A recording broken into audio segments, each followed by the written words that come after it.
against tobacco should be that in the present state of scientific, this is elaborated in the answers to the later questions. I'm sorry, I didn't mean over talking.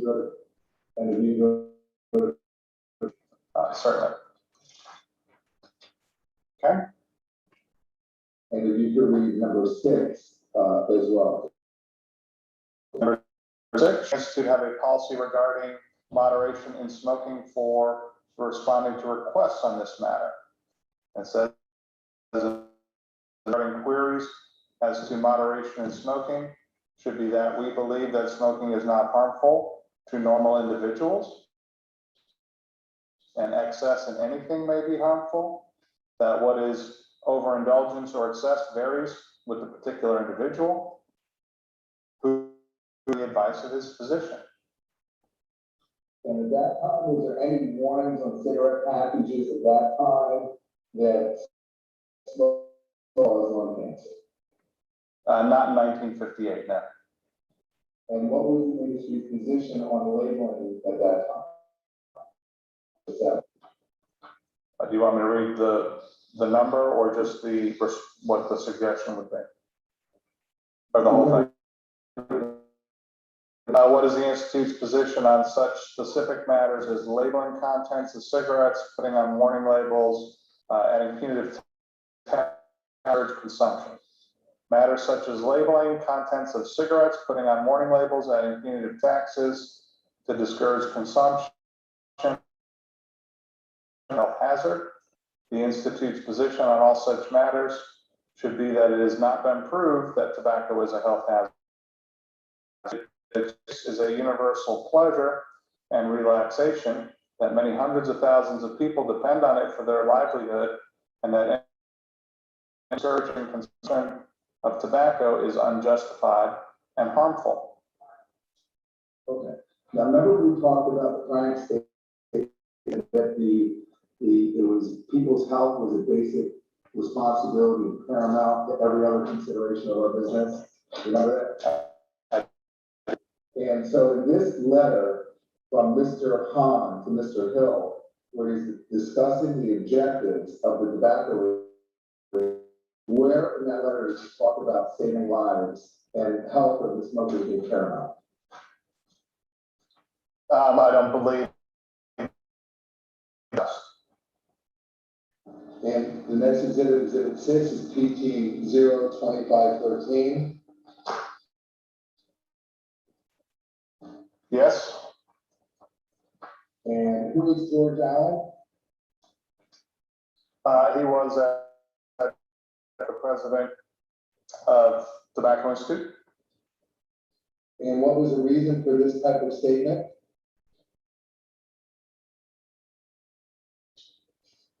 And what is the reason for a press release? Do you know? Well, to hopefully get the press to pick, they might put it in the paper or whatever news they're reporting on. Right, so the public could hear it and read it and believe it, correct? I would say so, yes. Okay. And if you go to the last paragraph and read the first 2 sentences into the record of the first page, I'm sorry. Okay. It says, if there is something in tobacco related to cancer or any other disease, the tobacco industry wants to find out what it is, and the sooner the better. And the next sentence? Oh, I'm sorry. If there's something in tobacco or in smoke, I'm sure this can be remedied by the scientists. What does that mean that it can be remedied by the scientists? I think he was under the impression that if you could find something, then that from either smoke or from tobacco, so as not to present that risk. Okay, so it was a statement made to. I don't know if it was to reassure it or not. I think that would have been the objectives of the companies at that time. Certainly, there was a lot of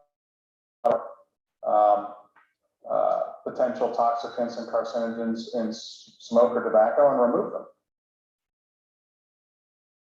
Making public statements to the consumers that it had not been proven, but if anything is found, it could be remedied, correct? They suggested that, he certainly suggested that they thought it could be. And if you go to the next page, and Research to date has not established whether smoking is or is not causally involved in such diseases as lung cancer, despite efforts to make it seem otherwise. The matter remains an open question for resolution by scientists.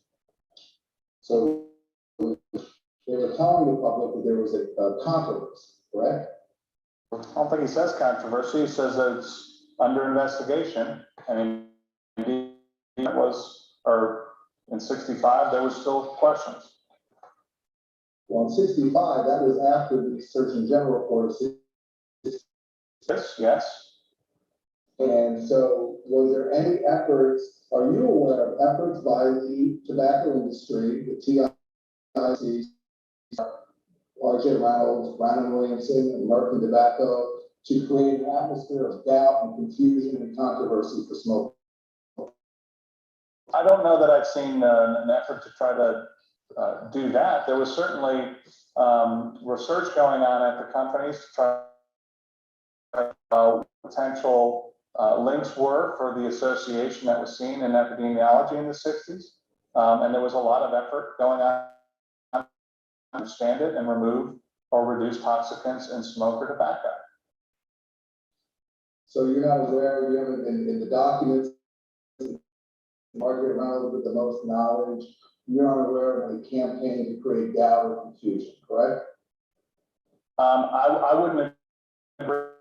Certainly the industry had their positions. They had certain beliefs around what the science suggested to them, and they believed through the tobacco industry. Do you see how their positions could have created an atmosphere of doubt and confusion? I don't know about doubt or confusion, but I think that they certainly would create a situation where there was definitely two. So there were opposing views that the TI had and the industry had compared to some of the views on public health. So you're telling the jury under oath that you don't believe that tobacco industry was trying of the issues to their advantage? I don't know if that were the case or not. I couldn't say one way or the other. You have PT 02027, which I've marked as Exhibit 8 before you. Yes, I do. Okay, but so you have not reviewed that document? No, I have not. You've never seen this document? I haven't looked at it, so I have. Yeaman to Blaylock confidential memo where they're talking about a magazine article. Not that I'm aware of that.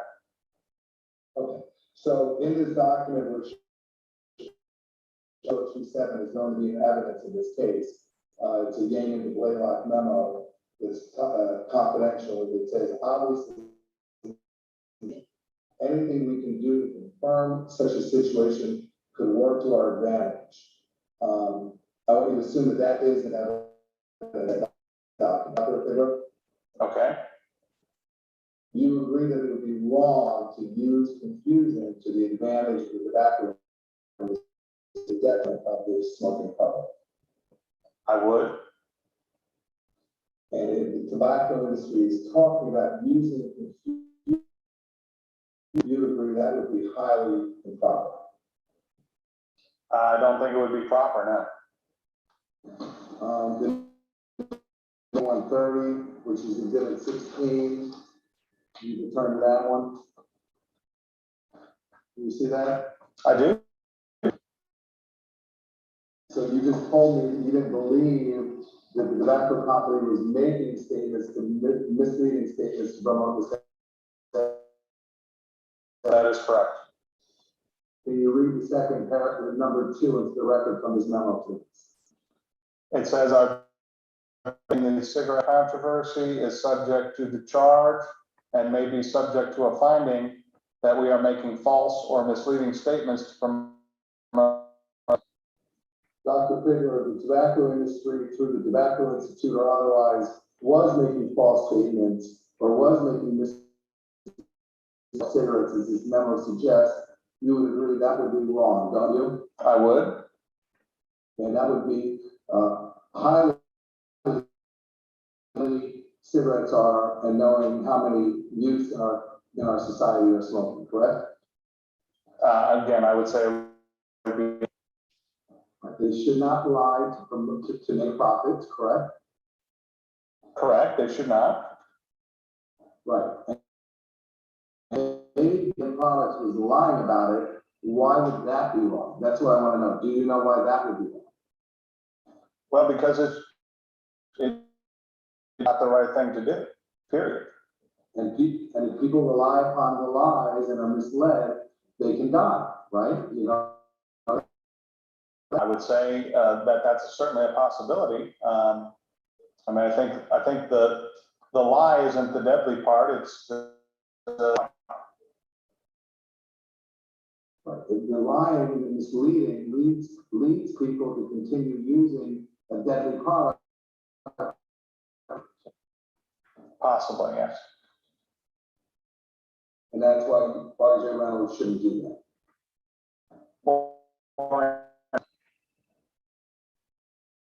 And the next exhibit,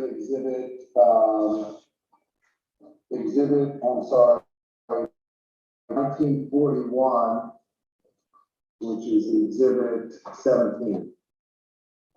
You have that? I do. Again, that's a memo to William Crawford Jr. from the Tobacco Institute, correct? It is. From Carl Thompson, dated October 1968, correct? Yes. And they're discussing here tobacco and health research reports. Yes, they are.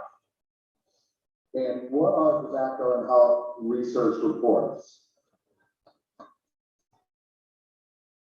These are conglomerations of scientific and other articles written about the subject.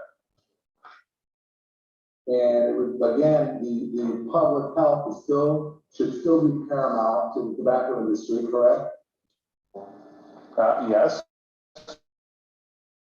Important to clear up doubt and not create doubt, correct? I would enjoy. And if you can go to the second page and read the first sentence into the record, please. The story is that which casts doubt on the cause and effect theory of disease and smoking.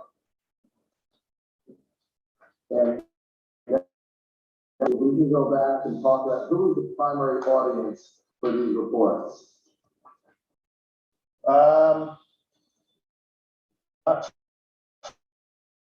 Go out to doctors and scientists. Okay, and the secondary audience is the news media. That's correct. That's what it says here, at least. And in paragraph B, they're talking about the criteria to tobacco and health research reports, correct? That is the name of the section, yes. And if you can just read the first paragraph without the examples. Without the examples? It says, first, the report should be possible. It need not always deal with some aspects of tobacco. For example, a report indicating some factor or factors other than involved in one of the diseases which smoking has been associated. Other examples. Okay, so they're talking about the type they want to include within these tobacco research reports that they're disseminating to doctors and scientists in the news media, correct? And so they want reports that are indicating other factors other than smoking that may be involved with. That's what it says, one of the criteria could be. And then they're talking about number 2 and 3. interested in stories, read the 2 and 3, the type of those 2 types of stories that they're interested in finding. What did you say, 2 or 3? Under examples, the second and third examples, if you could read those into the record, I want to ask you about those. Oh, okay, second, not the whole thing. In one in which death certificates or classifications of such a disease are questioned. And 3 is one showing that many lung cancers may be metastatic from some other organ. Okay, so they're looking for question death certificates and also other articles that say that lung cancers may be metastatic from other organs, correct? That might be some of the things you would look for or could look for. And then if you go to page 2 again, and when they talk about these type of stories, if you could read the first sentence. The first sentence says the most important type of story is that which casts doubt on the cause and effect. So is it your understanding as a corporate representative from RJ Reynolds, was it they wanted to publish which showed that lung cancers may be metastatic from other organs in order to cast doubt on the cause of the disease? That was one of the things they were trying to do. Well, that's what's stated in this sentence here, that question was not settled, and therefore they wanted to have that view known because they didn't be informed about other possible avenues on how the association could be looked at. That's enforced right again through the public, correct? I think they believed that not the whole story was being covered. Unfavorable to the tobacco industry, they would still publish them because the health of the smokers was paramount to them, correct? Don't case or not, but they certainly wanted to have their view known.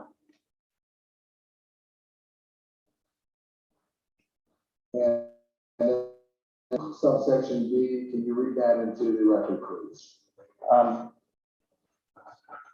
sorry, where are we, page 2 still? Yeah. Under writing, You see that? Headlines. read headlines. Yeah. Headlines, these should be very carefully written on the premise that doctors and scientists, like other readers, and nothing more.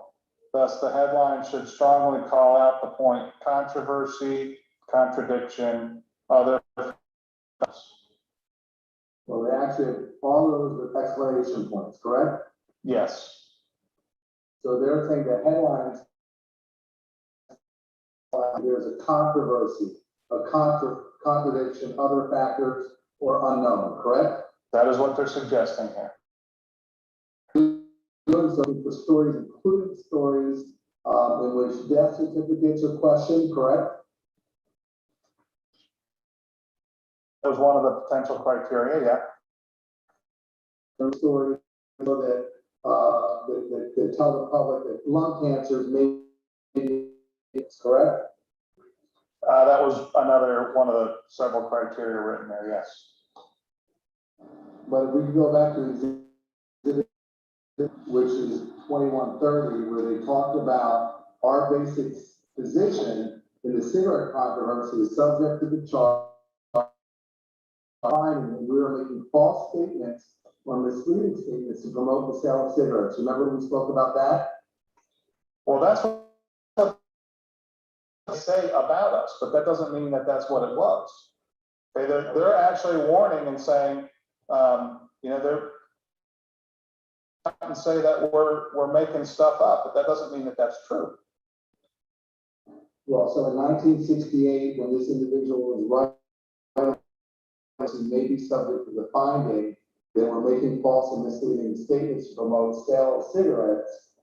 My question to you is, if they were, in fact, making false and misleading statements to promote the sale of cigarettes, what motivated I don't know, because I don't think that would have been the right thing to do, period. They're motivated by money? I don't know what the motivation was. I haven't seen documents that suggest why they would have that type. Well, when they talk about the most important type of story being one that casts doubt on the cause and effect there of smoking and disease, doubt on the causes of lung cancer and smoking when hundreds of thousands of people were dying every year. Why would they do such a thing? Was that cause and effect shouldn't have been established. So it would be important for the Tobacco Institute as an advocacy for tobacco companies to put forth that position. The industry did not believe that cause and effect could be established. Cause and effect relationships from a medical perspective should be evaluated. That's what happened in 1964 there. So they didn't agree. Okay, but remember the Frank statement that the public health was. I do, yes. So between 1953 and 1968, do you know how much money at the same time people were dying? Do you know that? Do I know that number? I don't. I haven't researched that. Dr. Reynolds publicly admitted that smoking causes lung cancer. And that's simple terminology in 2000. Dr. Reynolds, the Tobacco Institute, Brown and Williamson, or American Tobacco ever issued a statement where they told the public that there were scientists working in their lab held the belief that smoking did cause lung cancer and may kill smokers prior to 2000? I don't know that. I don't know. Okay, so exhibit 18, what is that, doctor? This looks like a press release. Okay, and again, that was a press release from the Council for Tobacco Research. and this would be it was a statement, it's correct? It looks to be, yes. And he was the director of Council for Tobacco Research. He was at least at one time the head of the CTR. Okay. So being made to the public that by a representative for the Tobacco Institute, correct? I mean, it is a press release, so the intent was that it would be a public statement. Whether it got published or not is a separate question, but yes, it was. And it was set for release at 6:30 p.m. Monday, February 3rd, 1963, correct? 69. And can you read the first two paragraphs of the record, please? I can. The scientist who has been associated with more health than any other person declared today that, quote, there is no demonstrated causal relationship between smoking and any disease so great that those who dogmatically assert otherwise, whether they state that there is or is not such a causal relationship, the pure biological evidence is pointing away from, not toward, the causal hypotheses. That you wanted the public and the consumers to believe, correct? They would, yes. And that was that you would agree it would be wrong if they were issuing that statement for the purpose of instilling doubt or confusion in the mind of smokers. I mean, in general, I would, if that was the only purpose, but if that is the consequence of speaking what they believe to be the true representation, then maybe not so much. Well, is that the consequence that you wanted? You wanted the smokers to have doubt and confusion about the relationship to diseases? I think the public has the right to know the full extent of the information being discussed. You're represented here. in this statement. But you talked about consequences. You said if it was a confusion in the mind of the smokers, that would be okay. Is that what you're saying? I'm not saying it's whether it's what I'm saying is the purpose of the statement may not necessarily be just to cause doubt for the sake of doing that. That may, but maybe people doubting the other side of the argument may very well be a consequence.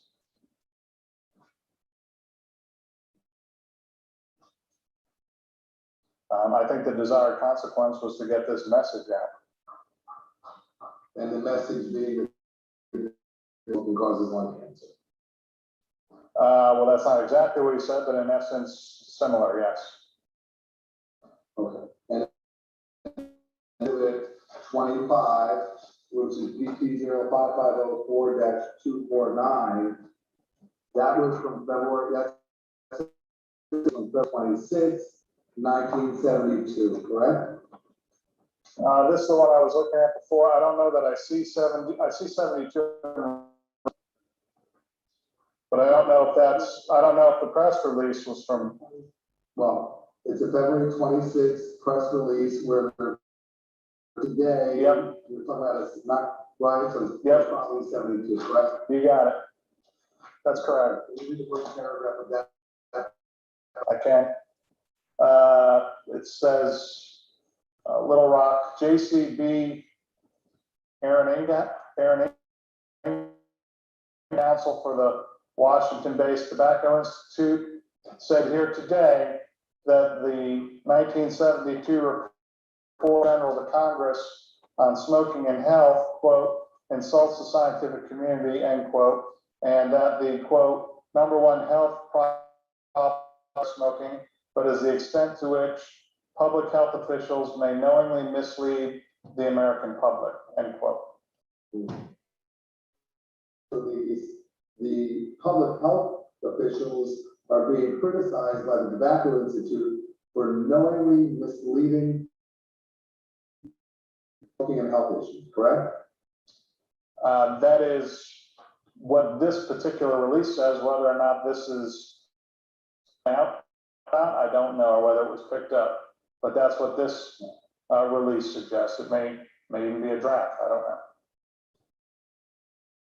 And mislead the American public about smoking and health, correct? I mean, I think in general it would. And yet you're accusing the Surgeon General and the public health officials of doing it, not the tobacco industry, right?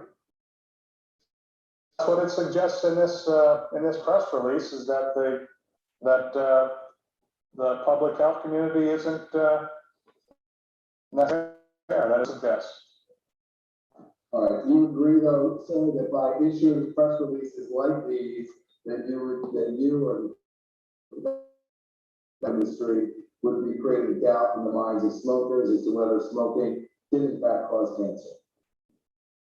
Not necessarily be creating doubt. But I mean, that is a possible consequence. They're certainly bringing up the point that there's another side to the story that the industry didn't feel was getting appropriate airtime, which is why they released these press releases. But wasn't creating doubt an actual strategy of the tobacco industry? I don't know that it necessarily was. I know we're looking earlier to make those kind of statements, but I don't know that that was necessary based on scientifically what was occurring. Okay. The next exhibit is exhibit 35, which is PT 06007. You have that? 6. 007.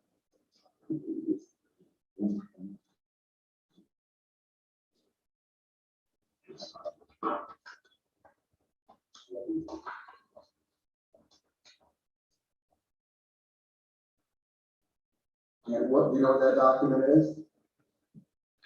I mean, you gave it to us. I looked at I don't know, I think, All right. I'm sorry, I'm trying to explain, you asked me a question.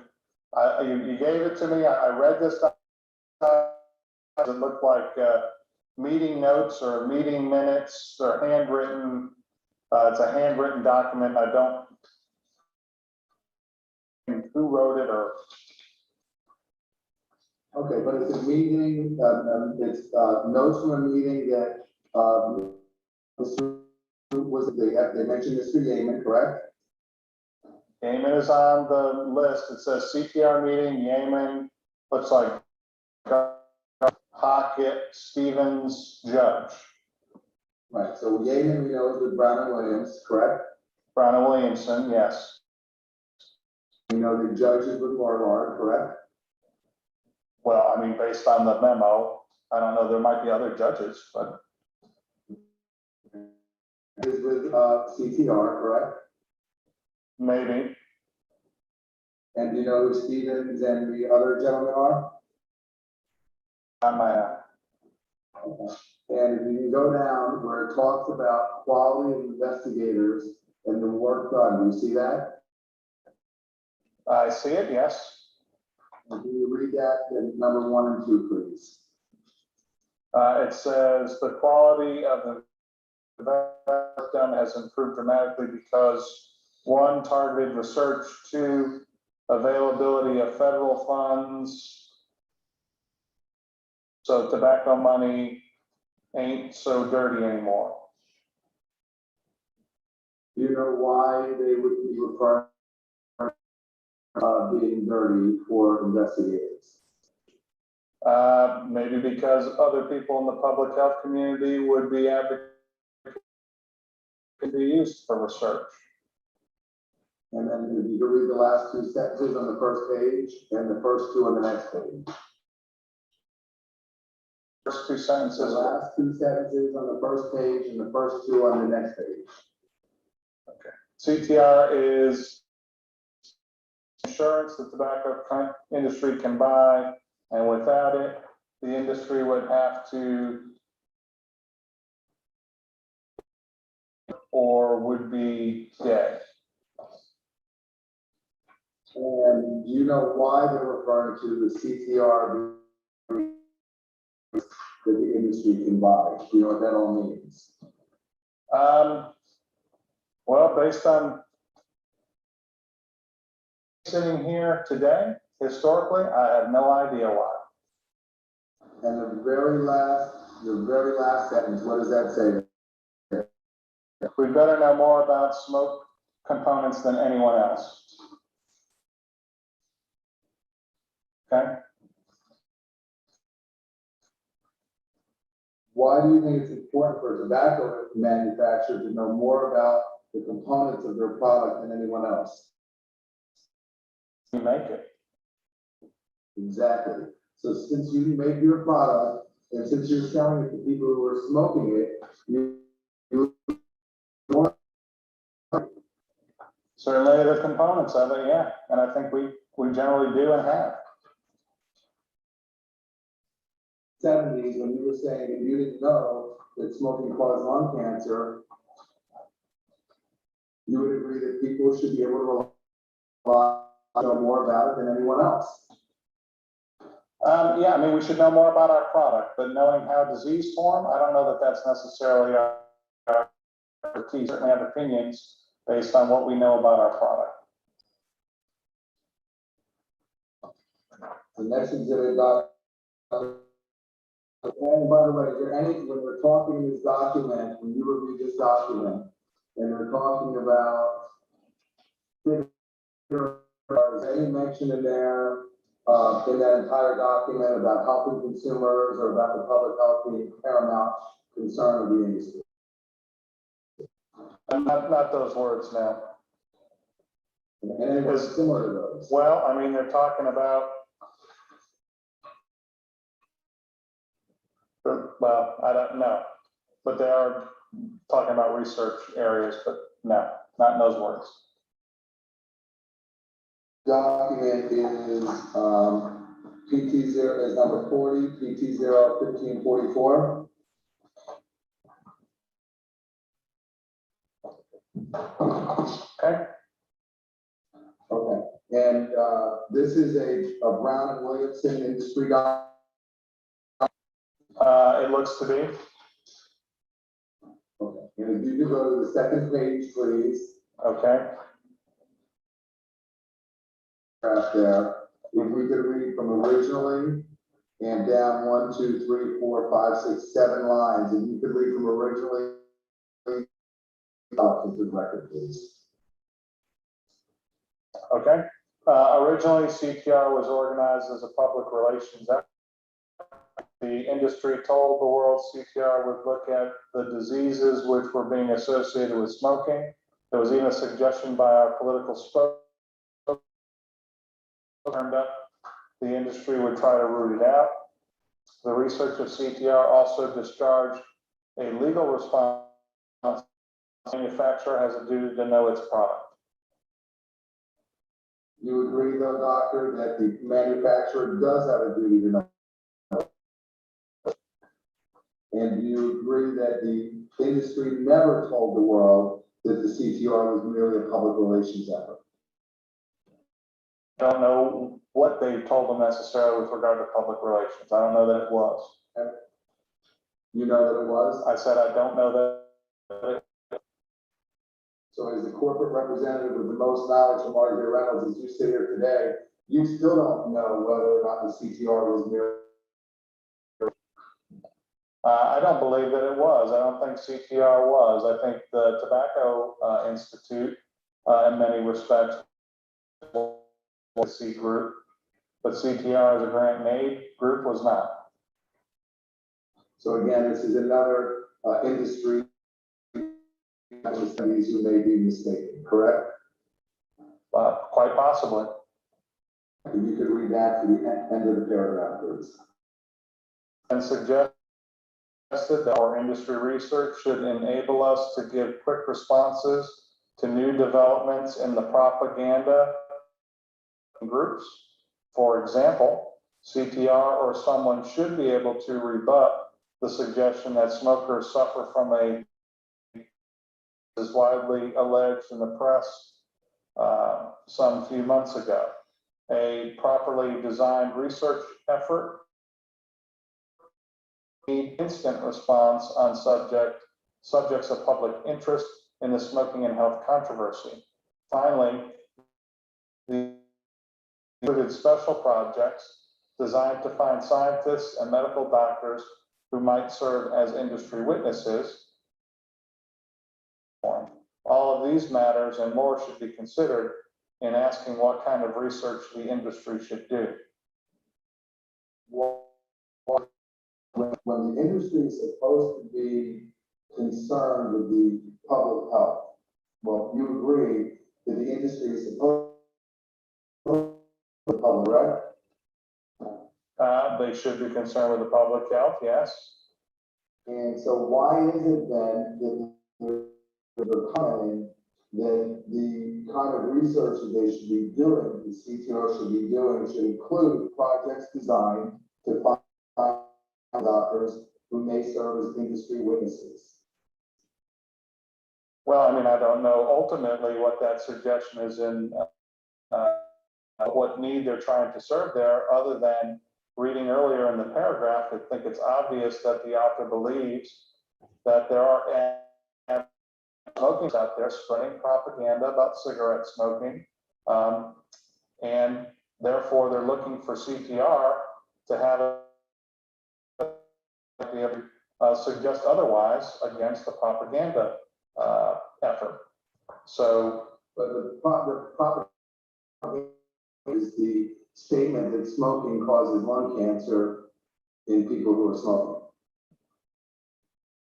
well, I mean, in essence, there's a number of diseases and other things that smoking was attributed to at the time that the industry didn't believe was propaganda effort being spread, obviously, by what's written here. So they didn't believe that that was the case, and they believed that could be done that could refute that. I mean, by a read of this memo. So we know that smoking causes diseases emphysema, heart disease, stroke, Burger's disease, throat cancer, bladder cancer, pancreatic cancer. I can go on. They're attributed to smoking, correct? Those are some, yes. Is that the propaganda that you're talking about? Yes, in essence. So as people were, as consumers were dying from lung cancer, bladder, throat cancer, emphysema, heart disease, stroke, pancreatic cancer, and things of that nature, the tobacco industry was propaganda.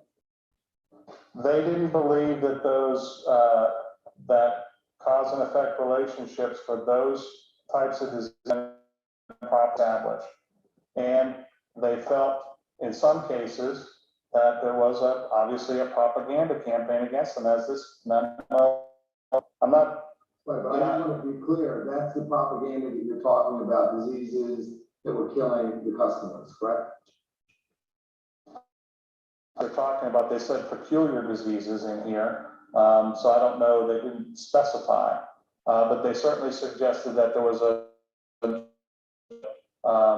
being set up by anti-smoking groups. They didn't necessarily say public health, they said anti-smoking groups. And while propaganda was taking place, the tobacco industry was telling the public that it had not yet been proven that smoking causes lung cancer, correct? Were in 1978, yes. And smokers were dying of lung cancer, bladder cancer, emphysema, heart disease, etc. We would certainly take that view today, yes. And as late as 88 or 89 or 90, the saying they still didn't know whether smoking caused cancer, correct? That's what they were telling the public, correct? They did not know, they could not make that determination as And they wanted the people to believe them, correct? I would say they would, yes.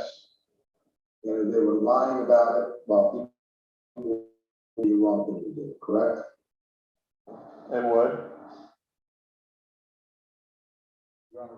That concludes that part of it.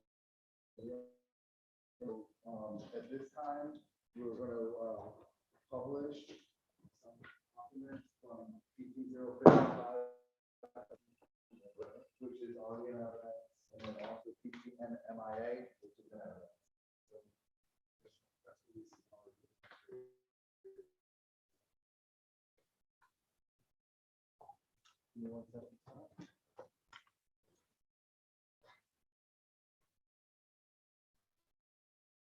That's on a question.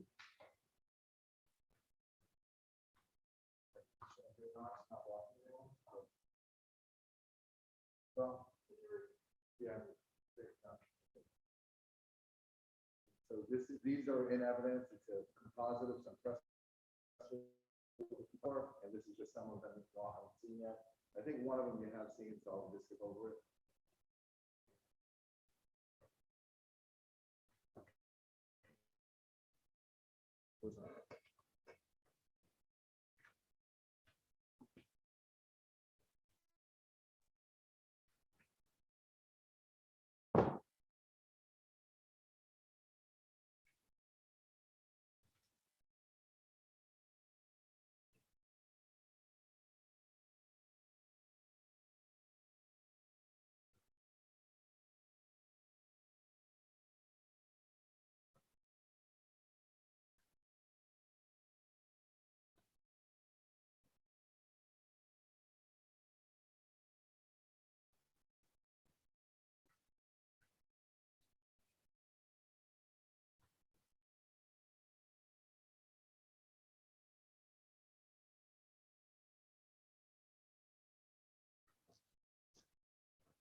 And so, 3, 4, these examples of a couple more press releases at the time. Paul Hahn, president, took what he called this talk. 4, 1955,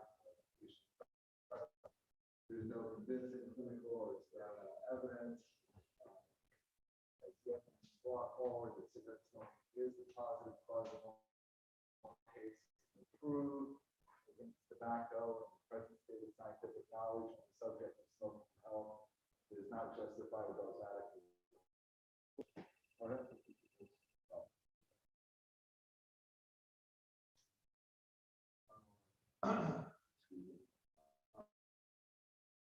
Smoking theories are not based on complete scientific knowledge, so on and so forth.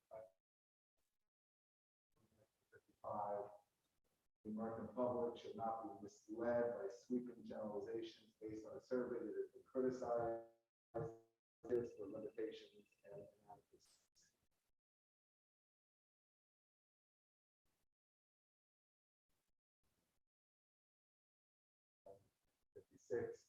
Any possible role of smoking in the etiology of lung cancer remains an unresolved question. Some more from the 50s. These will all be in evidence. I don't think I have to read them all. These are just examples of Dade. These are just examples of more from 1957.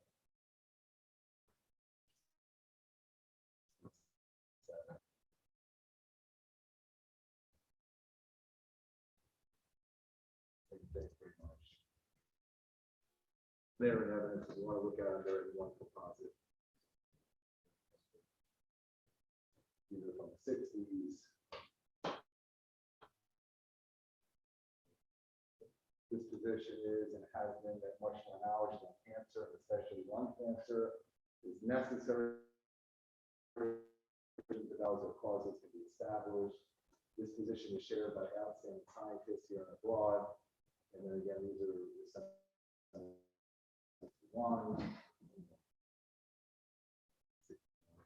more.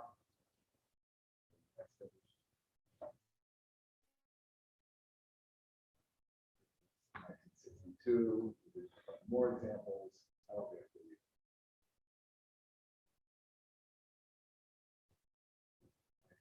1962 again. 1960. Date, but the campaign to convince people that there is mounting evidence that smoking is responsible for various diseases. In 1968, the report is shockingly temperate defamation of an industry which has led in the cigarette controversy. Another one from 1972.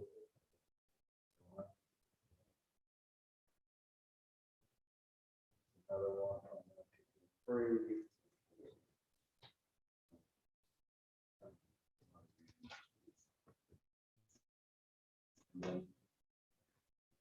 These are from PTN MIA. These are a couple other articles. This is one from 1965.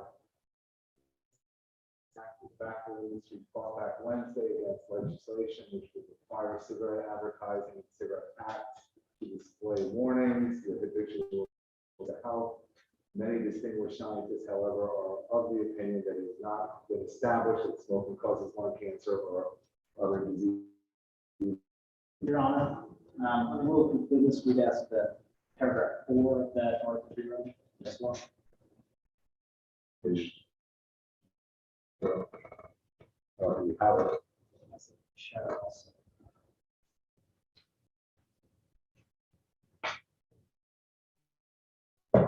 Can you put that back up now? Is it 54? Yeah.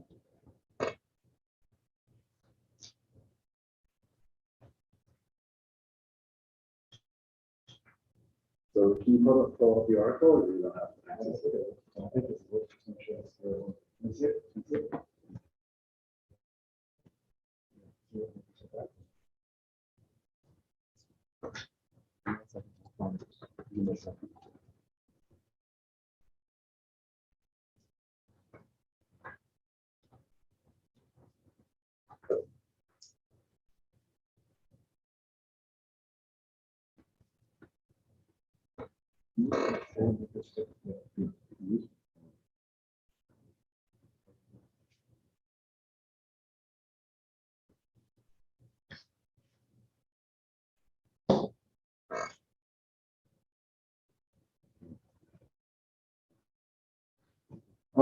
cigarette makers sit back. Which part did you want me to read? Is it on the screen there? Yes, the paragraph starts. The committee is conducting public hearings on rival bills by its chairman, Warren G. Magnuson, D. and by Senator Maureen B. Nuremberg, Democrat D. Orr, stemming from findings by the Surgeon General that the habitual smoking may be causing lung cancer and other diseases. This was the industry's first round of testimony in the hearings, and then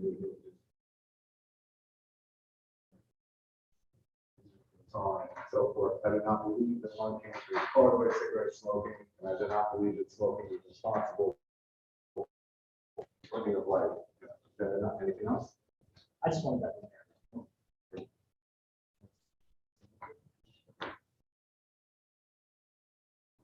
More articles from 1966, 1967.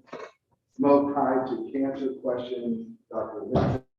Vincent, associated with the Council for Tobacco Research, said Monday that cigarette smoking simply does not fit into the picture of a simple cause and effect relation to lung cancer,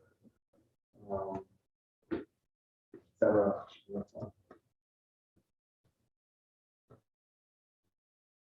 Nine. Not so fast. I think it's supposed to be not so fast. It says no so fast. Shot back the opposition. No proof that smoking is dangerous. Pickle and his congressional colleagues are befuddled after hearing the experts in person.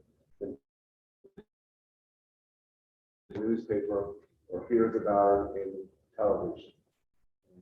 Is that the end? 78. The Tobacco Institute beat federal health officials to the punch Tuesday by attacking the government and without waiting to find out what it contains. William Dwyer, vice president of the cigarette manufacturer lobbying group, said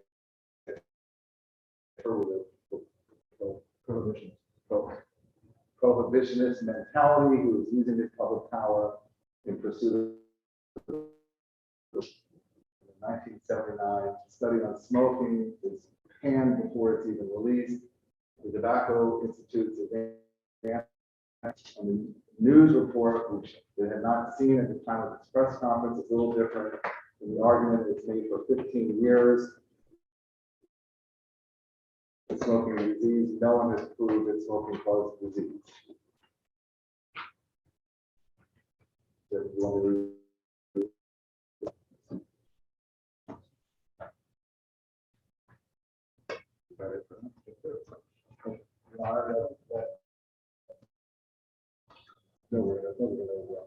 No, we're going to publish this.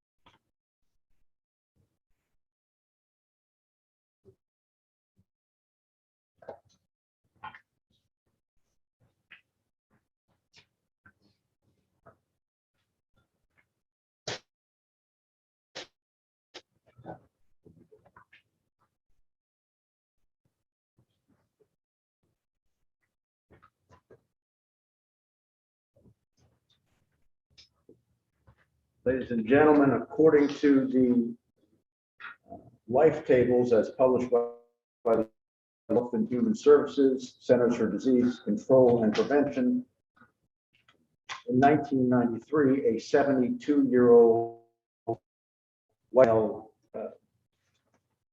was estimated to live an additional 11.1 years.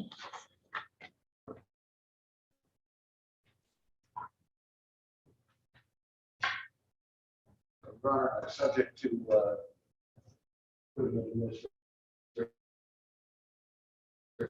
So, ladies and gentlemen, we reached a good point to take a break. We'll take 15 minutes. And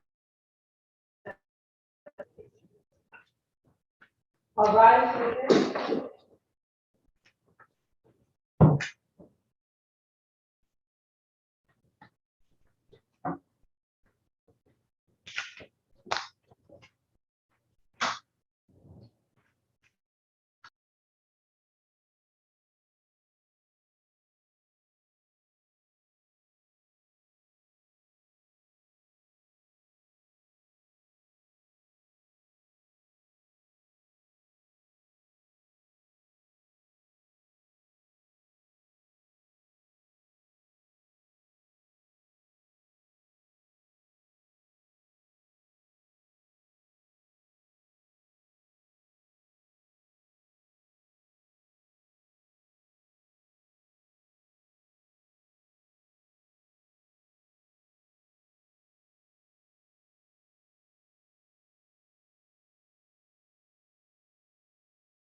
You have a copy of it? No, I haven't. First, one that I want to talk about on page 2. They have a no comparison of filtering levels. This is Dr. Garland. She's a psychologist, she's our relations. Okay. And she's a clinician, knowledge of research, and does a graph that is a conduit of this. There's an article by Dr. Dade where I have the article about the city. Right. That's what she- Oh, I have about, okay, Okay. so tell them 2 minutes. I mean, we could definitely get to that. But anyway, one to research at all, there's an article about not doing research numbers, or they took the numbers and not do research. This is research that has to do with rats, I think, it was inhibitor, and they were rejected, not. And this is Dr. Julie's work, his response. But this is, I would like to wonder the witness to see her personal knowledge of this. I'd be happy to question about. So I think she has to be, my dear, before you get to this demonstrative. Okay. Okay. Your Honor, I typed the last materials published. Right, but you, just because you rely on certain materials.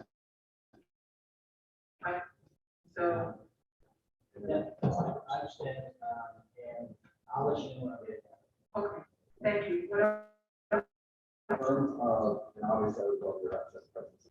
Correct, obviously. And then for the last 2 exhibits, on the last, I think this is bolstering the proper understanding that the DSM is used by medical around the world. I don't mind if she says she uses the DSM, but I don't think it's possible for her to say what everybody else is doing. Standard and everything like that would be bolstering. What? And What then do you, you mean, it's a set, it's on the top medical professionals, the addiction specialists around the world. okay, why can't she talk about, because she's a psychologist, she relies upon. It's like the plaintiff's case. Right, that's not fair for her to say she relies upon it, but to say that it's, but the bullshit by saying, well, I'm relying upon these other things, this is what people use around the world, this is the gold standard, and that is probably bullshit. She's explaining what, it is true that it is, it's published, it's not, an obscure publication. Worldwide, it's true. Okay, this is, and sometimes they include additional diagnoses, or in this case, the way that they used to diagnose things. It catches up with the, the current level of psychiatric and psychological disorders. Well, I don't think you're wrong. So I just don't, I think she can tell us what it is. For its significance, I think that it's, Well, certainly she said it's the gold standard. where does she say it's the Well, gold I'm standard? gonna say that, ask her not to say that, but also saying that this is what everybody else is doing around the world, especially in a case where somebody's dead and not here. It's fine for her, but I understand you're wrong on our end. I think that she can say how it's used in the profession. Okay. And then the last, one next to Ron is right. This is, again, we think it's improper. I don't mind, I mean, I think it's proper. She says the way I use this manual is by taking screen with some. If she says anything to the effect that that's what the DSM says, I wouldn't disagree with that. That DSM actually says it, that some clinicians would use the word addiction to describe more extreme presentations. I would say the DSM requires, or the DSM says you need your tobacco use disorder evaluation, that's not what the DSM says, it would be. See that as bolstering, she may be incorrect, and if she's incorrect, you can keep her. Okay. It's how she's been trained to do that.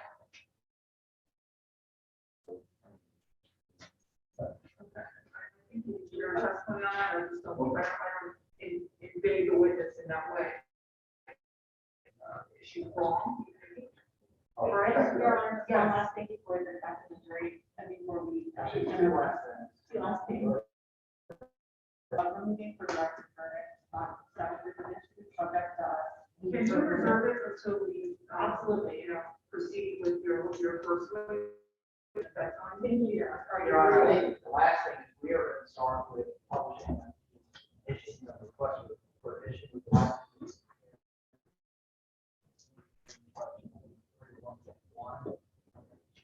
you know, don't have a handy with it? We have that.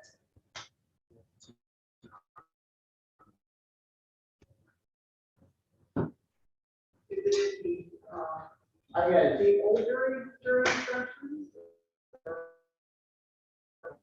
One, just that members of the jury claim that such action must accept as true.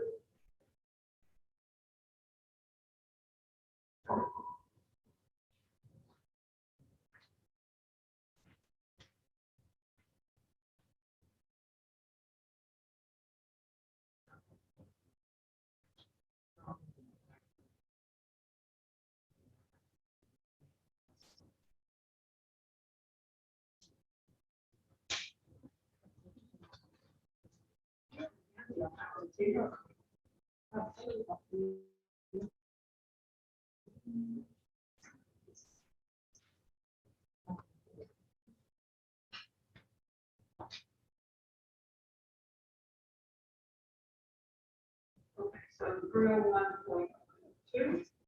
I got 301.1.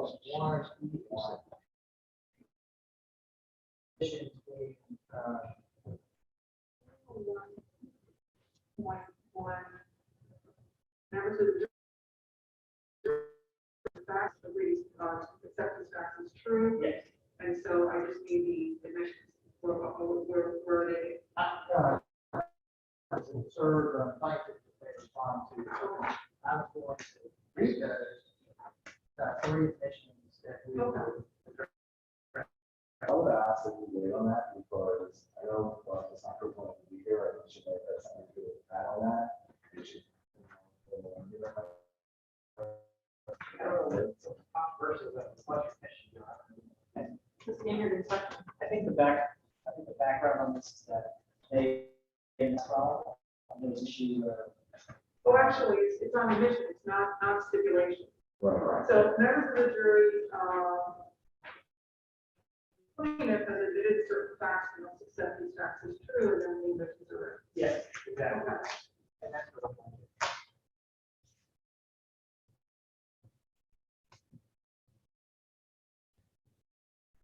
Okay. Please bring the jury.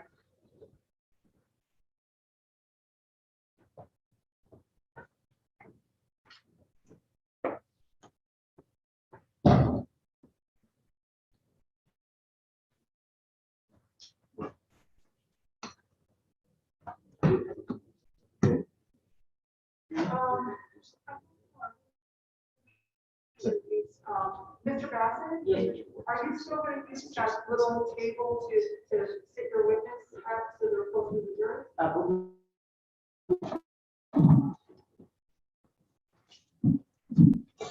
Not sure, Mandy?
What?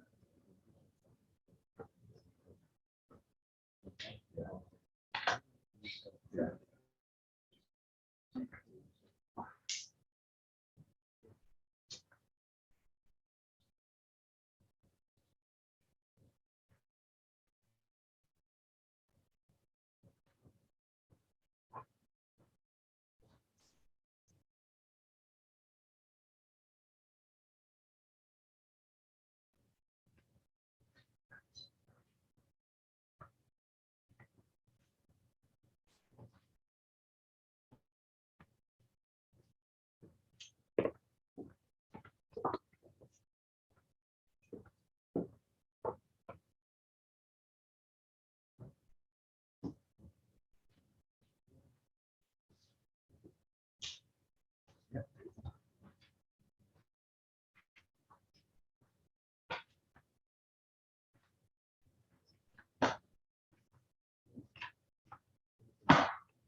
Oh,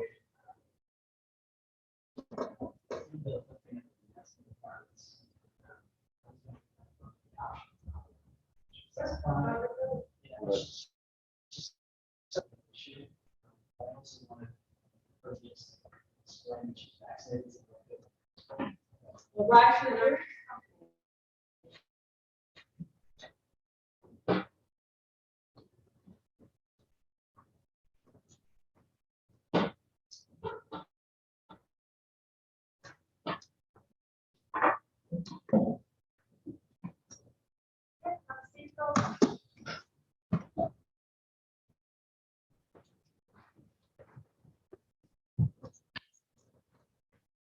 Your Honor, I'm happy that we start our readings. Members of the jury, the plaintiff has admitted certain facts. You must. And Mr. Basso will effectively read them to you. So these are plaintiff's responses to Reynolds. The request for admissions were served on September 16, 2017, and January 21st, 2020. Request for admission. had the ability to quit smoking cigarettes. Plaintiff's response, admitted.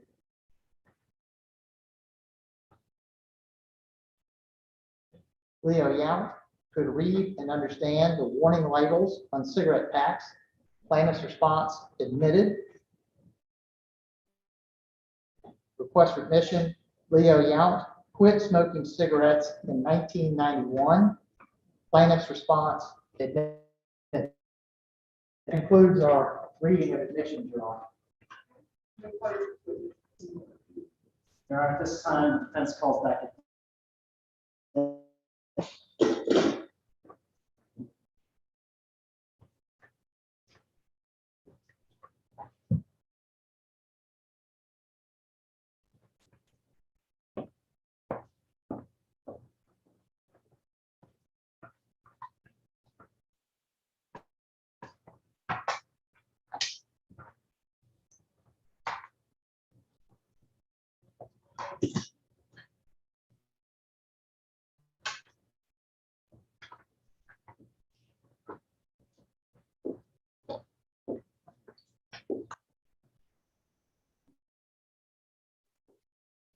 Yes, just please watch all the wires. Yeah, be careful, be careful. See that? Sit down, please just raise your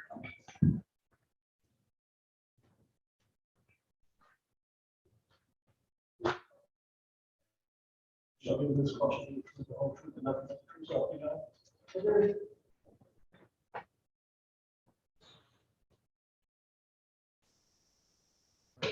Morning, ladies and gentlemen. Good morning. Good morning, Doctor. Good morning. Would you, Yes, good morning still. Dr. Deborah Barnett, and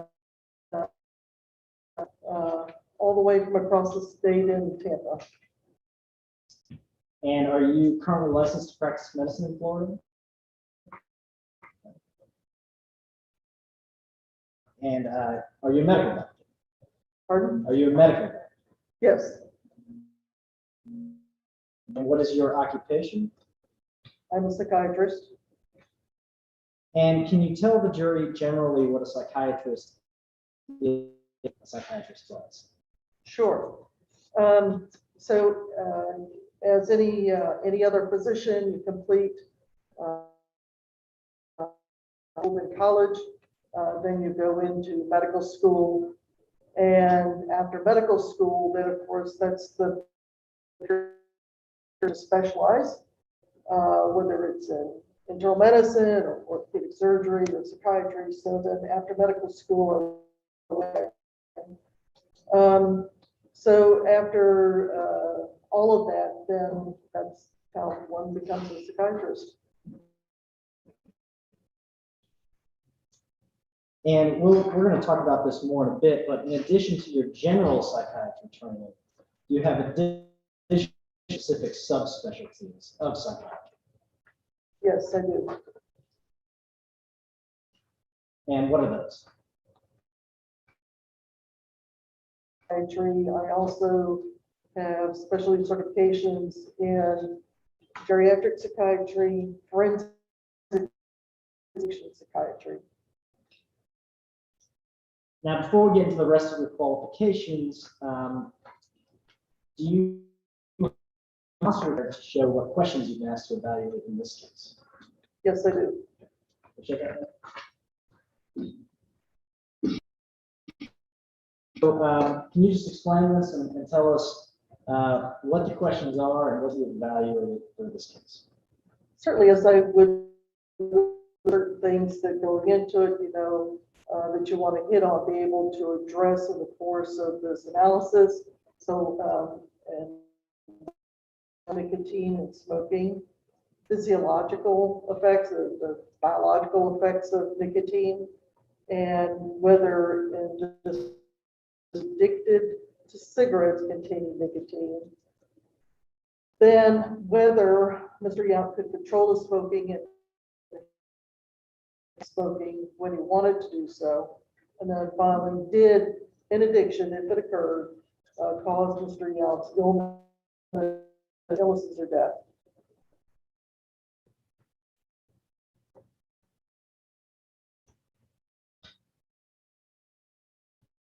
Make sure everybody can hear you. Can everybody hear everything okay? Okay. If you can't hear either myself or the witness, you just let me know, okay? This, Okay, yeah, so you have a microphone if you need it. Okay, great. All right, Dr. Barnett. Give the jury your opinions on each of these issues today. yes, I am. And all of the opinions today to a reasonable degree of medical certainty. Yes, I am. Okay. Let's talk more about your education. And do you have another demonstrative to give an overview to explain that for the jury? Yes, I do. Okay, can we pull that up now? All right, Dr. Barnett, let's take a moment and explain your education and training. Yes, so as I mentioned earlier, after high school, one then goes to college, undergrad, that's at Birmingham Southern College in Birmingham, where I had an interdisciplinary major that was math and biology, bachelor's of science in 1982. Then I went to a 12-month program. I'm certified and to work as a medical technologist. At that point, still building up my medical credentials, so to speak.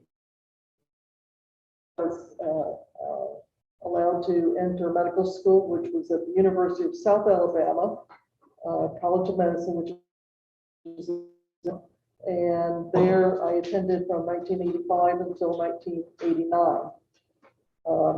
At that point, I was accepted to the University of South Florida Department of Psychiatry for the internship and residency. So is the internship part, 90 to 93 was the residency part, and that's where you do your specialty training.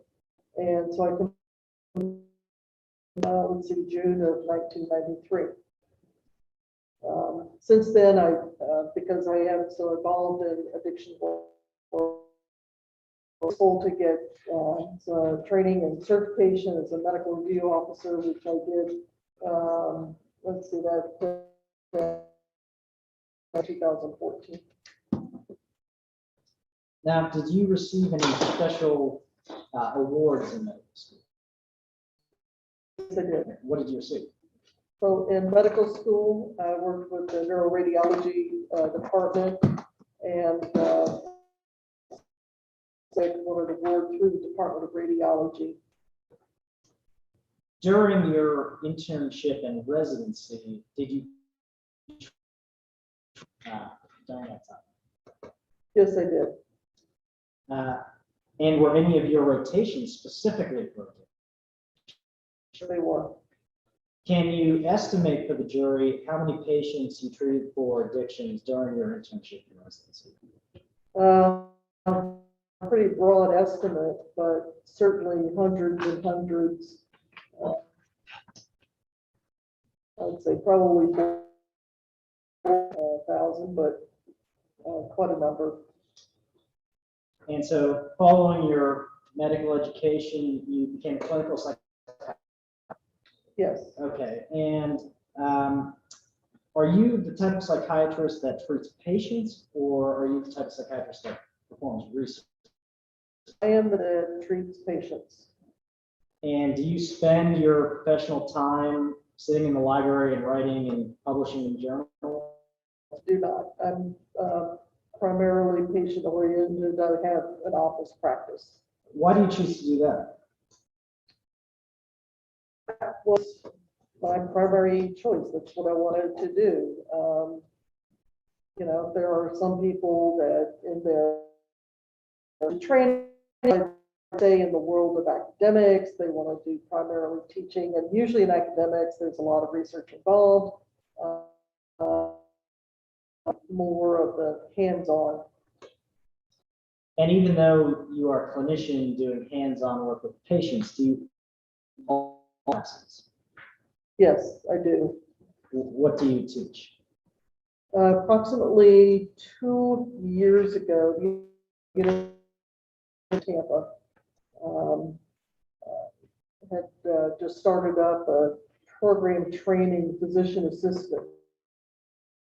So they needed somebody to help teach them their psychiatry.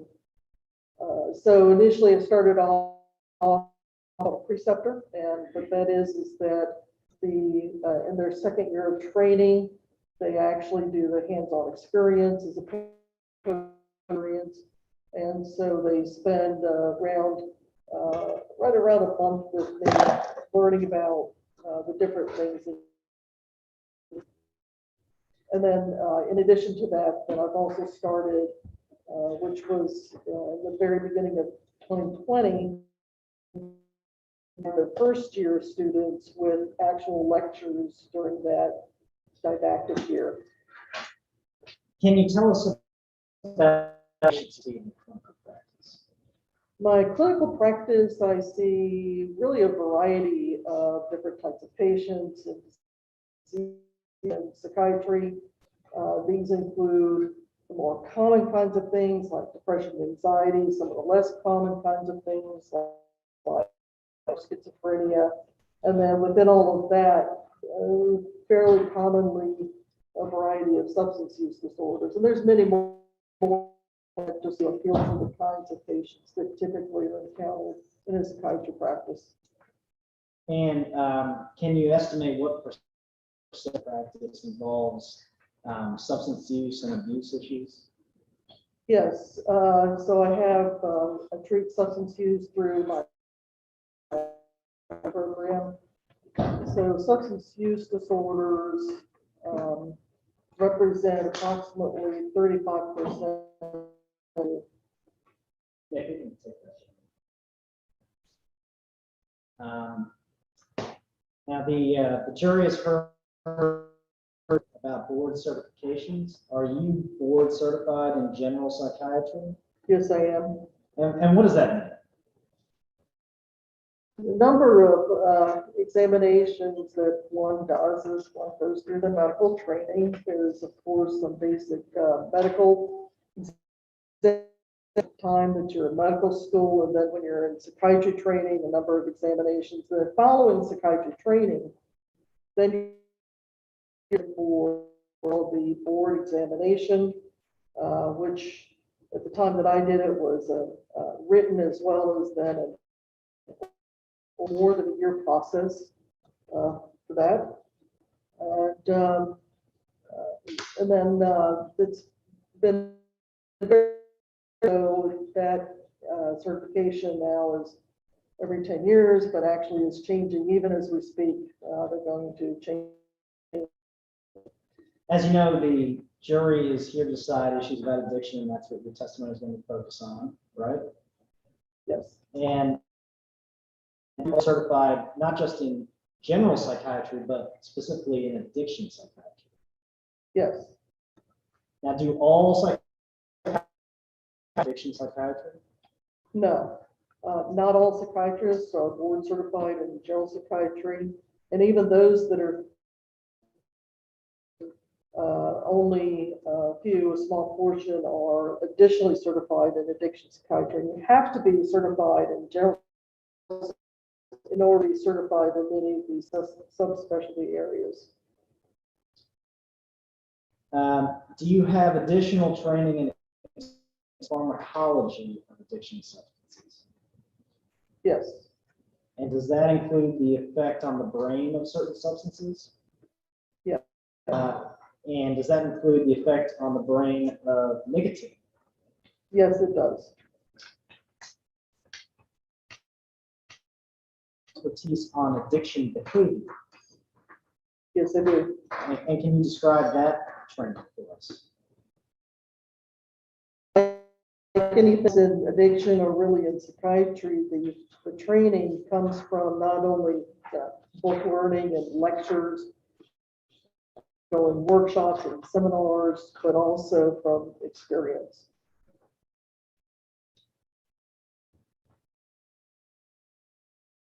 you also board certified in geriatric psychiatry? Yes, I am. Do you regional activities or associations? Yes, I do. And what are those? Actually, a number of professional organizations, for example, American Psychiatric Association, the Florida Psychiatric Society, Florida Medical Association, the Greater, the American Academy of Psychiatry and Law. There's an organization for that as well. Did you ever serve as the chair of the addiction committee for the Florida Psychiatry? Yeah. And for how long did you do that? I don't remember exactly. It was for a few years. I was incoming president for the state organization. So at the Florida Psychiatric Society? Yes, And do you currently serve as a representative from Florida Association? yes, I do. A representative to what's called the Assembly, which is a gathering of basically various state organizations and other representatives from organizations from the association, and there we contemplate activities of the APA through the process of which actually can touch on any of a number of things: education, advocacy, patient access, various. Have you also served a role with the Department of Children and Family? And can you please explain to the jury what work you did for the Department of Children and Family? Yes, through my work on a few different task forces, I came to know some of the people in the Department of Children and Families. And within Florida, services are managed and regulated through Department of Children and Families, not the Department of Health, but in Florida it's DCA. And so they knew my work a little bit, and so they asked basically hire on, but really in the role of a consultant and act as medical director for different projects, constant ongoing activity with them. But for example, if there's a need to try to rewrite administrative rules, or there's a great opportunity through Substance Abuse Mental Health Services Administration regarding a couple of the projects that I've helped with. So was your work for the to your experience treating addiction? Yes. Now, other than these professional organizations, received any awards for your work as a psychiatrist? Yes, I have. What have you received? Association, I've been designated as a distinguished fellow, and that's an indoor designation that I can carry now. And then with the Florida Psychiatric Society for the, trying to think what year, kind of went out of my head, but as practitioner of the year, and then through like the Consumers Research Council, Tampa Bay Metro Magazine, they every year different doctors and different specialties, it's top doctors. You told us that Pediatric Association. Do you recall how long ago you were made a distinguished fellow? If memory serves, that was around 2010-ish. And do named one of America's top psychiatrists by the Consumer Research Council of America? I actually don't recall started doing that. It's many years. Okay.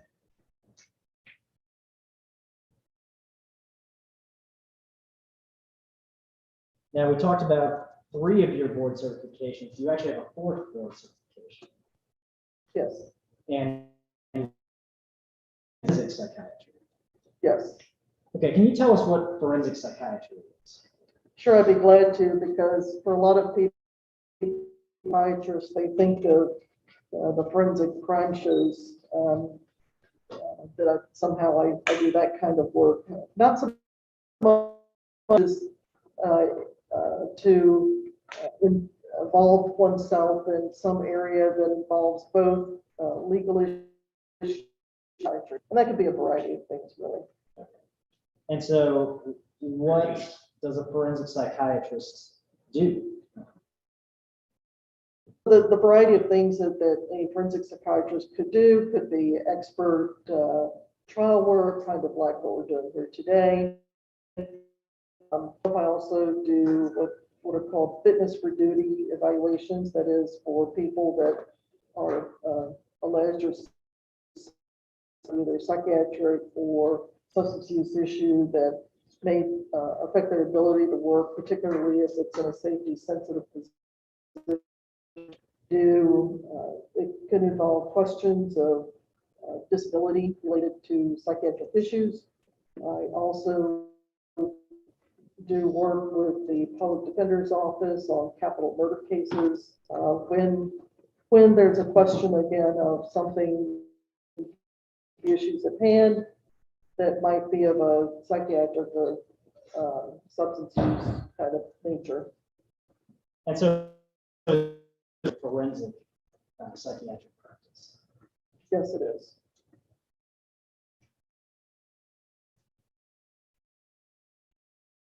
Applications in general psychiatry, addiction psychiatry, geriatric psychiatry, and forensic psychiatry. How many applications exam have you sat for in the past?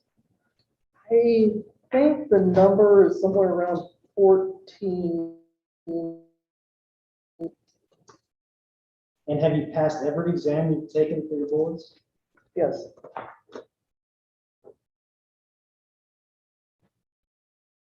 How would you describe the difference in the role of a clinical psychiatrist that is treating patients versus a forensic medical legal cases?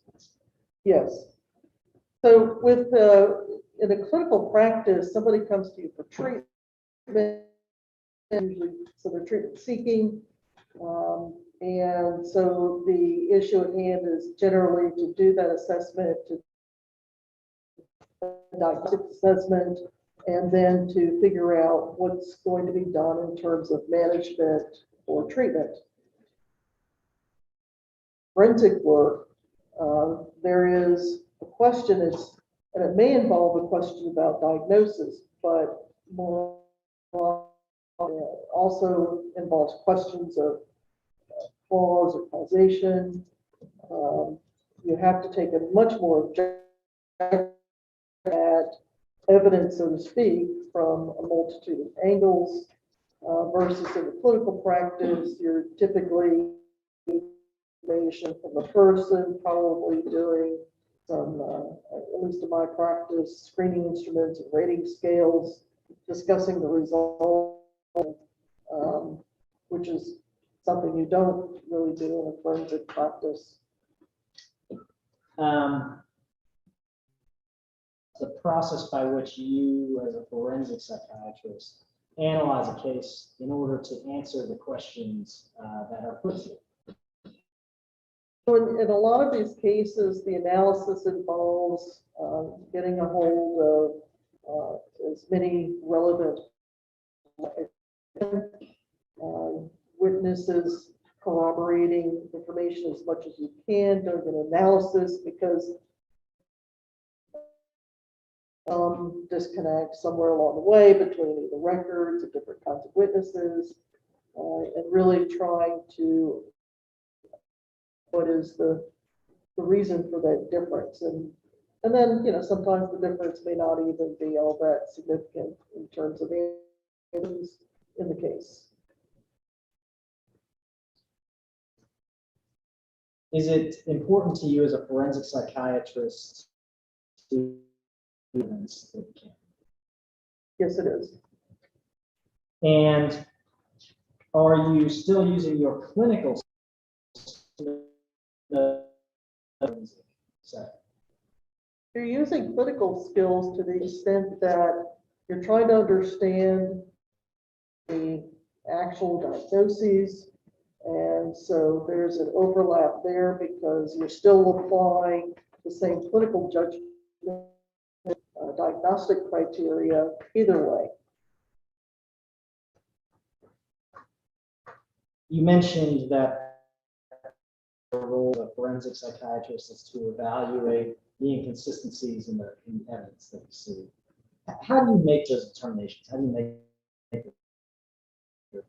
Sure, and sometimes it's just a matter of misrecall, but in the general overview or any particular reasons for bias, I mentioned the fitness for duty evaluations, and so somebody may come to all kinds of observations, tell me that they've never heard voices, or everybody has had the wrong.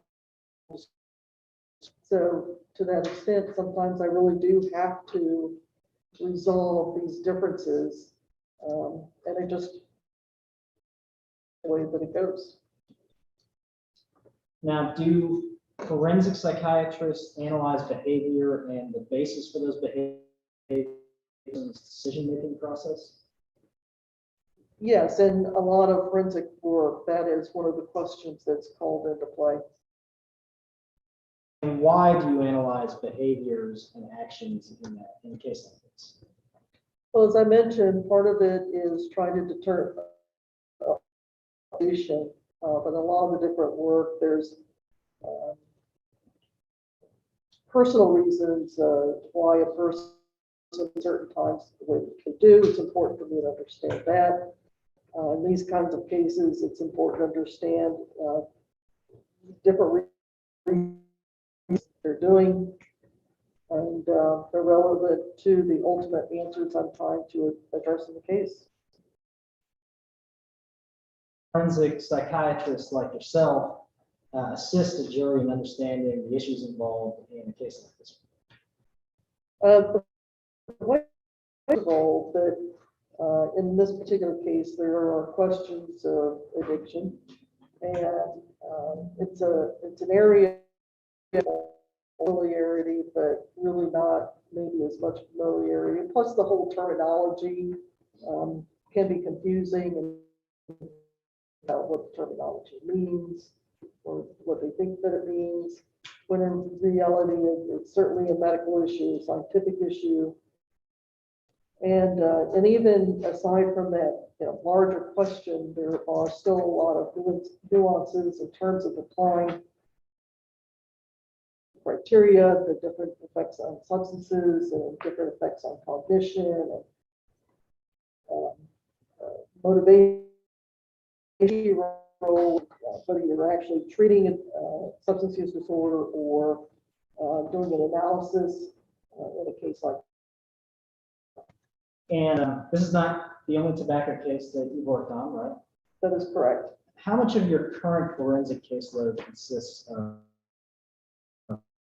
The current caseload actually is running about 50-50.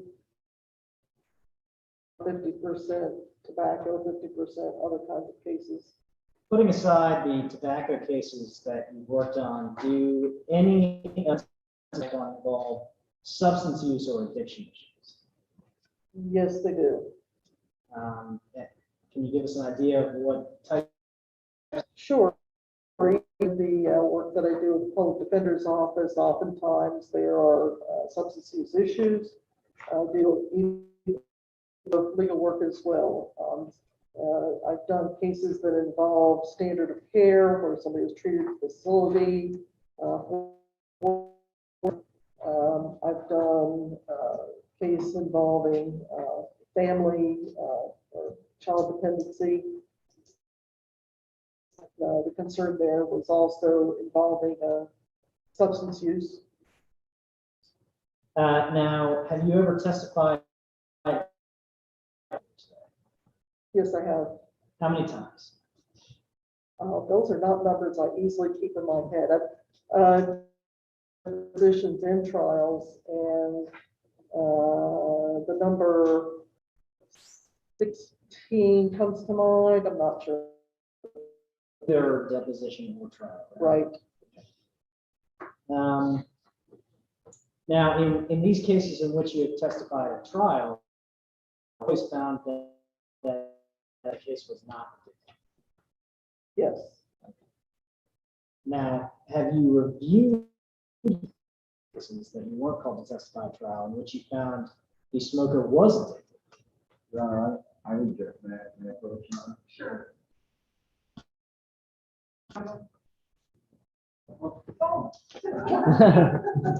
True sidebar.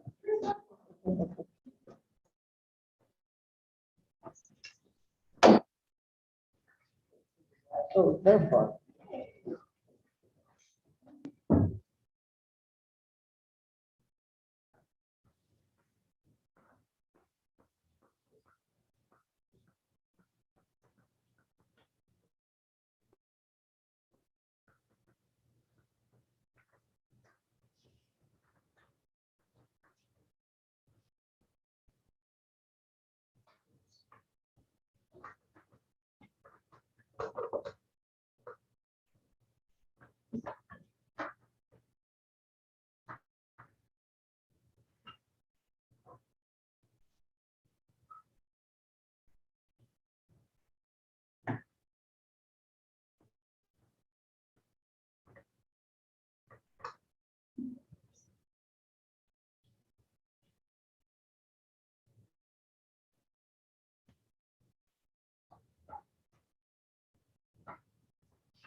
Can I proceed, Your Honor? Yes. Thank you. All right, Dr. Barnett, we have to spend a lot of time to review and analyze all the materials in tobacco cases like this one. Yes, I do. Voluminous documents and testimony. Yes, often I do. And you're not. Okay. So, are you being compensated for your time? Yes. Here, would you be in your clinical practice treating patients or doing other forensic cases? Yes, or the treatment program. Board certified forensic and addiction psychiatrists to do work on cases like this. I charge $400 for most of the work except for the actual testimony when I'm at a deposition or a trial. And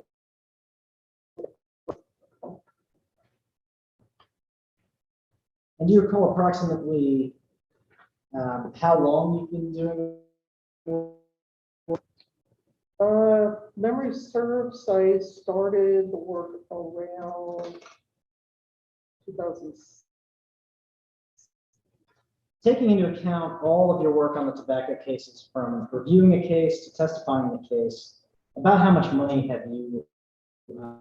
I believe that the total amount currently is around 1.62 million. Now, how many hours have you spent working on this case? It's,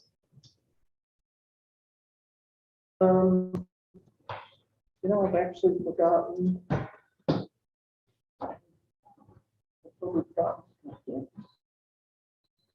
You know what you billed for the time spent on the case? I forgot both of the numbers. Okay.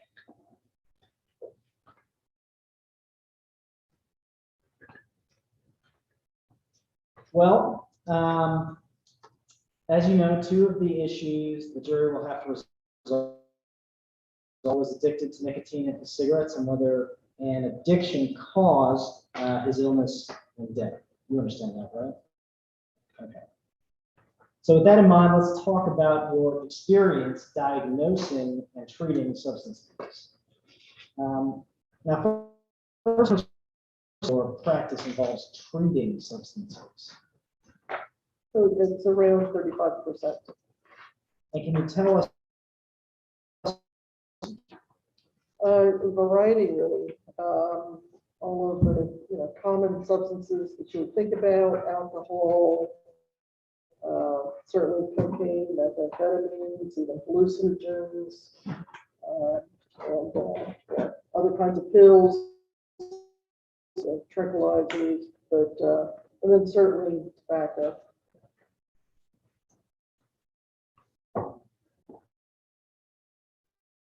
certification psychiatrist, is there an advantage to treating a variety of substance disorders across the spectrum of different focusing in on just one? Yes, there is. And can you describe what that is? Sure, it's, so they also have the differences, and the differences actually better shine a light on the other one by that drastic. For example, and that's my analogy because I also like to do wings, but palladiums into, if you didn't know palladium very well, you would think they might all kind of look, but the more you work with them, you realize that there's really so many differences, the kinds of colors, the kinds of patterns. And so over time, doing that kind of work, then you better can pick out, well, it's this kind versus this kind.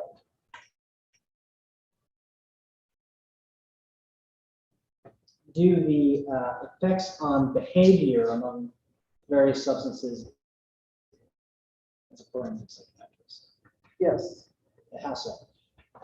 yes, and so the different substances have, and one of those is in behavior, and within that, I'll add judgment. So certainly behavior and judgment, if it's a substance that causes intoxication and the person is actually under the influence of that substance. But even aside from that, have different effects even when they're not directly under the influence or intoxicated. So for example, you may or may not be familiar with this, but a lot of families know when their family member has returned to using a substance because they can see that a lot of opiates, see that often in somebody who's relapsed to drinking, somebody who's amphetamine, but we don't see that that's a pattern. Yeah. Is that microphone on, Doctor? Sure.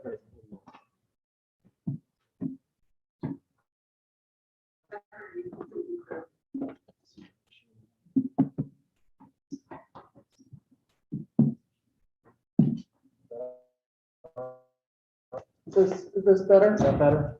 Okay, great. I can move much closer. How's that? Perfect. Thanks. Okay. Our experience with a variety of substance disorders and other psychiatric conditions helps you in assessing Mr. Young. And you mentioned other psychiatric conditions because, first of all, when we're looking at substance use disorders and criteria, in other words, a sign or a symptom that could go with that. So part of understanding this person or the case is that some signs and symptoms may not just go with say disorder. So we try to think of a physical sign, for example, dilated pupils. Or disorder that could happen if a person's on a substance that's a stimulant like amphetamine or cocaine versus withdrawing from a substance like one of the tranquilizers. On the other hand, dilated pupils can also be unrelated and maybe is medical.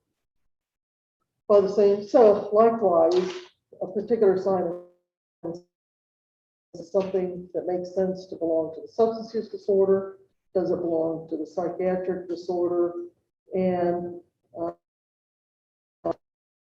we call the differential, the process of differentiating things to know where they belong and how they sort out what pattern.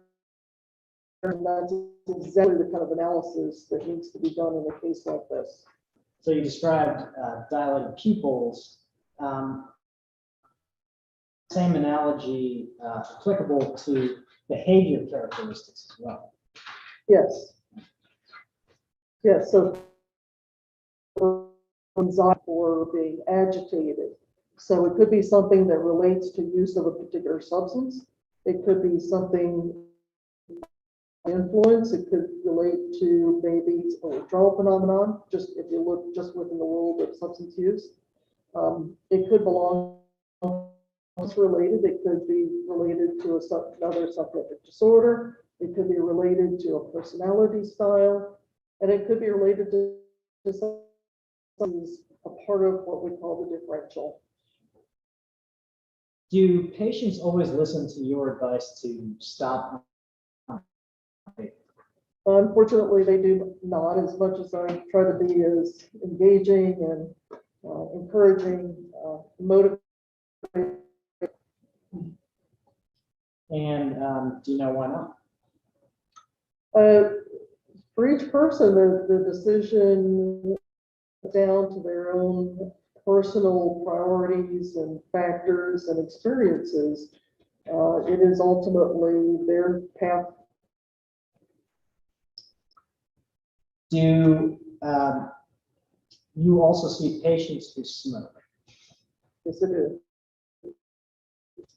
Do patients come to you solely for help in quitting smoking? No, they do not typically, and there's only perhaps one, but no. So, but do you treat patients for their smoking? So even though that may not be that initial primary reason, it's certainly does come up.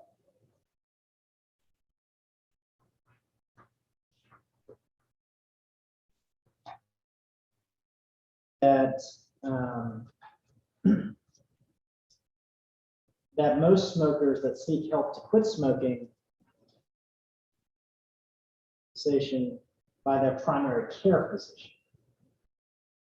Yes, of the people who seek professional, the majority of the time, the encounter is going to occur in a primary care provider's office. Now, do people who quit smoking seek any medical help at all? The majority do not. And is that for those who do seek help, the primary care physician would be their primary point of contact. It is more often the primary care. There are so many more encounters with primary care providers than there are with psychiatric providers. Now, have you treated patients who have voluntarily chosen to engage in risky behavior unrelated to substance use, despite knowing that that behavior carried risk? Yes. Can you give us some examples? Yes. For example, in a psychiatric practice, other kinds of lifestyle choices come up. For example, it is something that, if you will, plagues people with I am often in the role of providing advice regarding activity levels, nutrition. Is it unusual for people to engage in activities that they know are risky or unhealthy? Unusual. So even in a psychiatric practice, a lot of people may have diabetes, so they may have all of the advice and encouragement still slip from the proper diet. If someone engages in a risky behavior knowing the risks, does that necessarily mean they are? No, it does not. In your clinical practice, have you encountered, recognized and understood that smoking can be addictive and dangerous, but who wanted to continue smoking anyway? And in your clinical practice, have you treated patients who you believed were addicted?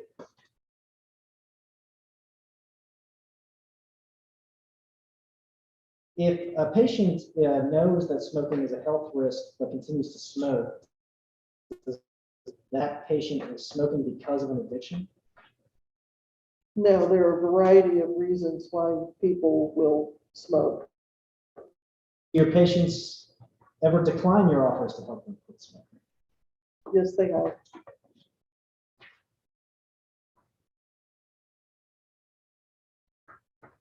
And even if a patient decides that they don't want to quit smoking, do you treat those patients anyway? Motivation or choices regarding whether to continue smoking or to try to stop.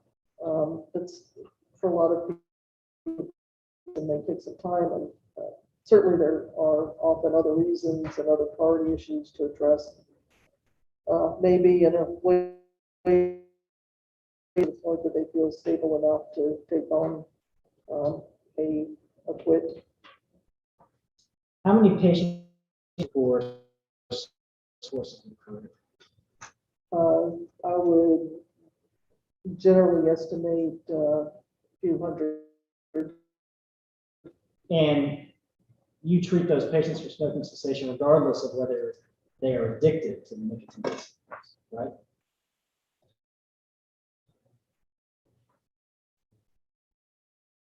Why would you bother treating a patient for smoking addicted to nicotine? Well, whether or not they're addicted, smoking carries risks. So we would whatever those long-term risks going to be. Now, doctor, have you prepared to show an overview of how you treat your patients with smoke? Yes. Okay, can you show that, please? Doctor, could you please explain to the jury what's on the slide and what you do to treat your patients? So, certainly the first step, and what has occurred prior to this, is going through and identifying who's a smoker, who's not. Automation. From there, if we're really going to start into the pathway of smoking, several questions come up. Initially, what's their level of motivation? How much is internal versus external motivation? It's actually similar to with substances. Very similar. And if there's, because a part of the question is, do I need work to help their level of motivation? And then secondly, the assessment of the person's smoking behavior and patterns. So they're smoking under what conditions, and are there certain times and places that they smoke versus don't smoke? Maybe then what are some early smoking at those particular times and places? Have there been attempts to quit? And about those, what can we build on? What can we change and modify if there's been a past quit attempt? And developing that quit plan. And looking at the first 2 points here, when you're your patients, are you interested in learning the reasons they smoke in addition to just their patterns? Yes. Another demonstrative that summarizes some of the reasons you've heard from your patients about why they smoke. Yes. Can you show that slide, please? Walk us through some of these. Sure. So probably everybody understands that for some people it's the element of enjoyment and pleasure. Some people find it to be relaxing. Some people, on the other hand, find it to, sort of be activating. A social aspect to the whole pattern of smoking, and going back to that smoking behavior. And maybe on the smoke break at work may function as aspect. There may be other reasons too, like enhancing concentration, or maybe there's an element of boredom. The enjoyment is specific to the taste, the feel, the smell. Some people, it decreases their appetite and might try to use that for weight control. Some people, it's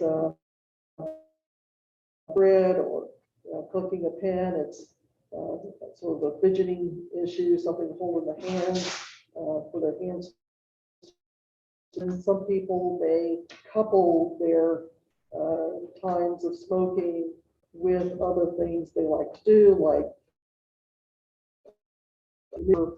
or maybe there's alcohol, the happy hour, with friends. So there may be multiple things occurring at one time that are the reasons that they're smoking when they're smoking.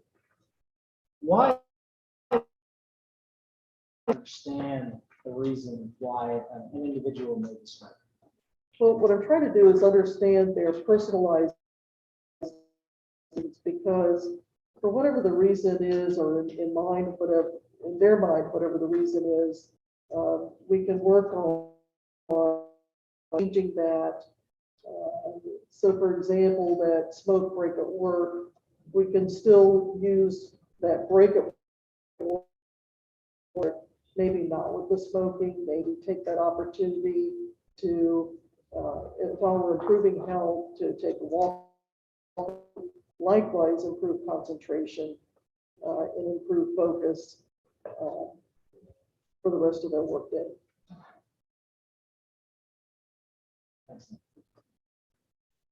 Doctor, based on your experience, what are the key factors that determine whether a smoker?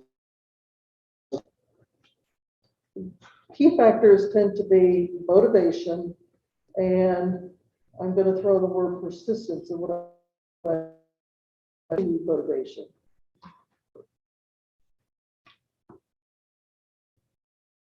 Is persistence something the smoker with needs to demonstrate over time? Yes, so what that means is you want to, they may be motivated tomorrow and they don't have that persistence in their motivation, then the quit attempt is likely to end after. That when you are assessing your patients, one of the things you assess is their level of motivation. Why do you assess their level? Understand motivation to occur at different stages and different levels. So some people may think that at some point they may want to quit. So they're not particularly highly motivated to undertake a quit attempt today, tomorrow. Some people may not be interested at all in a quit attempt. May say, maybe one day, not going to do it. And some people may say that, well, yes, actually, I've really thought about this, and I think it's something I'd like to do. I'm not sure how to.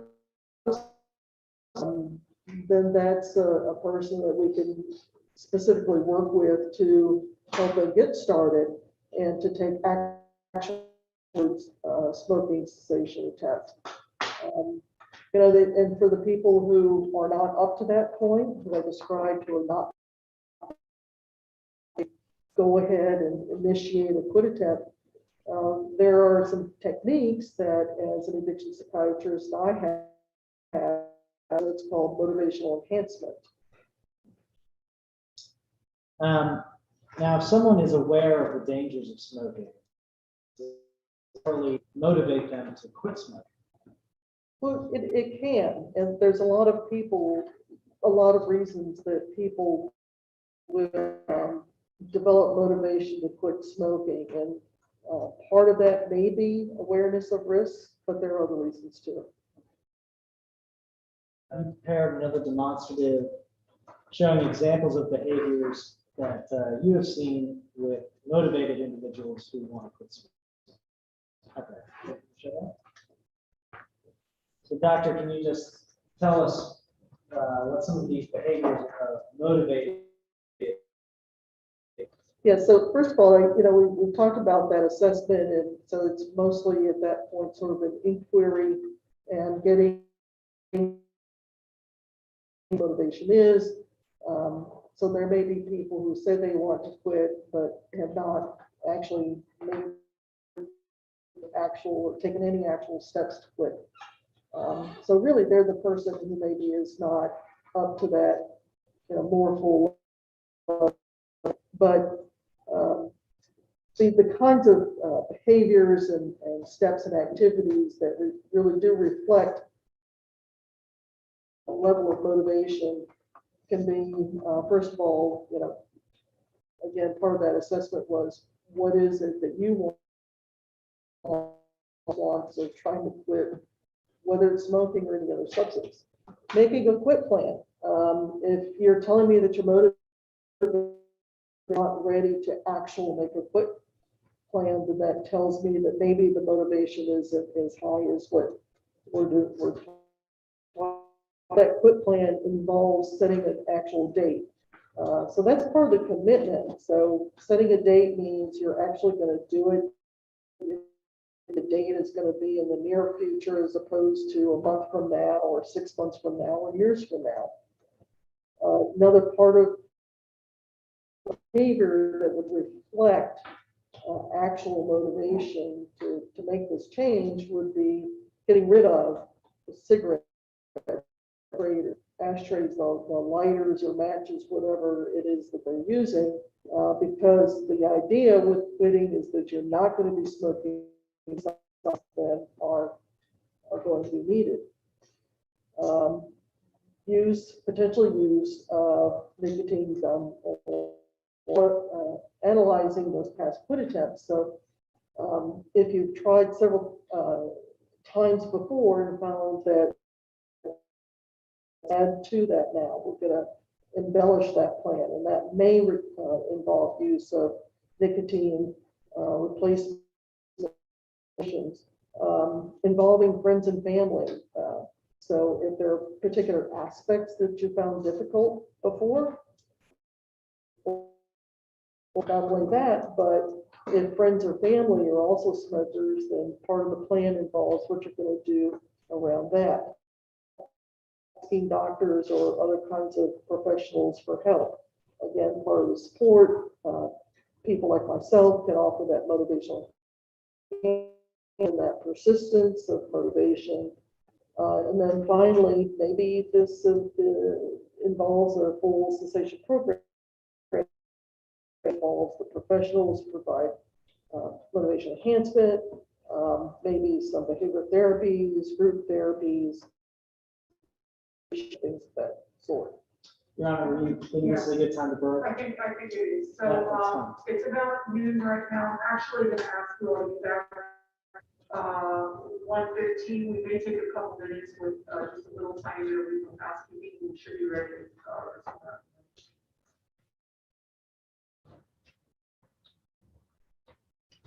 All right.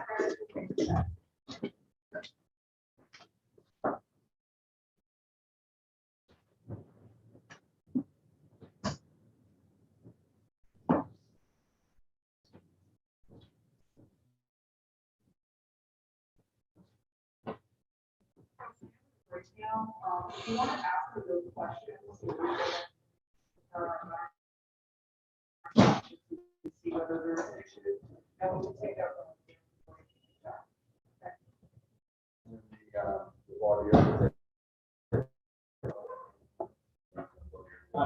I'm not there yet, but I will be getting. you can plug your one on when I come back with you. You know, or you can one year on the foundation for the exhibit. Yeah. No problem. And, Have a seat now. Ms. Harnett, Dr. Ryan, I'm so sorry. Yeah, he's got some questions based on one of the demonstratives that your attorney or the attorney is going to be asking you some questions about. So he's counsel for the plaintiff, he's just gonna ask you a few questions about your foundation for the testimony. Can you put that slide on the board? Put that up. You see that slide there, Dr. Barnett? Yes. Oh, by the way, how are you? I I know I met you one time, years ago. Good to see you again. So this cites a comparison of dopamine levels, and it cites 25, so forth and so on, right? You see that? yes, You didn't physically prepare that yourself, somebody prepared that for you? based on numbers that I provided. Right, based on numbers from another source, right? Yes, Okay, and you got them when you read the Dewey article, right? yes, Okay, so you've not been involved in this research, right? correct. And so Dr. Dewey did the research, and in Dr. Dewey's article, which says a lot of things, you extract, right? Yes, But in terms of that number, like the 2,500, 4,500, 2,280, those numbers, whether or not the rat was injected with a nicotinic inhibitor,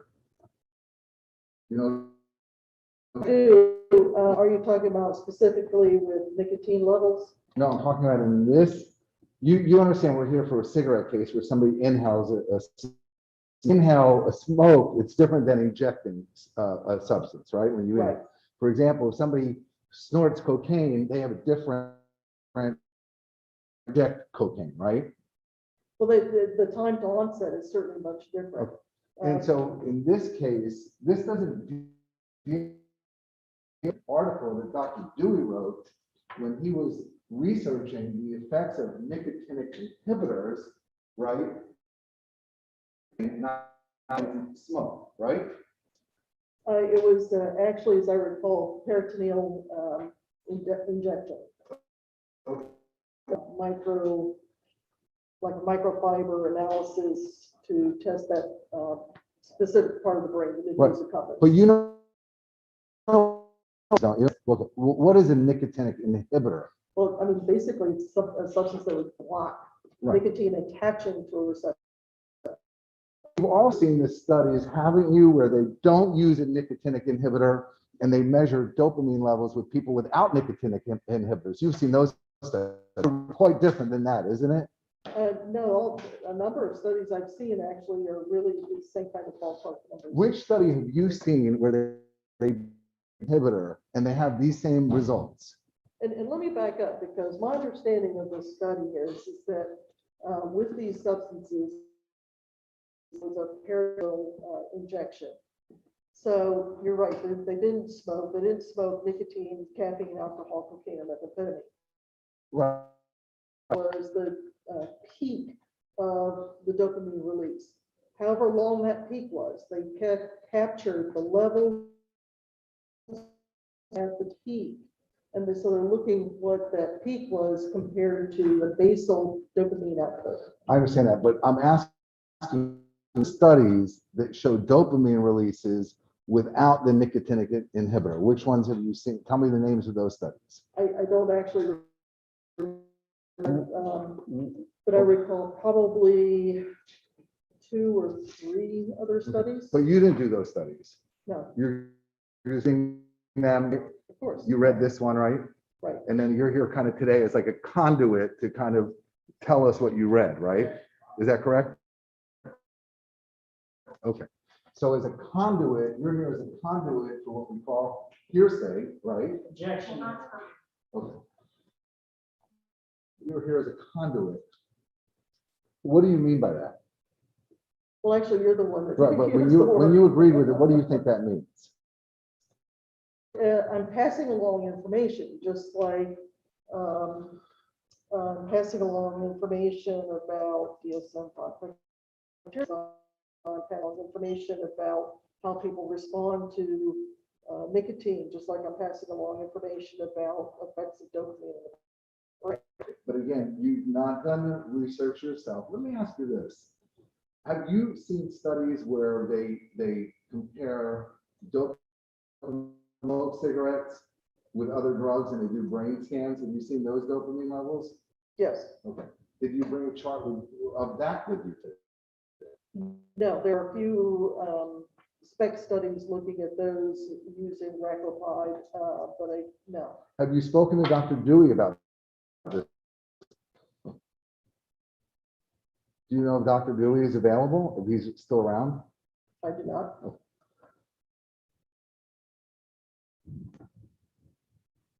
Okay, so just so I'm clear, you've not done this research yourself, correct?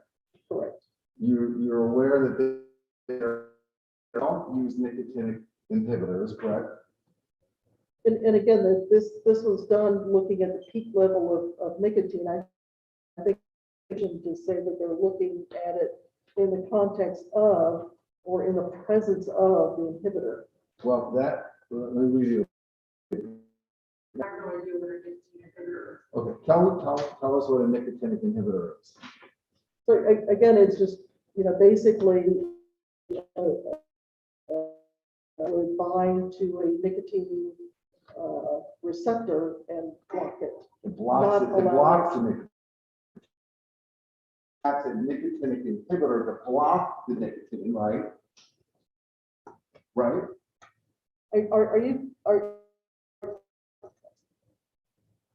I'm not sure if you're talking about the kind of study where they, I'm not sure. Very specific objection, this is more of a Okay. process. Did Mr. Yount have nicotinic inhibitors? Mr. Page, whether is accurate or not is not my consideration. Okay, you made a specific objection, this is what you. Okay. You took these numbers directly out of this report that you read, correct? yes.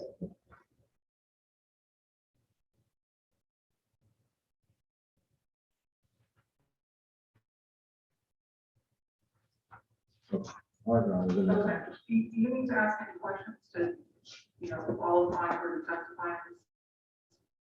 You must. I mean, if you don't think I have to, I'm then. not suggesting. Okay, I'll assess it for you. Okay.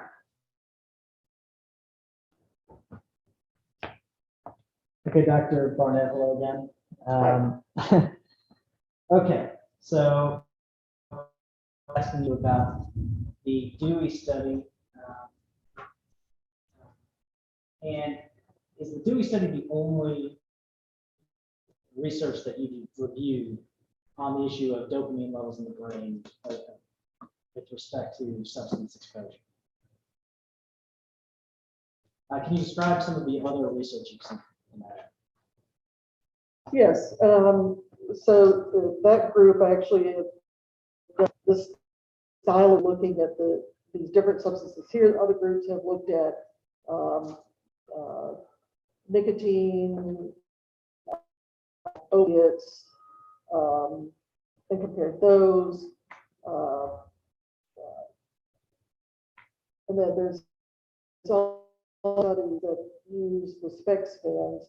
So, and again, because this uses a microprobe into the nucleus accumbens of the rat brain of humans. So the human studies involve SPEC scans and receptor occupancy to try to correlate, actually have algorithms to correlate these rat studies of binding potential to how much is available and open in terms of receptors. And from that, that's how you get these numbers. It's really hard to explain to a person who's maybe not used to this kind of information. Well, that would certainly include me. Yes, so I've specifically with the rat brains and the basal dopamine release, there are a number of groups that have done these kinds of studies. And regardless of how the substances were administered in the Dewey study, are these professional opinion valid as representative of the that you can experience in rats as well as? Sure, and again, because there have been multiple studies, they're finding results. In other words, the results have been validated. Let me ask you something because, frankly, I need a break also, and I don't want to spend half an hour. She's going to testify, or if you're going to testify, Dr. Marsh, regarding mechanisms of addiction, and comparing the levels of release, generally speaking, between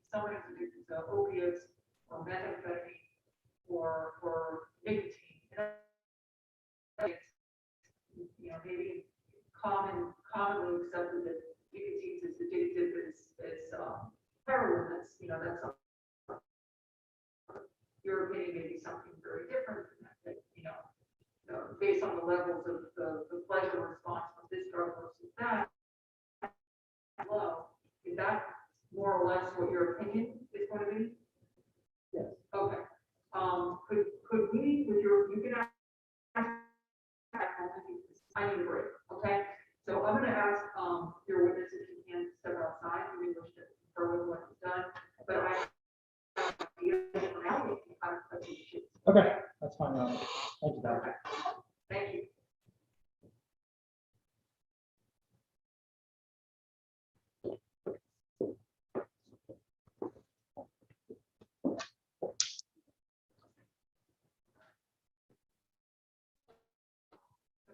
The line is that a witness is permitted to rely upon, a vast array of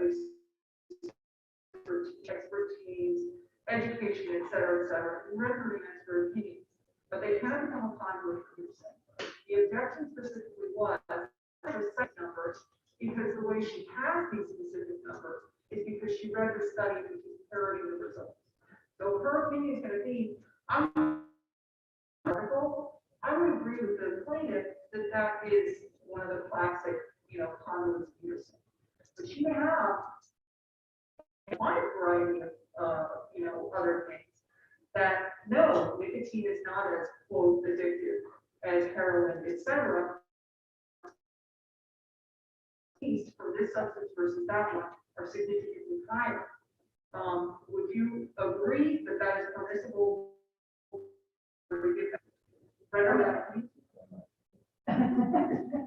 Yes, my father. Okay, Yes, so the plaintiff agrees with that.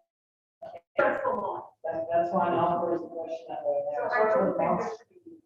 It's fine. Okay, the demonstrative was just used to explain that.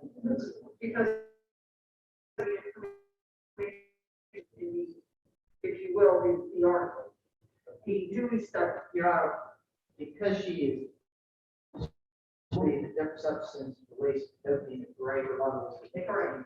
If we took off the numbers, so that it just shows the illustration of the different substances and the fact through no, the chart because is better the illustrating line, the the truth. vertical line is numerically graphed. Right, but we'll take that off. In other words, specific number either within within each chart or within the graph itself. We'll just- And then show that relatively speaking, these other substances have greater dose. Would you have any objection to that? If they took all apart and it's merely showing a comparative line. I would say this, Your Honor, at this point, because if she's going to be part of it, I would prefer she be part of it. Really? So that I can cross it down, Then you're otherwise, drawing would be restricted, so I would rather let them do it, and then I'll just cross it. But I guess the objection to. Okay. Yeah, no need to apologize. I know, but Okay. I wish.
You're all talking about. Yes, it is.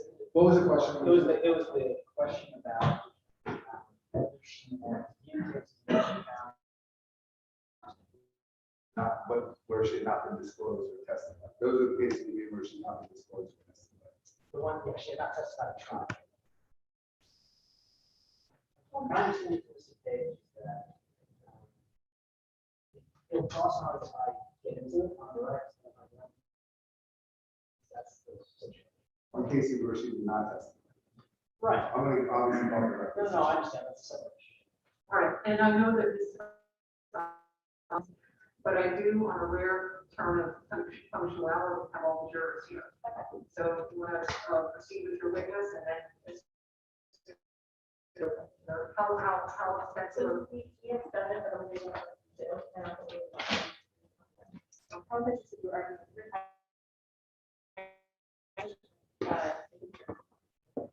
And then, Marlo, I have a concern to address about the jury instructions based on the information that.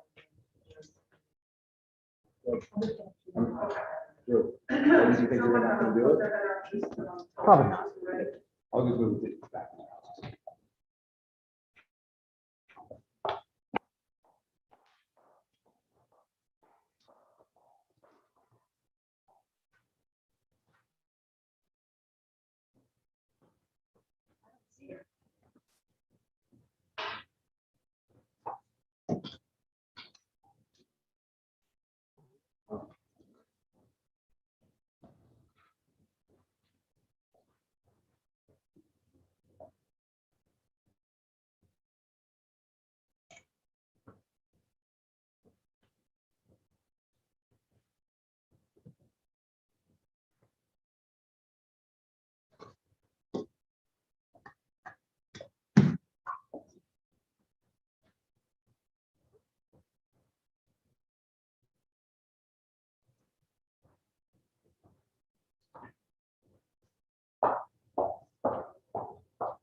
All right, for the jury.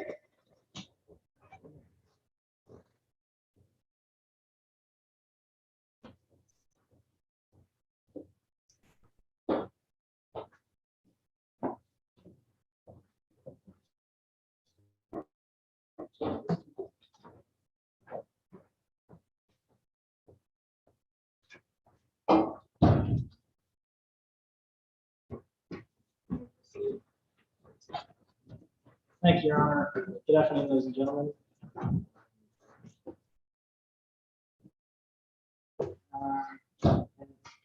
I'm glad to see that we can see your entire face.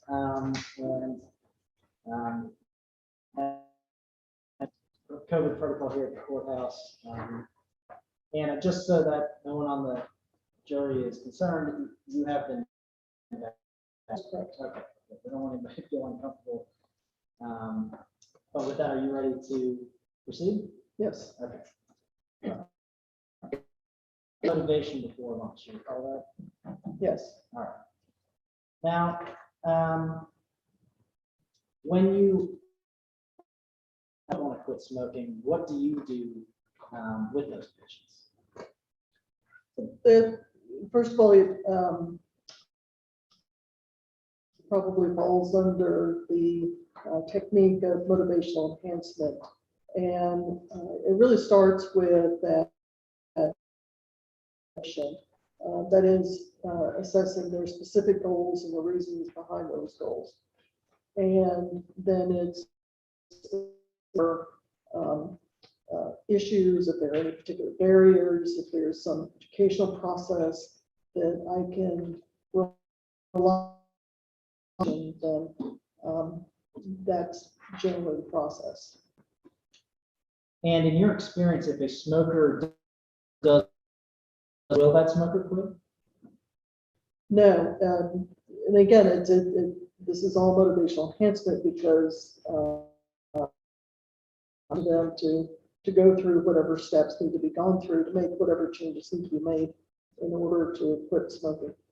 Is it for a smoker to go through different phases of motivation over time? Certainly, and you're correct in saying that there are the different, and they can certainly fluctuate over time. Okay. Have you heard of something called stage quitting behavior? Yes, And can you explain what that refers to? yes. So the first would be pre-contemplation, the person who doesn't want to change, doesn't want to quit. Not thinking about it, don't have any questions about it. Even saying that, that's something still that through motivational enhancement, we would still try to work on. Without being argumentative, without me putting my goals as their goals. The next stage after and in contemplation, that's where the person is not yet committed to making the changes, but is starting to think about it. Doors open a little bit. And then the next stage after that is preparation. Stage people are now pretty well committed to making the change, but they need to put some steps into place to do whatever this change is. Of course, in this case, it's quitting smoking. And then the next stage, and in that the person is actually going through the steps that they've identified as for themselves in order to accomplish their personal goals. Based on your education, training, literature, how would you compare those who say they want to quit smoking versus those that are trying to quit smoking? I know that a lot of people, certainly the vast majority of people, will say that they want. They said they're not necessarily saying that they want to quit today or tomorrow or next week. Inviting everybody with an opportunity to quit who says that they want to quit, a number of people will not. In fact, a fraction of the people will actually take any steps in the moment to go ahead and quit smoking. Now, do you agree that there are some motivated smokers who can still fail to quit? Yes. And is that why persistence is also? Yes, persistence, and we already did allude to can waver over time. And so the person has decided not only to quit smoking, but to go ahead and take the steps that they're taking the same steps tomorrow, or some steps tomorrow, the next day, the next day, the next day. Making behavioral changes is a process. You don't just go from being, oh, I've done it, I've quit the next day. Even though people joke about it, it really isn't true. Now, you told us that health for some people, but is that the only factor that would motivate someone to quit smoking? They're not the only factor.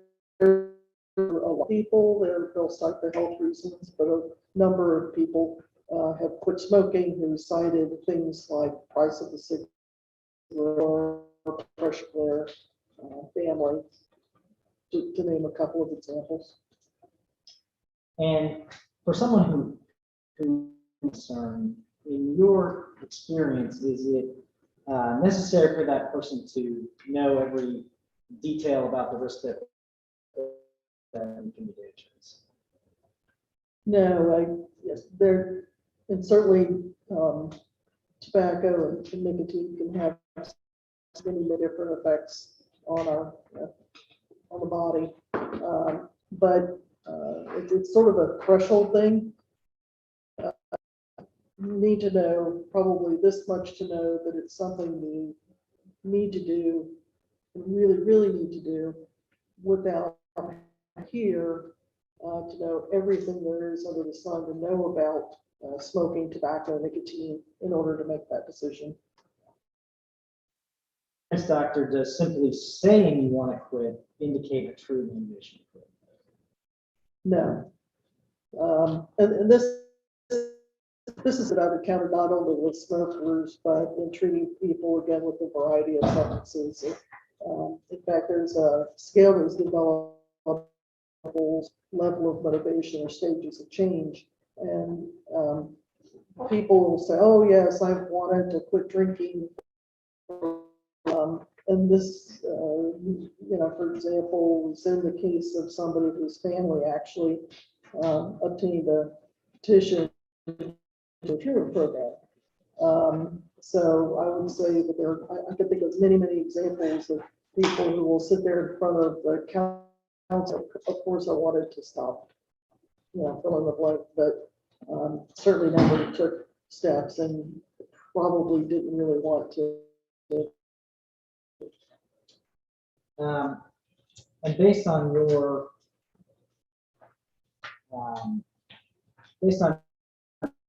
experience, what percentage would you say of people who say they want to quit smoking are actually ready to quit smoking right now? Probably some in the area of 8%. Okay. So I want to talk a little bit more about nicotine specifically, and that will help explain your opinions related to nicotine. Yes. Okay. Can you show that, please? All right, Doctor, if you just explain this slide and tell us, are these the kinds of issues that you ordinarily evaluate as part of the forensic analysis? When we're talking about smoking, there is a role for nicotine, although that's not said about smoking and smoking behavior. So it's important to understand those particular issues in a particular reality. A part of that is the physiological effect of nicotine, specifically action in the brain, which translates then into behavior. And then thirdly, addicted to cigarettes containing nicotine, which is a pretty specific question with specific parameters that have to be added. And could Mr. Young control his smoking and quit smoking when he wanted to do so? So those are two separate but of course related. One is the control, and what are some examples of that? And then over the years, and whether there was an ability to quit.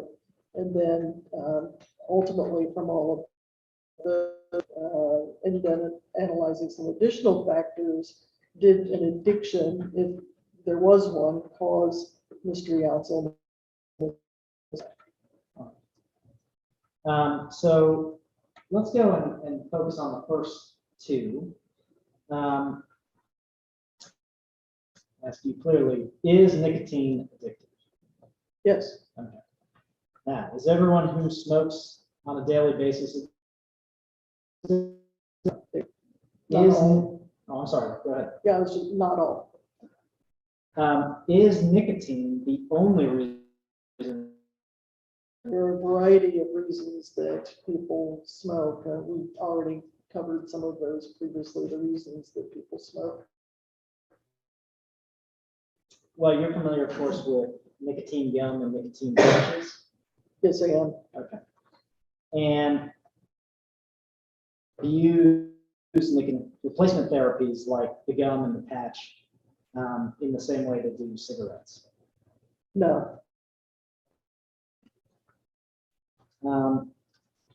Do people prefer non-nicotine cigarettes over nicotine replacement therapy?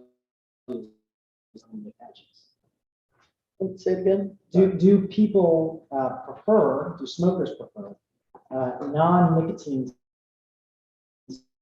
or nicotine replacement therapy? Right, so looking at people who are smokers who are experiencing withdrawal symptoms, the denicotinized cigarettes actually have worked better than nicotine replacement.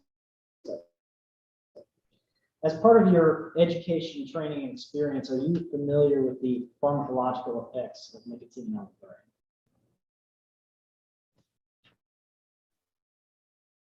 brain?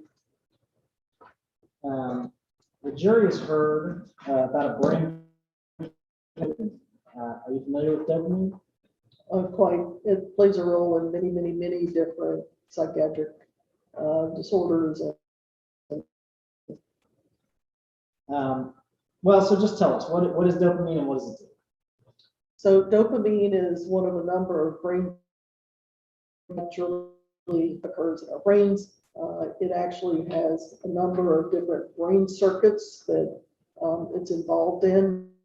The circuits involves movement, another involves mood, another involves the pleasure centers, to name a few. Are there many activities and behaviors of dopamine? Yes. And I think we have a demonstrator that's showing some examples. Put that up. So, doctor, are these just some examples of activities that release dopamine in the brain? Yes, and so what we're actually specifically talking about is in that area of that circuitry that and there's always a certain what we call basal or sort of a foundation of and these have been identified as resulting in an increase over that basal amount.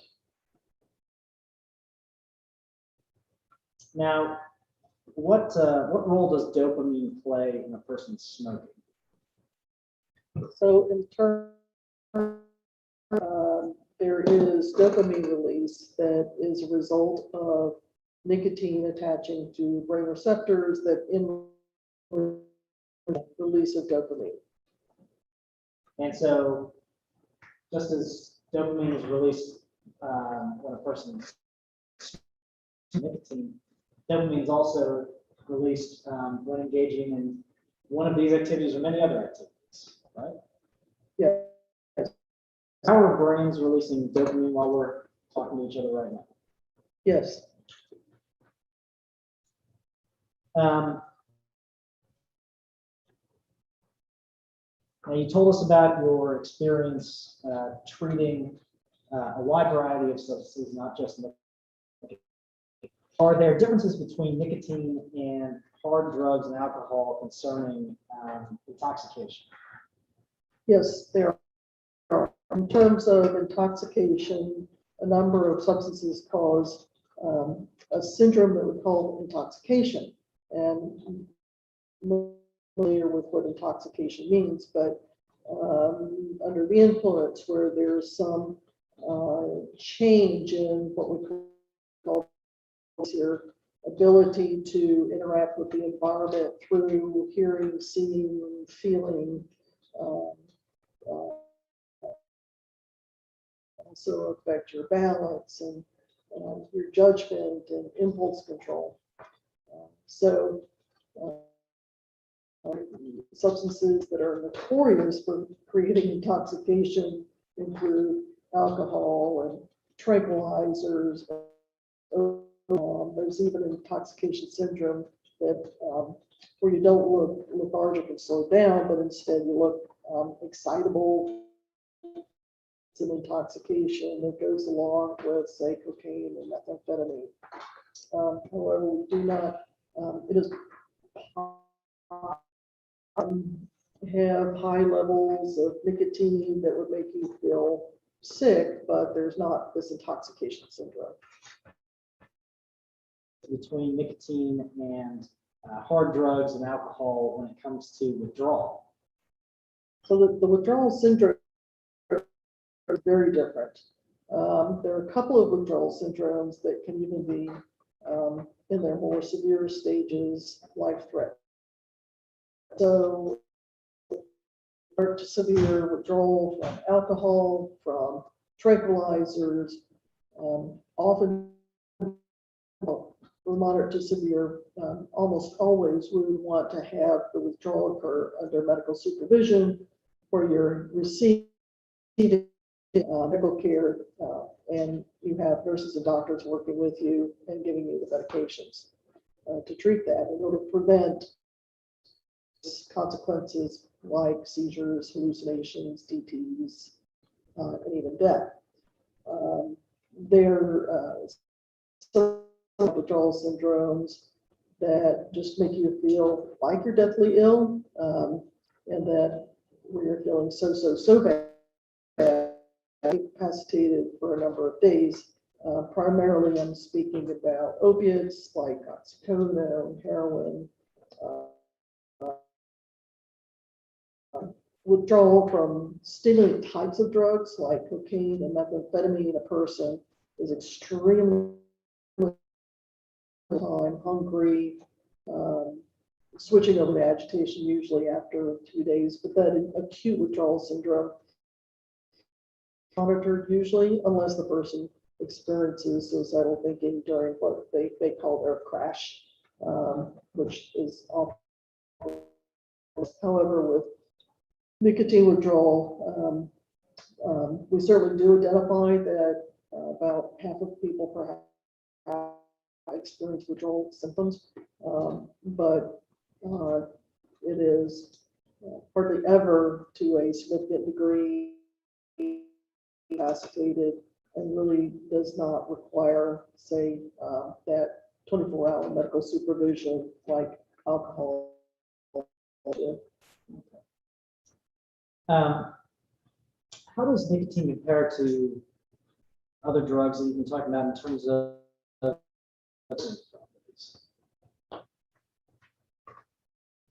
Reinforcing properties, there's a couple of ways to measure that, and to an extent maybe infer that from what we understand about dopamine release, but the easiest way to measure that is simply by saying, be placed on this substance, can you identify the type of substance, how much, so the value is a paradigm to evaluate that. And then in animal studies, you can just simply look at how often they'll press a lever for it, although that's to human reinforcing effects.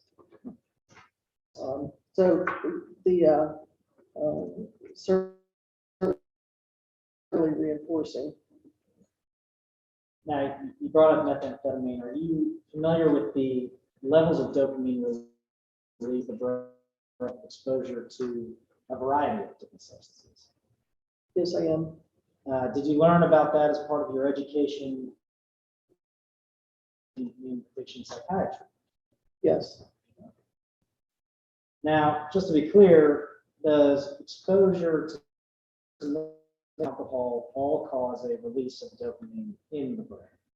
Yes, they all do. Specific data, how does the magnitude of dopamine released in the brain from exposure to nicotine, but that release from exposure to hard drugs and alcohol? Yes, it really the type of drug that has the absolute extreme highest release are the stimulants, methamphetamine. Cocaine is fairly high up as well. So that's really the one end of the spectrum. At the other end of the spectrum, And then somewhere towards that end of the spectrum, you've got nicotine. So, and you mentioned alcohol. How does the level of dopamine released in the brain from? It's in the same approximate ballpark. Alcohol is probably a little bit higher. Caffeine, is caffeine at approximately the same level in terms of the dopamine released in the brain? Yes, it's towards that end of the spectrum on the low side.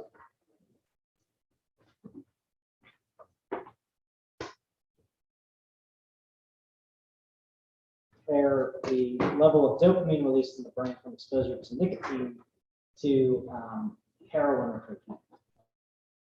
So heroin's a little bit more towards the middle, surprisingly not as much dopamine release as you would think.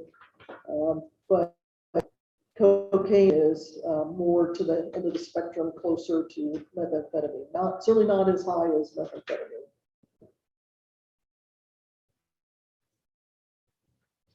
Now, despite those distinctions, have you heard people say that nicotine is the hardest substance to quit? I have heard that from people.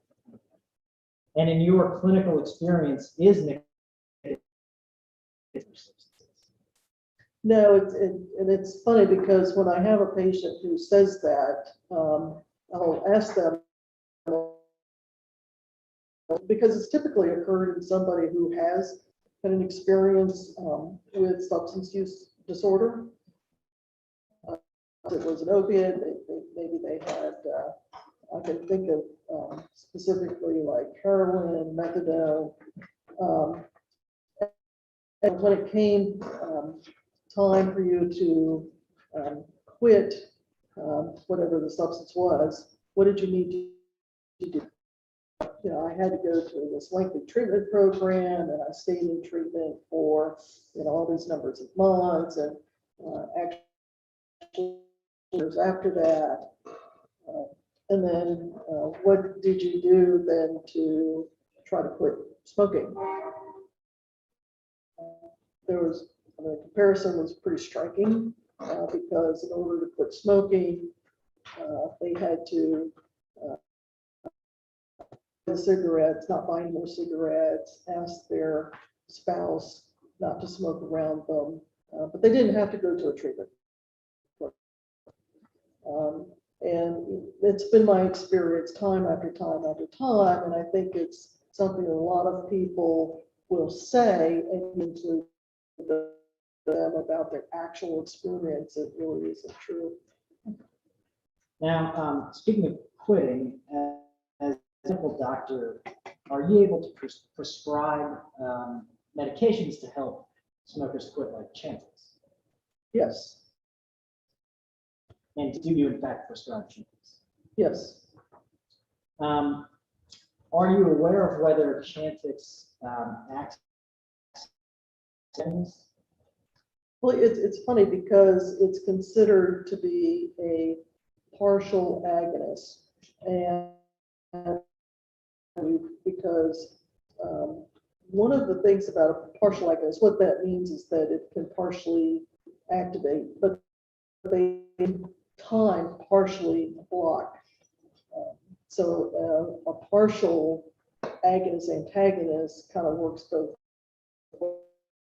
In a way, forces the receptor activity kind of to some point along the spectrum. It's neither a blocker or a full activator 100%. You'll get a result that's somewhere between there.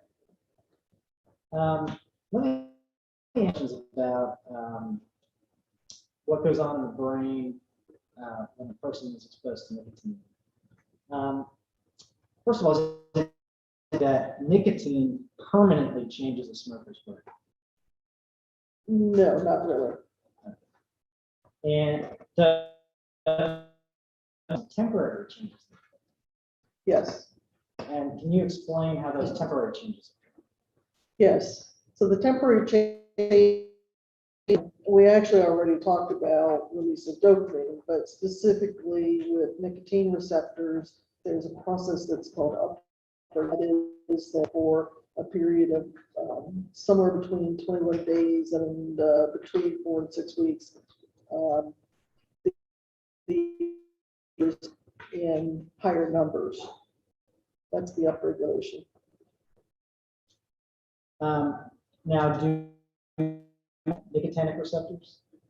No, nicotinic receptors, in order to talk about those, we actually have to start with the nerve, and it's broken down into two balancing parts, and just the name of it is something that, but so the one part, that second part, it is broken down into a couple of different receptor types and different chemicals that act. So it turned out that in long time ago, the way that they figured out the receptors based on attached to those. And so we identified a whole group of receptors that we called nicotinic receptors. And the chemical that actually is called acetylcholine, if you would ever want to know. But this is all something that just occurs all the time naturally. Now, what effect, if any, does the increased number of nicotinic receptors have on a person's decision making? Effect on cognition, inhibition, or impulsivity, so no effect. And is it addiction to nicotine that causes the upregulation of nicotinic receptors, or is it just the presence of nicotine in the brain? It's just the presence of that upregulation. And the other way around, does the upregulation cause addiction? No, and you know, for example, release of dopamine, we talked about this upregulation in nicotinic receptors, and yet not everybody that has exposure to nicotine gets either a tobacco use disorder. These processes of increased dopamine or upregulation in nicotine really don't explain how it is that and it does not, because they both experience that. Now, when someone stops with nicotine receptors. So it appears that after approximately maybe a month, somewhere between 4 and 6 weeks, the upregulation has essentially normalized. So because that's a kind of a different process, but it really just goes back to that normal level. Do these changes in the brain impact a smoker's willpower? No, they do not impact will. The changes in the brain rob someone of their ability to understand the risks of smoking? No, nicotine is one of the substances that cognition like something else would, especially during intoxication. So the ability to comprehend things. Can other substances cause changes to receptors in the brain? It's called change the receptors, yes. And can other cause other changes to develop in the brain? There's not just receptors, but other changes as well. Yes, I mean, that's the whole basis really of doing therapy with somebody, psychotherapy, that causes changes in the brain. If you get a creature and train it to go down a certain pathway, there'll be changes in its brain equivalent. Experiences can change the brain because the whole process of memory is, and of course, if there's damage. Now, as a board certified geriatric, with disease processes like dementia and Alzheimer's? Oh, absolutely. And are those processes, Yes. how do the changes that occur in the brain during Alzheimer's compare to the changes in the brain that take place when a person is exposed to nicotine? Well, let me start with Alzheimer's. There are some things that accumulate and increase over time as the disease progresses. There's some other things, tangles, but the plaque itself is toxic, and then you get dead brain cells that are in proximity. This usually occurs in the area of memory. And then as the process goes along, see shrinkage in particular brain areas over time with Alzheimer's. With we don't identify structural changes in the brain. We talked about the changes in those are temporary.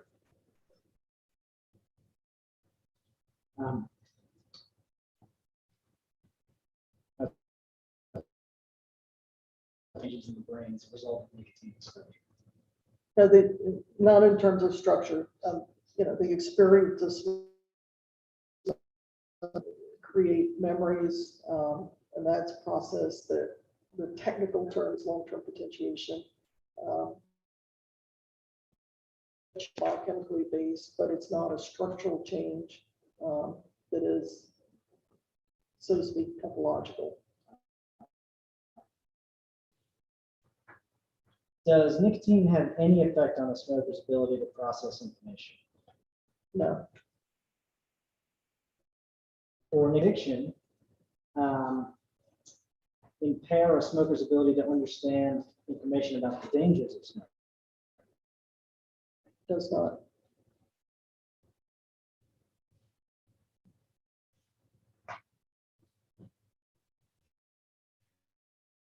You told us before about some substances that can cause intoxication. Can those substances have an impact on a person's cognitive?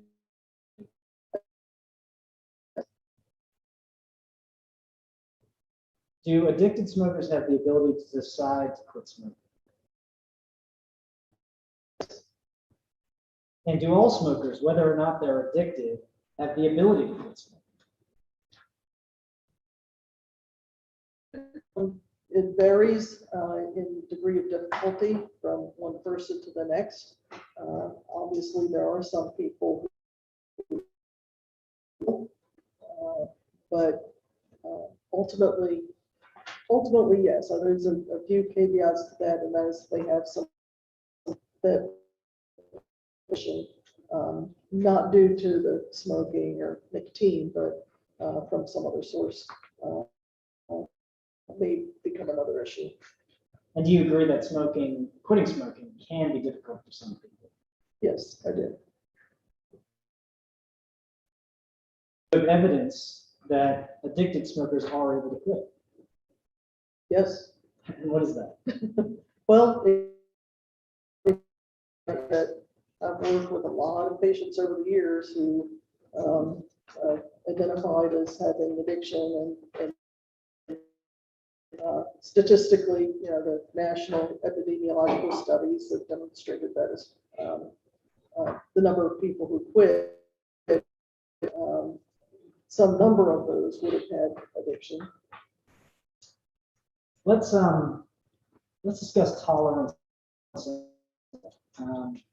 First, I know you touched on withdrawal earlier, but can you explain how those concepts interact with regards to? Yes.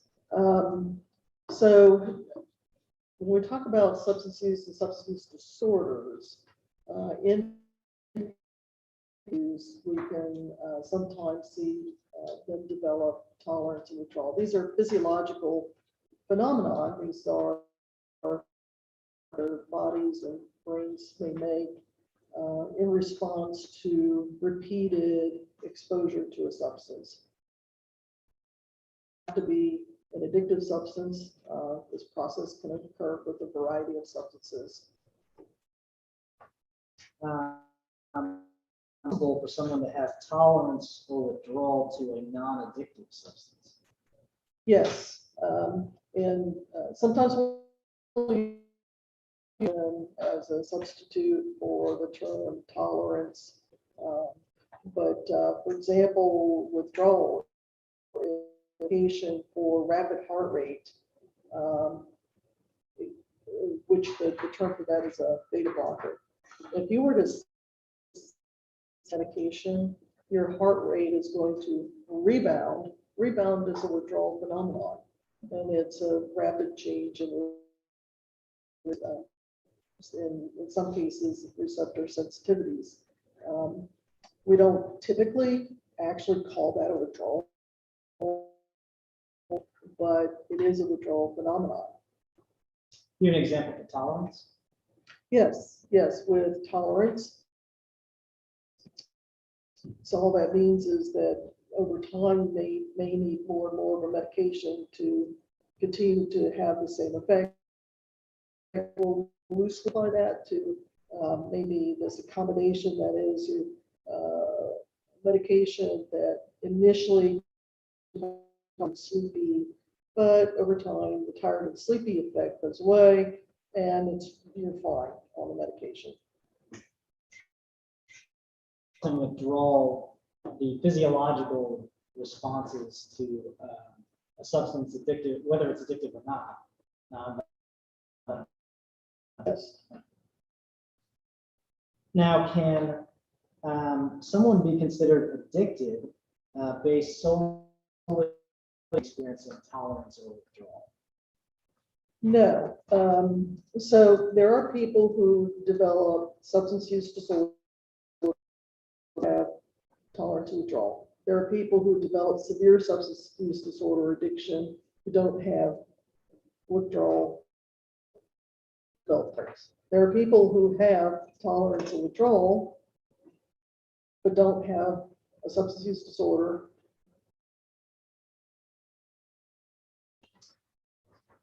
Now, can you determine that a person is addicted to nicotine simply because that person? No. Smoking a lot of cigarettes really is just a way of describing perhaps tolerance. Information by itself, I couldn't make that determination. So even if someone smoked 5 packs a day, for example, does that mean that that person was addicted? It does not necessarily mean that. Could they be? Yes. Is it possible they're not? The issue is that by that, just knowing that they have tolerance doesn't tell me anything else about other characteristics of a substance use disorder, specifically tobacco use disorder, and how many of those characteristics. Because the number they have tells me whether or not they have addiction. Can you determine that someone is addicted to nicotine simply because for many years or decades? Again, that information doesn't tell me really anything about tell me anything about the actual characteristics that they may have that would be a part of tobacco. In fact, it doesn't even tell me anything about tolerance or withdrawal. Now, Doctor, do you know whether most smokers begin smoking? I am familiar with that statistic. Okay. Do you know approximately what percentage that is? Approximately 8%. Now, can you determine that someone is addicted simply because that person started smoking under the age of 21? No, and I've referred to this a couple of times, but there are certain characteristics that we look for to make a determination. And so simply knowing how started smoking doesn't tell me what those characteristics are or if they're even there.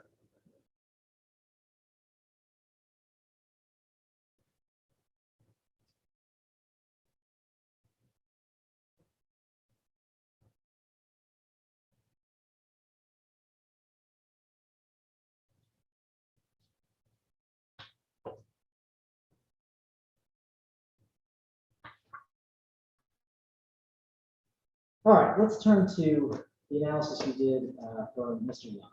Okay. Did you prepare the materials you analyzed for this case? Yes. Okay, can you show that?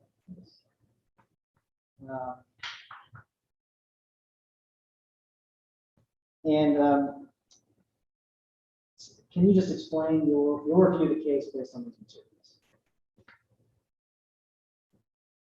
One of your opinions of the case. Sorry, that's a bad question. So I'm going to start with the bottom. The complaint and interrogatory responses have some information contained within those. Smoking behaviors, patterns, historical information that help me understand the case. Words that have, again, a little bit of information that can inform me about some of the matters at hand. Our employment records actually typically includes not only employment, but perhaps even some military information, occasionally indicating information, which all of that could be relevant to, for example, looking at personality. And then the deposition. So these are various witnesses and different family members, and they would inform us about Mr. Young, particularly different phases in life. So in other words, one person being closer at one time of life, another person time in life, and then together helping to resolve if there are any inconsistencies. And finally, some of the depositions are from other experts. Are the materials you reviewed in this case that you typically review in a forensic setting? Yes. And does your experience and training in evaluating these materials? Yes. Your Honor.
Okay, Dr. Barnett, were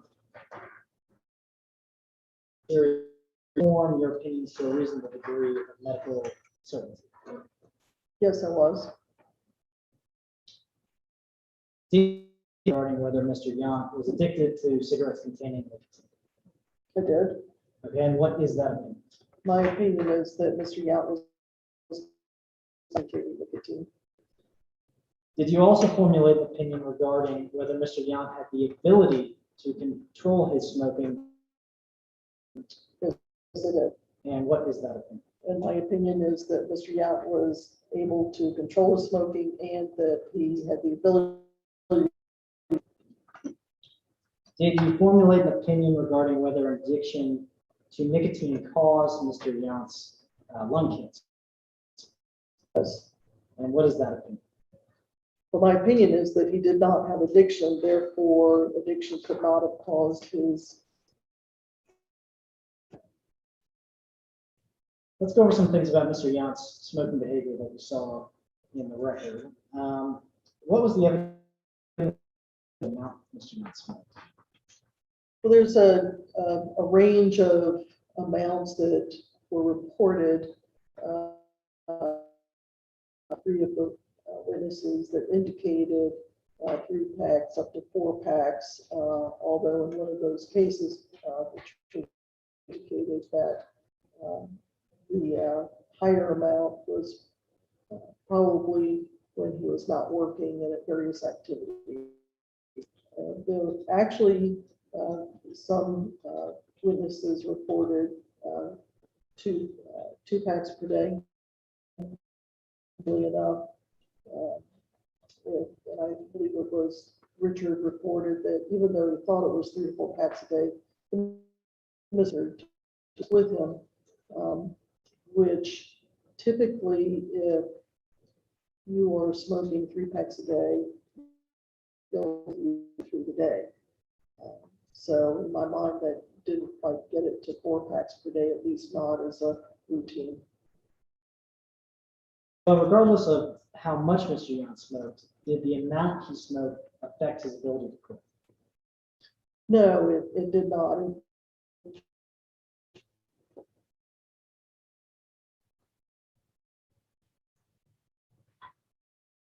Okay. Doctor, as a psychiatrist, is there a standard manual that you use for your clinical and forensic practice? Yes, there is. Do you have, from your point of view, to that manual? Yes. Okay. Show that, please.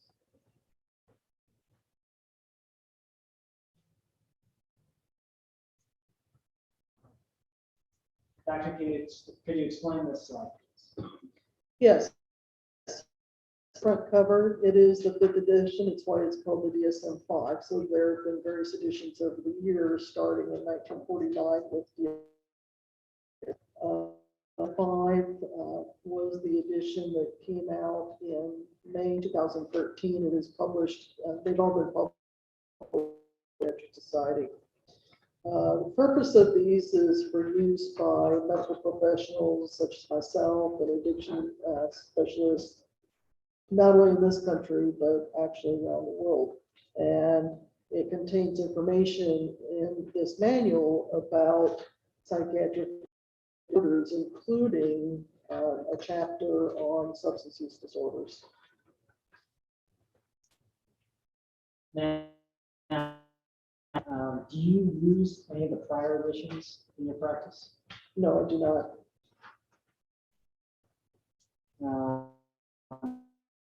Does the DSM-5 have sections that are specific to different substances?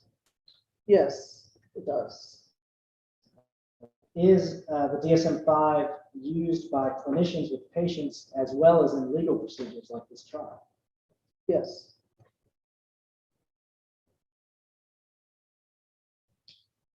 Now, you recall when Mr. Yount passed away? December 2nd, 1993. And that was before any expert in the case was involved. And in your opinion as a board certified forensic psychiatrist, is it evaluate a case like this where the subject has passed away before anyone has a chance to evaluate? Yes. Can you explain that, please? So without a standardized manual, it is left to a great deal of subjectivity in making any decisions. For example, whether or not there is a substance use disorder, tobacco use disorder, or and in terms of the particular use of this manual, the reason that we've had these different sense through the years is because of an updated understanding about how to categorize and the kinds of characteristics that go with these disorders. So it's sort of like having a better MRI than. And does DSM itself explain that it can be used in forensic settings? Yes, it does. To be clear, that mine's seen better days, of course, but this is it, right? This is the DSM-5, Yes. hardcover. Training on how to use the DSM-5 in forensic settings. Yes. And a smoker is addicted under DSM-5. Does that mean the smoker cannot quit? No. Now, I want you to assume that the jury has heard about two other tests, the Fagerstrom test and the heaviness of smoking index. Are you familiar with those? I'm familiar with those. Do you use them? I do not. First, neither is diagnostic. So between what is used diagnostically and something else that is used to rate or measure a diagnosis. Something that is used to screen for a diagnosis, and I'll take the screening part first. And we do use screenings sometimes in psychiatry, or you know what, they're used in all in medicine. They're meant to flag the clinician that there may be the presence of something, and then the clinician has to do a further analysis as the disorder, or if the whatever the instrument measured belongs to a separate disorder. So it's simply on more fact finding to establish what's going on. So they tend to be over inclusive, and that's the screen.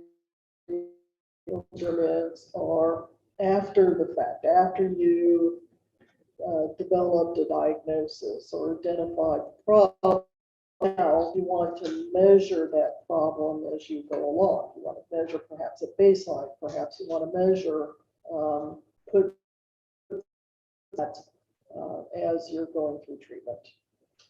Are you familiar with what the two criteria are in the heaviness of smoking? Yes. Sorry. Can you tell us what they are? Amount. That one's easy. Heaviness of smoking. Right. And is the second criterion time to first cigarette? Yeah. Now, are those criteria similar in any way to criteria that are found in the DSM-5 analysis? Similar, because in DSM-5, and we mentioned this before, tolerance and withdrawal. So we look at and trying to determine if somebody has a substance use disorder, and then specifically tobacco use disorder. We look at tolerance and withdrawal. So tolerance would be the amount of smoke. The indicator, time to first cigarette, can sometimes reflect whether or not there's a withdrawal process. If somebody smoked first thing in the morning for a variety of reasons, one of which could be withdrawal. Now, does DSM-5 contain additional criteria that you as a psychiatrist need to for forming a diagnosis of addiction? Yes, the criteria, there's a general threshold, and then there are of those 11, there's one that talks about tolerance and one that talks about withdrawal. So aside from tolerance and withdrawal, there's according to DSM-5, what is the estimated percentage of smokers that meet the criteria for The estimated number according to DSM-5 is approximately 50%. Does DSM-5 actually contain a diagnosis using the word addiction? Well, it refers to addictive related disorders, but in terms of actual, say, And why does DSM-5 not use the word addiction? decision not to, because addiction means different things in different areas. So could be using. There was another term that used to be used, dependence. Well, we no longer use that because it also confusing. It meant different things to different people. It had a technical meaning. It had a lay term meaning. It was the additional issue with addiction is that for some people it may carry stigma. A diagnostic term in the DSM-5 that is the equivalent to addiction. Yes, What's that? severe disorder. So for smoking, this would be severe tobacco use disorder. And DSM-5 break down the substance use disorders based on particular substances. Yes, it does. Or types of substance. An opioid use disorder, a cocaine use disorder, a caffeine use disorder, and a tobacco use disorder. Is that essentially right? Cocaine is actually now stimulant use disorder, cocaine type.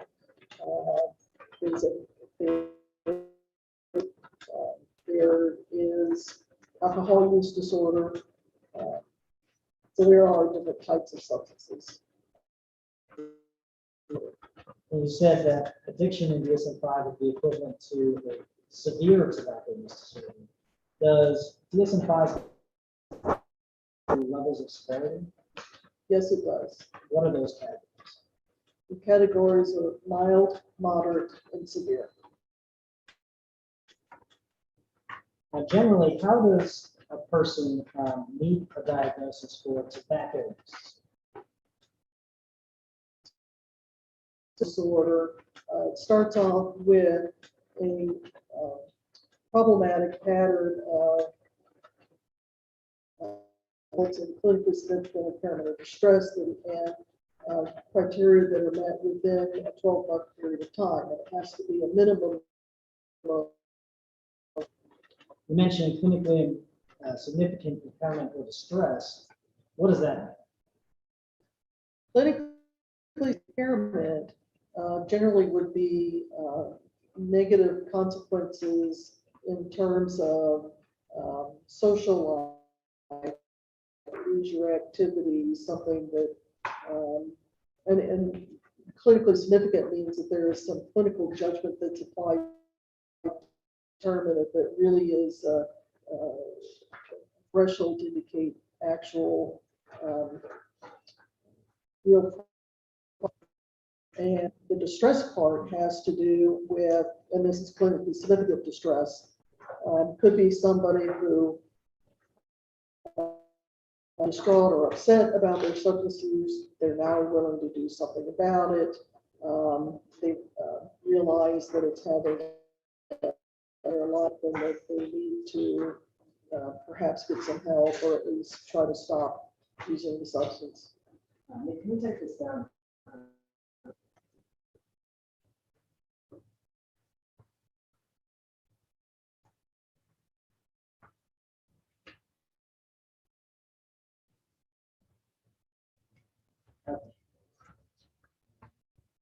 Dr. Bowman, are these the criteria you've been talking about towards?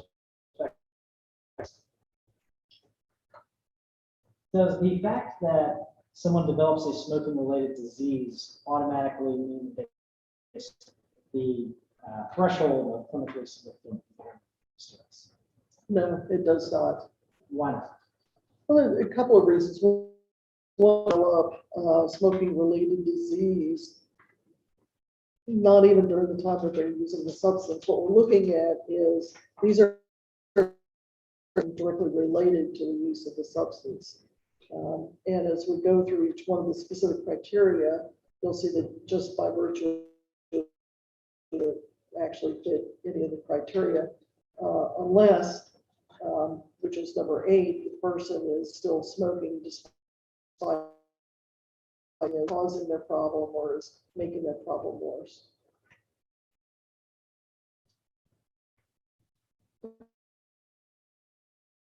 But again, just meeting that one criteria doesn't satisfy the whole, issue of having tobacco use disorder. And what is the relationship between the mild, moderate, and severe forms of tobacco use disorder? Mild meets 2 or 3 of the criteria of those 11.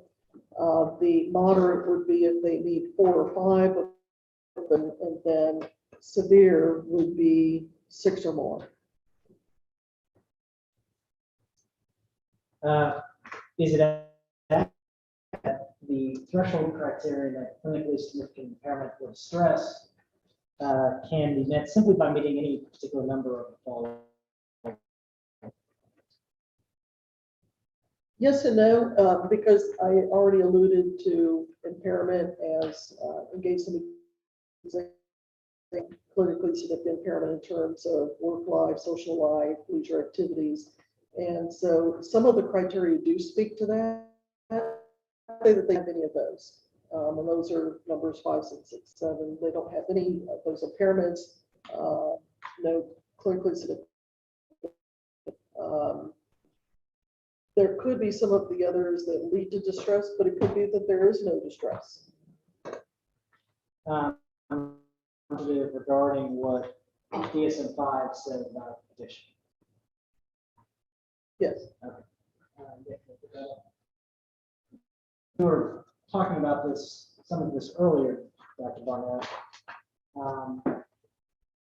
But as this slide gives an overview, the concept of addiction was analyzed under DSM-5. Yes. And do you agree as a point that the word addiction is used to describe an extreme form of tobacco use disorder? Yes. And the word extreme is pulled directly out of some language in DSM-5.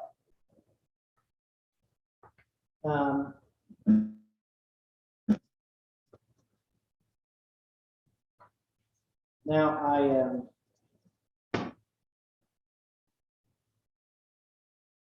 are you familiar, Doctor, with an organization called the National Institute on Drug Abuse? Yes, I am. And do you know whether I asked her if she was familiar with the National Institute on Drug Abuse. Sure.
we can take that down.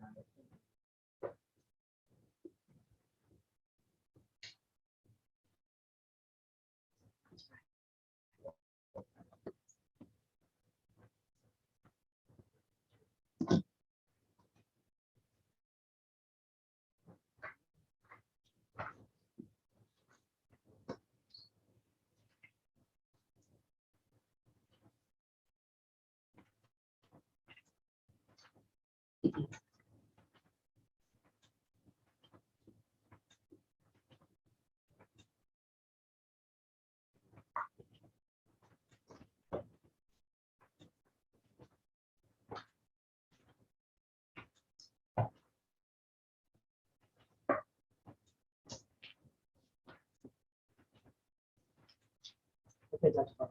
Farley.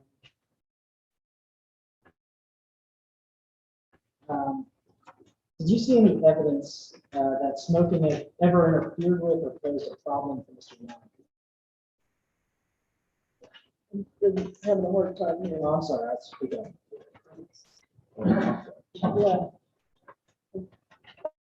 Yeah.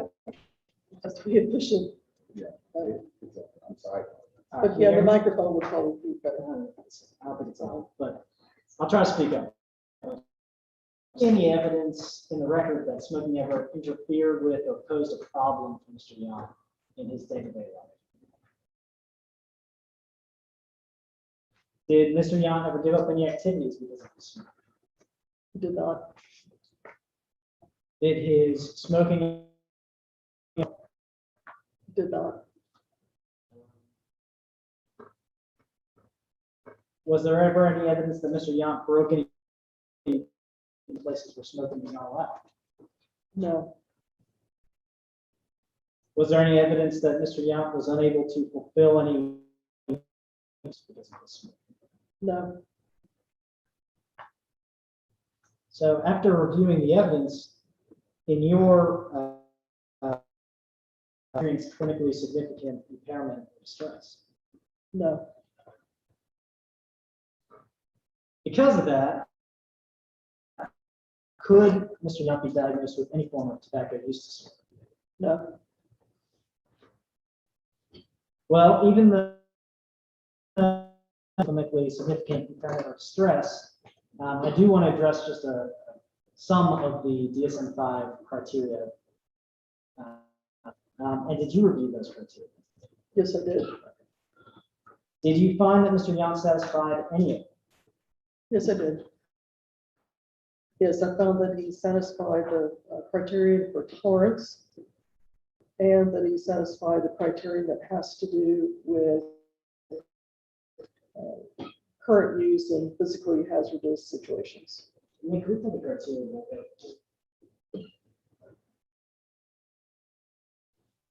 So, Dr. Barnett, I'd first like to ask you about criterion 8. That was the second one you mentioned. Is recurrent tobacco use in situations in which it is physically hazardous, for example, smoking in bed, right? Yes, A person meet this criterion, well, I'll start that. Can you explain might meet this criteria? yes, well, it gives one example, and that is smoking in bed. Some other examples might be where people in gasoline, where people smoke in such a way that they could fire. I mean, a few. And can you explain why you found Mr. Young met this criteria?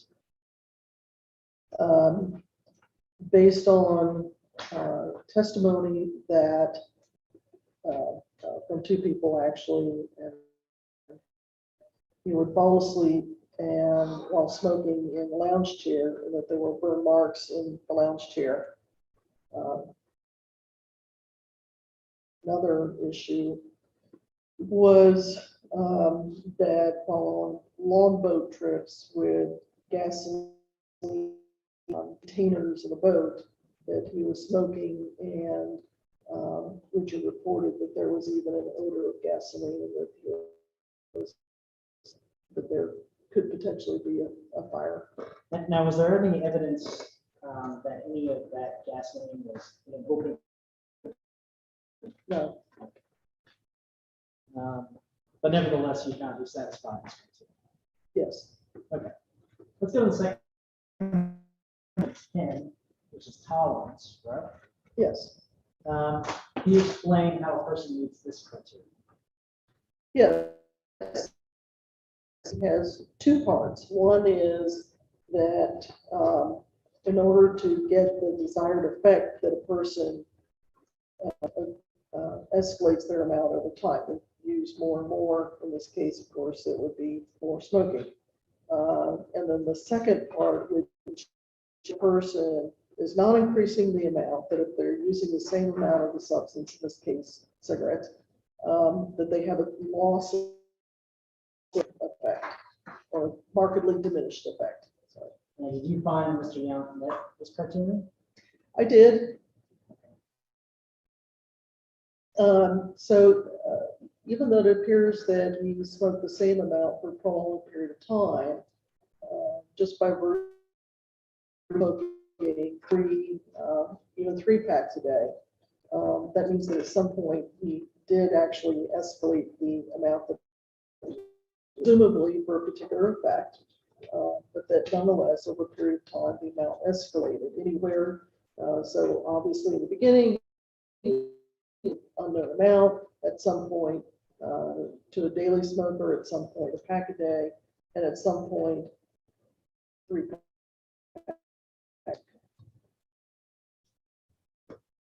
And just to remind everyone, this criterion is the one that you thought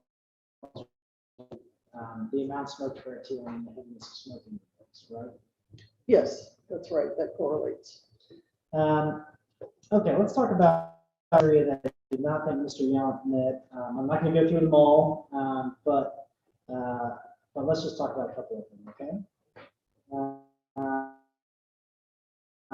That's persistent desire or unsuccessful effort to cut down or control tobacco use. Yes, and so this really splits out into a couple of different features. The first part talks about persistent desire. Persistent desire unless somebody is either saying it and or showing effort to cut down or control. Then the other part is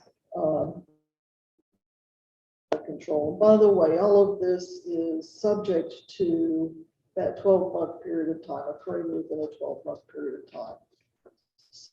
So it's looking for a pattern of these, this desire, unsuccessful efforts.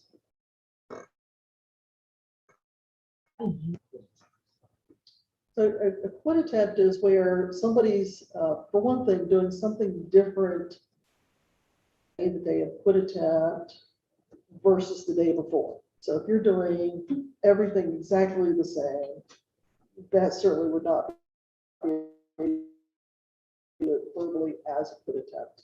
The other thing I would be looking for would be going some period of time abstaining from smoking. So, for example, switching a brand is not stop smoking. That's smoking a different brand. Specifically, I would be looking for somebody who could at least go some number of hours. Typically, we're looking for 24 hours. I don't think it would always have to be, but at least 24 hours abstaining. I would want to see and something that would be a motivated attempt, maybe some other effort around that. Did Mr. Yount, in your opinion, demonstrate a persistent desire to quit or control his? No, it did not. Could you explain that? Yes. So again, of attempts, unsuccessful attempts. So quit attempts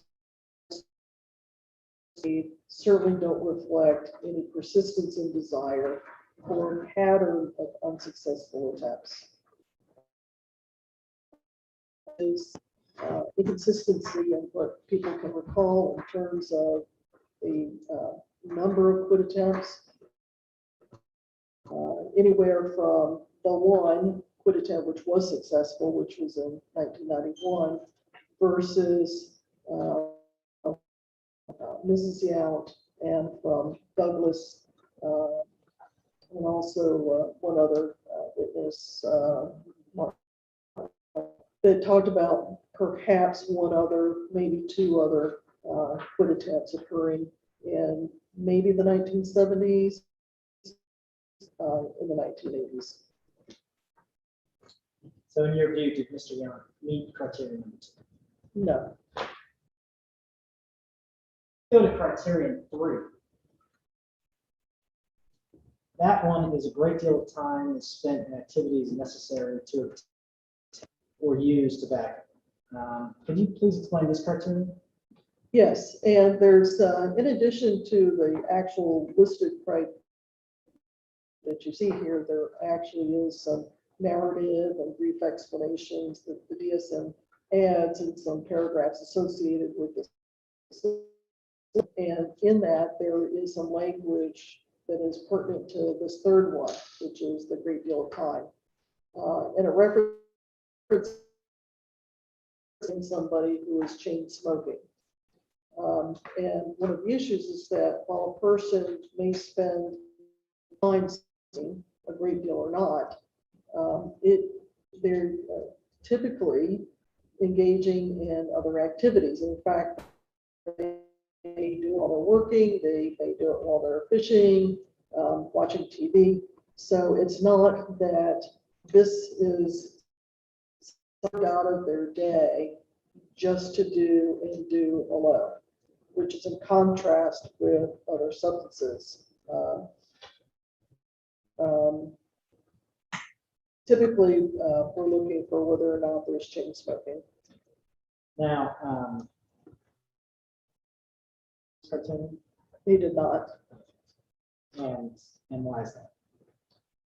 So we have,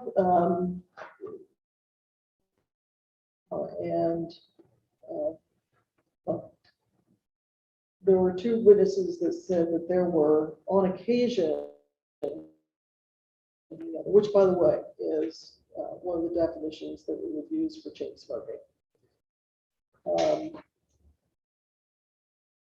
Based on that, and other people did not describe them as lighting one cigarette from the other, so I did not give them this criteria.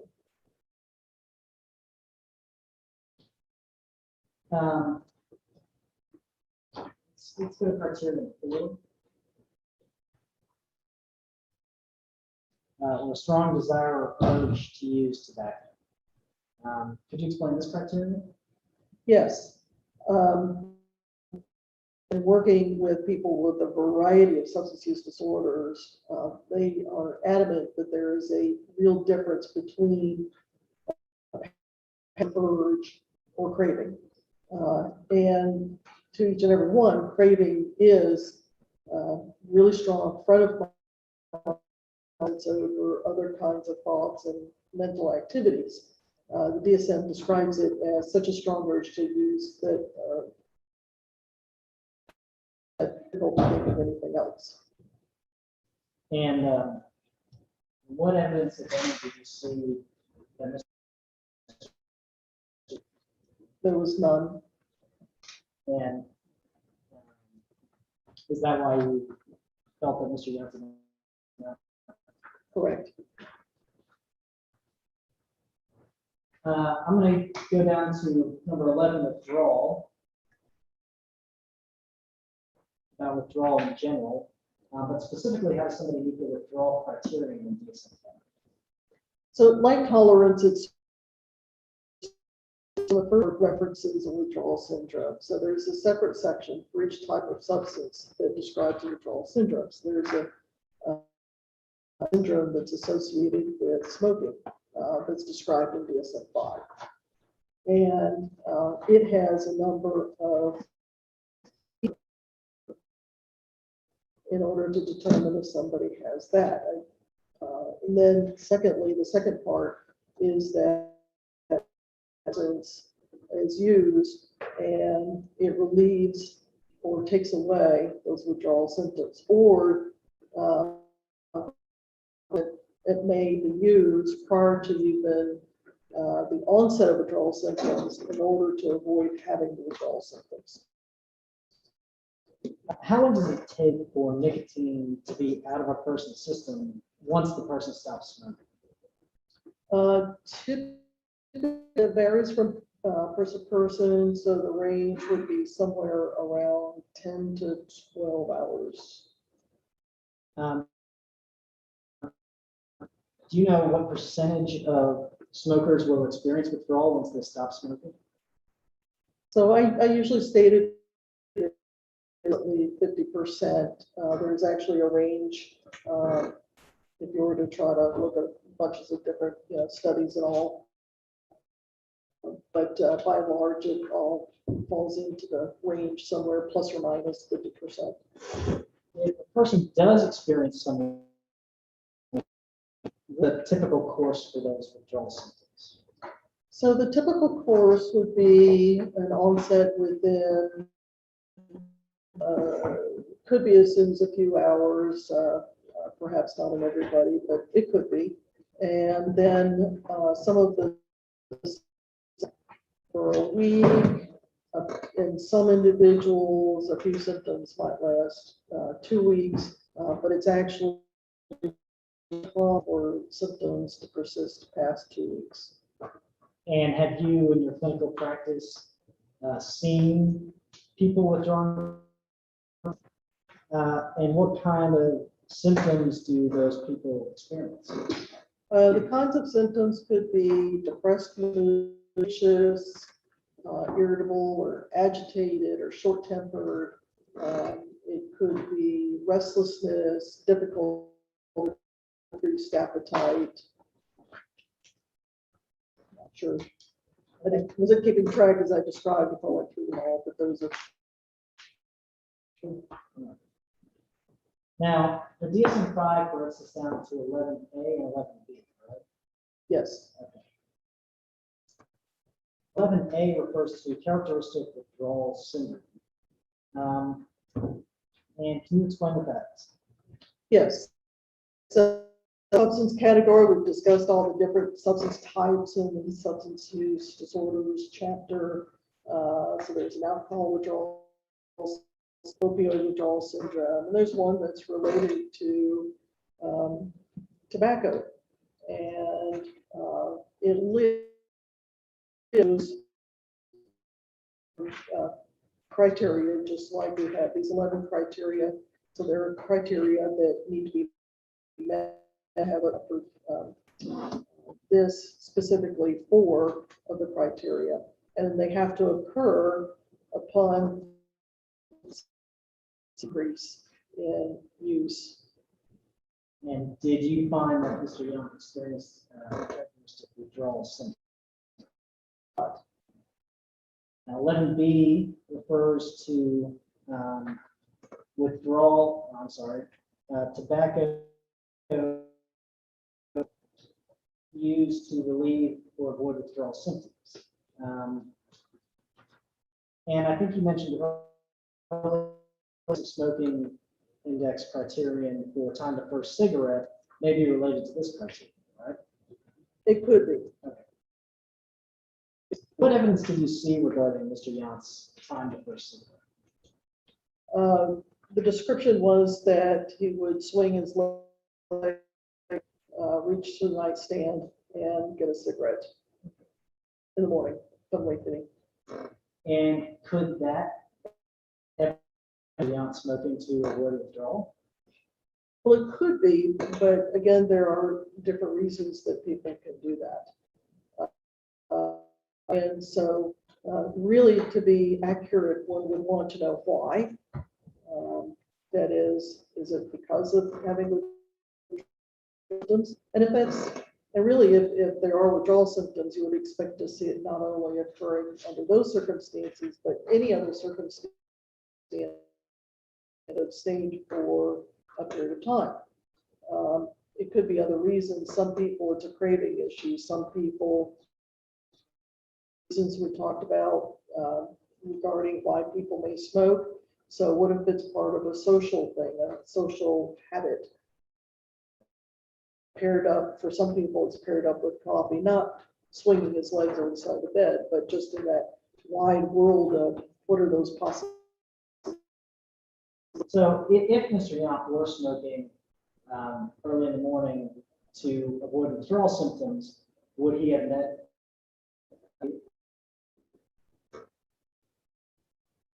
He could have. In the end, did you interpret the evidence that way? And why not? That's because I looked at the other times that he abstained. All symptoms, they were either not noticed by anybody or those that thought he may have some nuances of sort of personality or characteristics that he already had. Didn't even fit at all with what we would think of as being consistent with the withdrawal syndrome. Just to wrap this up, Dr. Barnett, this section of your opinions, did Mr. Yonk have a severe tobacco use disorder? He did not. Did Mr. Yonk have any level of tobacco use disorder in the DSM? Well, criteria, I did find that to the criteria. And in that case, you could call it potentially a mild tobacco use disorder. But that threshold requirement. And was Mr. Yonk, in your opinion, addicted to cigarettes? In my opinion, Let's change topics.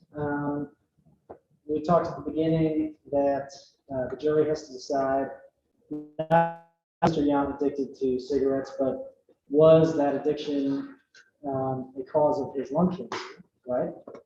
correct. Okay. Whether Mr. Yonk was addicted, a separate analysis from whether that addiction causes death. Yes. And so for the rest of the questions I'm going to ask you, I want you to assume that someone looking at the evidence concluded that Mr. Hypothetically, okay.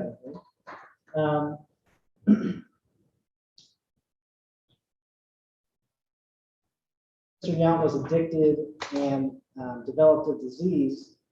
Is it correct in your view to say that his death was caused? No, it's not an immediate assumption that just the presence of addiction is causation. Did you evaluate other factors in considering this question? Yes, I did. And do we have a slide prepared to show? Yes. Nick, can you pull that up, please?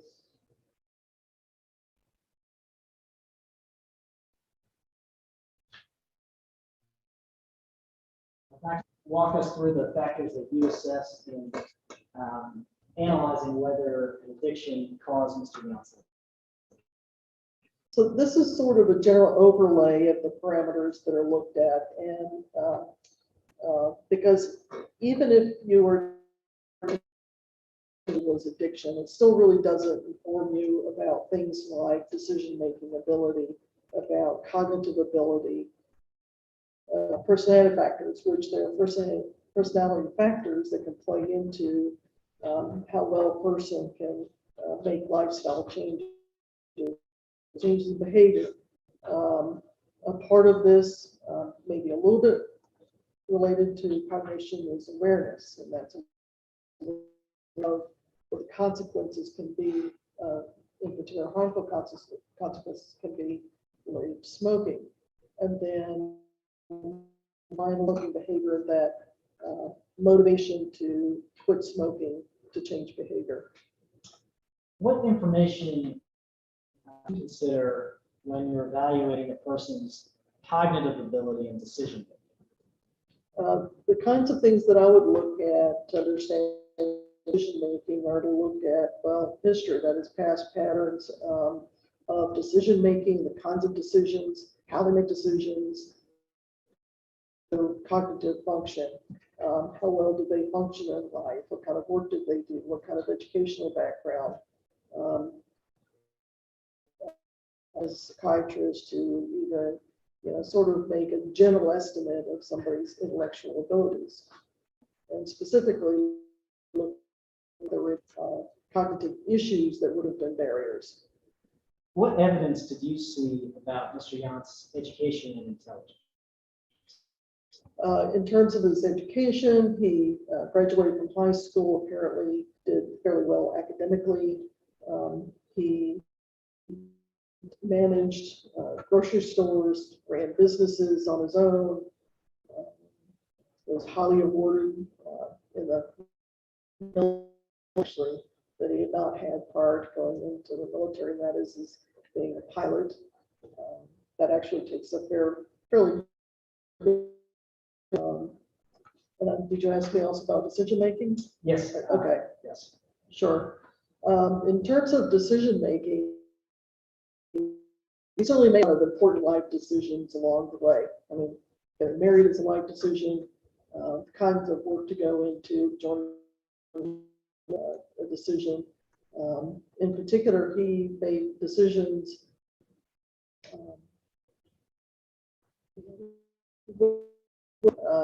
in other words, it's not that he spent a lot of time in ambivalence, it appears, but would make a decision, promptly follow through on that decision. One of which being the move from Cedar Rapids to.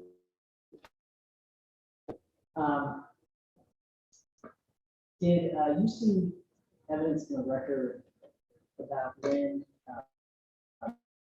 observed Mr. Yount smoking? Yes, it did. What did you see on?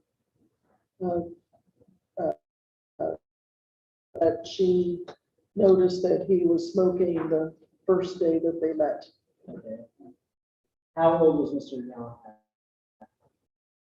Mr. Yount was,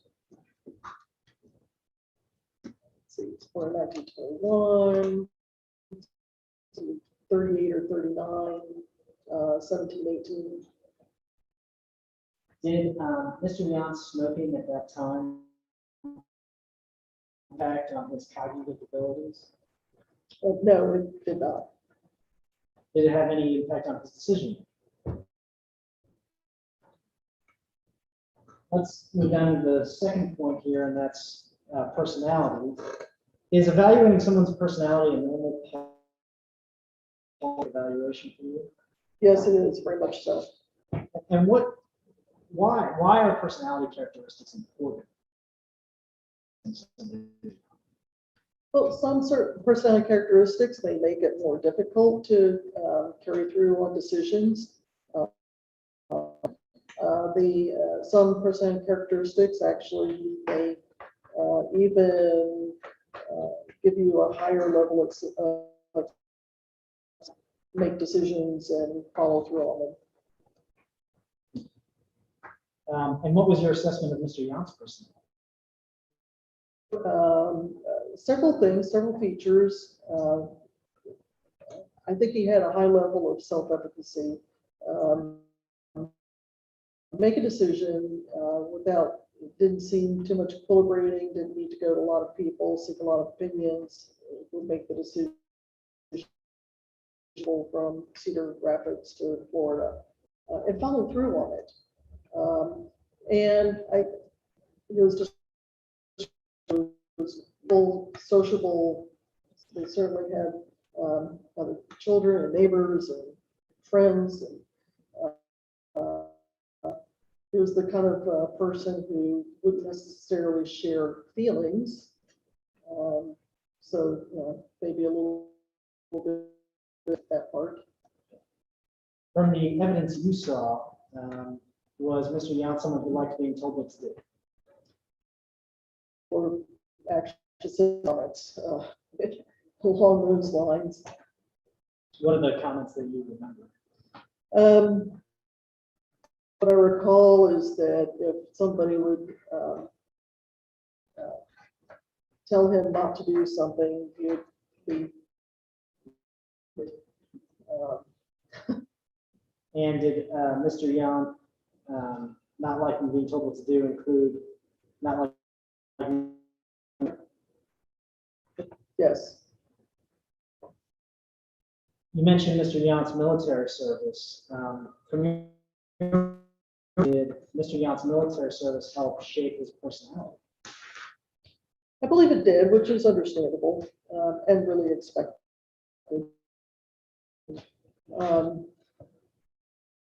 Without actually having ever flown a plane to, as far as anybody knows,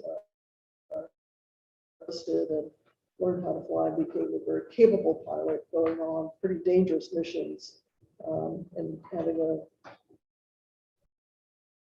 going into leadership in the military as well. First lieutenant and then all the reserves up to the level of a captain. Evidence Young was an avid boater and fisherman. Yes. Okay, and what evidence did you see about that? Yes, that hobby that he engaged on a really regular basis, probably weekly, if not, and apparently fairly good at it. There were some pictures produced that showed some pretty good catches for the day. Felt that after a few hours, they had enough fish to just go ahead and start doing the cleanup. Did that evidence impact your assessment of Mr. Young's personality? Well, I kind of think that somebody who have been taught saltwater fishing or boating and but he did, and he adopted this this hobby.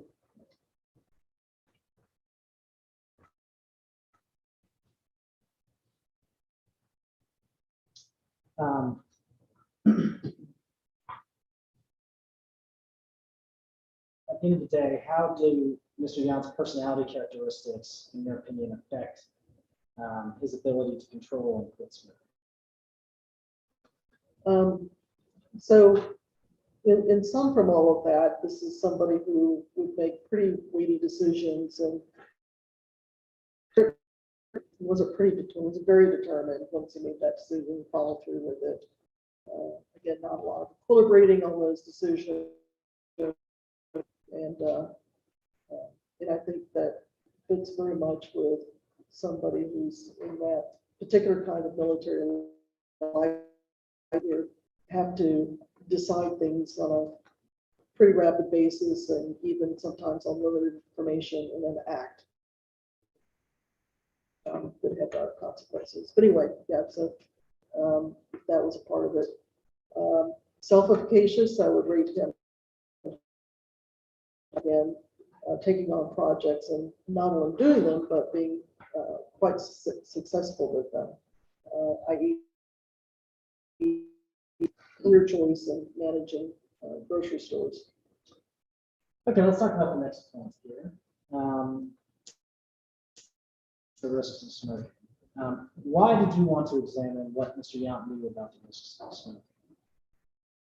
Well, again, there are many ways to undertake a decision to quit smoking, and awareness of potential risks is one part factor to whether a person might undertake to quit smoking. What that Mr. Young was aware of the risks of smoking? He had discussions, Mrs. Yount, when reports came out in 1964 from the Surgeon General of Human Health. He also had, she also showed him the first of the labels talking about hazardous. His son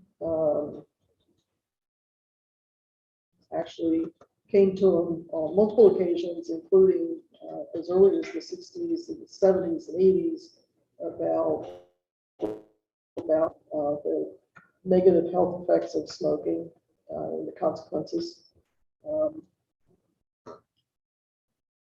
The families were aware of some of the TV news shows about the reports about smoking and health. There was discussion about subsequent changes to the label packages that wording changed, and there was discussion about the change of wording. And his reaction to that was more. Then also other experiences, like a nephew of his, Bob Young, a smoker, developed lung cancer. He was very close to this person, talked to him frequently, visited him. Relatively close by. And so there was this awareness that association with the lung cancer and his smoking. Mr. Young's father, who is Mr. Yount's brother, yes, make sure I get all the linkages correct. Also in the late 70s, so Mr. Young, 7, the brother Larry, Mr. Young's brother, quit smoking in the late 70s, probably to use the terminology that was used in testimony, nagged him about, and so he quit. And then finally in the mid 80s, some additional changes and warning labels, and then his close and later became Mr. Yount's brother-in-law, also died of smoking. Let's turn to the last point here, smoking behavior and Mr. Yount's motivation to change that behavior. Reasons why Mr. Yount smoked. But I did. And what did you see? This is from Mrs. Yount a couple of times that he enjoyed smoking, and her to take it away from him. And also, it was referred to as a nervous habit. Did you see evidence of whether either of Mr. Yount's parents was a smoker? Yes. What did you see? There was testimony that Mr. Yount's father, Pearl, I believe was his name, was a smoker. If a parent or both parents smoke, does that influence whether a child will become a smoker?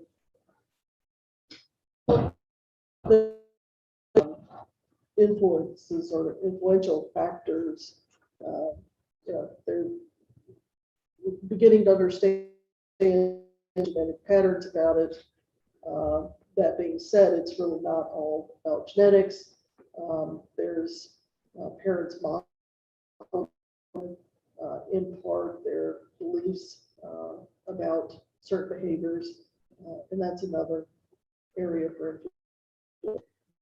We touched on this earlier about when we were talking about criterion 2 in the DSM. But what evidence did you see for stop smoking or try to? Yes. So Mrs. Yount and I believe Martin was the third person who could recall, aside from that attempt in 1991, a couple of others, some of them, one other quit attempt that thought that it was maybe a couple of attempts, which she initially thought could have been first in the 70s, but then later in her test may have been more of the 80s. So altogether, between them, 2 maybe which including the final quit attempt. On the other hand, Richard and Mary recalled, weren't aware of 1991. In the quit attempts that are described before 1991, about what Mr. Young did to try to stop smoking. Mrs. Yount, and then as reported to, and I believe he then finally at some point recalled saying that ashtrays had disappeared. They were found in the garage.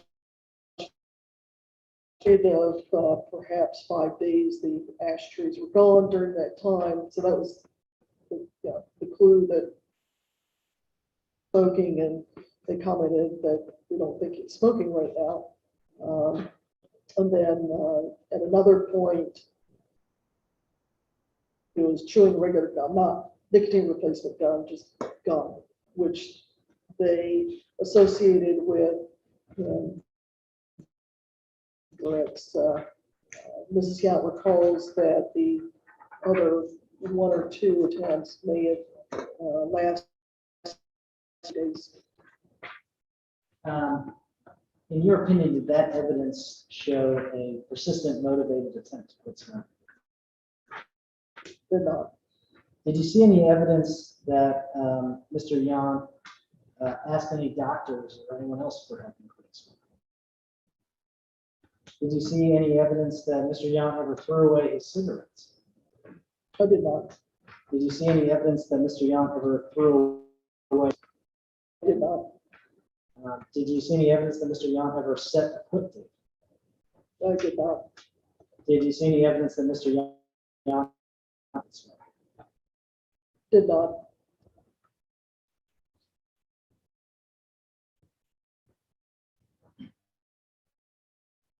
Did you see any evidence that Mr. Young ever attended any smoking cessation program? I did not. Now, do you think that Mr. Young was ever motivated to quit? Yes. What? Well, he had an adequate level of motivation around 1991 because he did undertake to quit. In the terminology, cold turkey, and he was successful.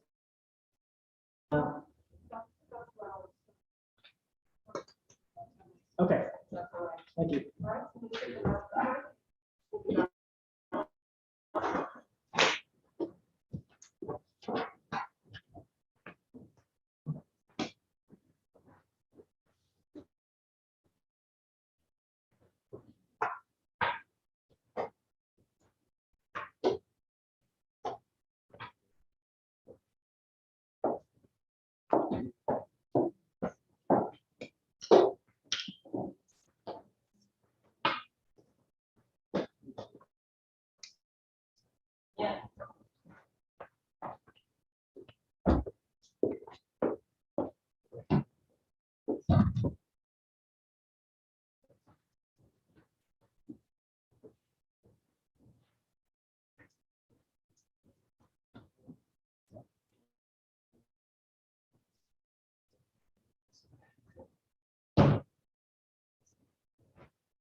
You don't know what?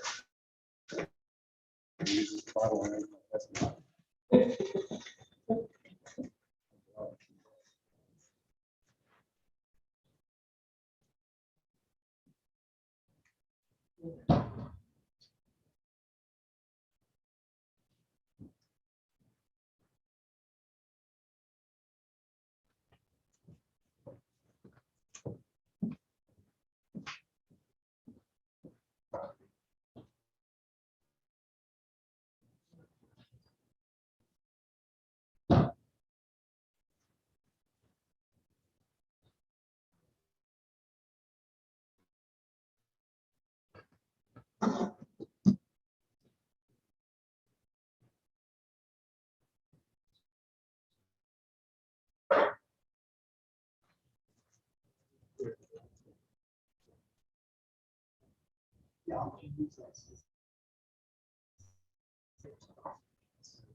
Where did you get this number from?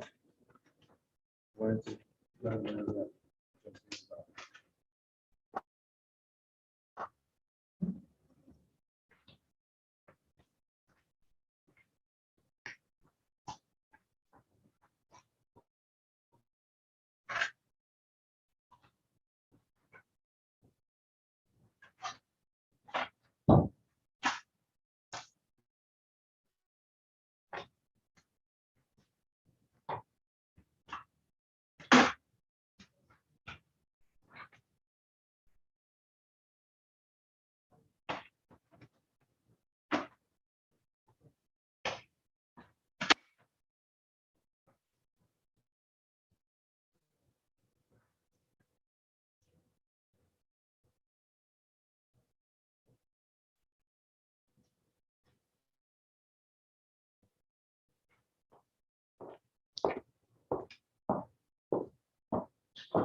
Gary, here's the rest of it. Oh.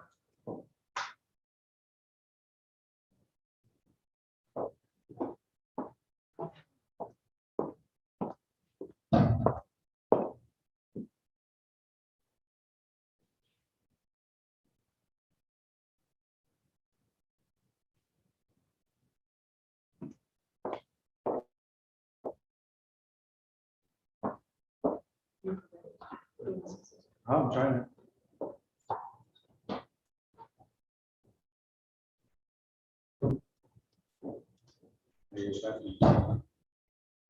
Are you arguing right now? Or? I do have it pretty full.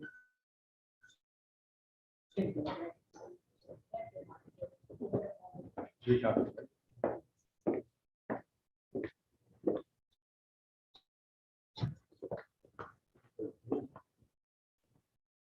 It's two different.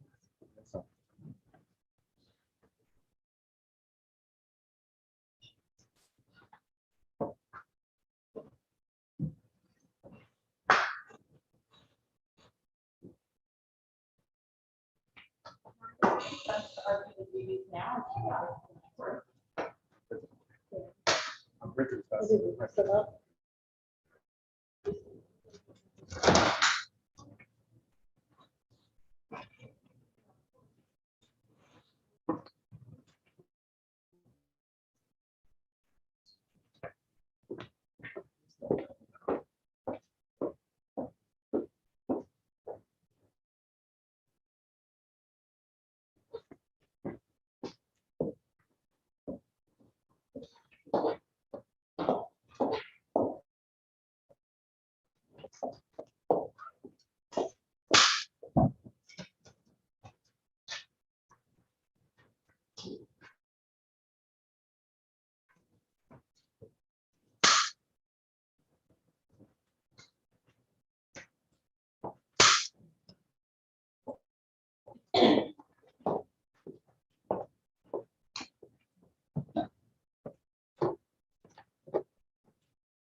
Here. There's a second one. One second.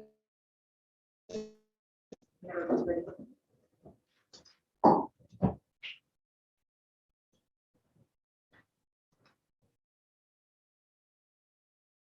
When she's ready, I want to put something on the record. Please start. I did want to put, I'm sorry, because I was sick when. You do know where or not, it's your show. And I didn't take my mouth off. for that, but I didn't. It's been one of those days, rolling from the oral argument to get this kind of fun. So my understanding is council will back the verdict. And one of them was on economic damages. I would agree since we did, and with that, on this. So I think that needs only one directed verdict motion, that's a motion.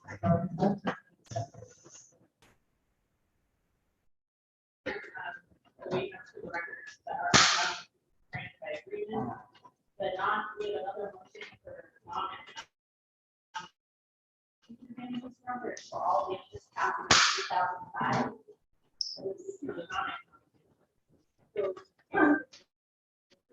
Michael, we asked for the permit because of the regulations, they include one other things, the loss of the disease, can you check the protection and prevention?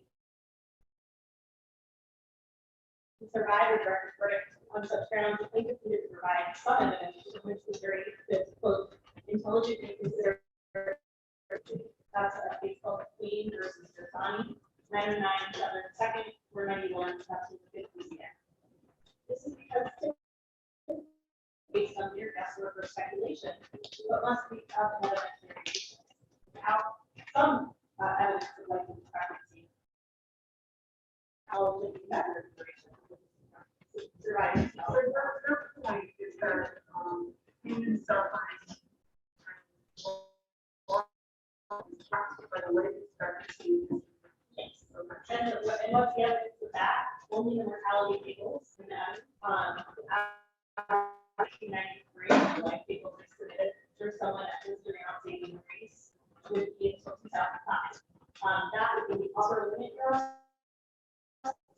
It comes from Dr. Villa, who said even if you with that long. Dr. Villa testified that Mr. Yant also likely had prostate cancer. And the prognosis for that disease is 6 to 9 years. And that's about 1953, 1912. So 2005, and there's certainly no evidence to be alive today in 100. Could I, Sorry, I was still trying to print stuff out. If you don't mind, I'm bringing my laptop here.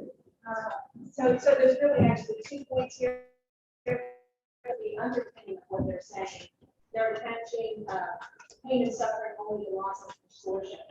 What I have to do is actually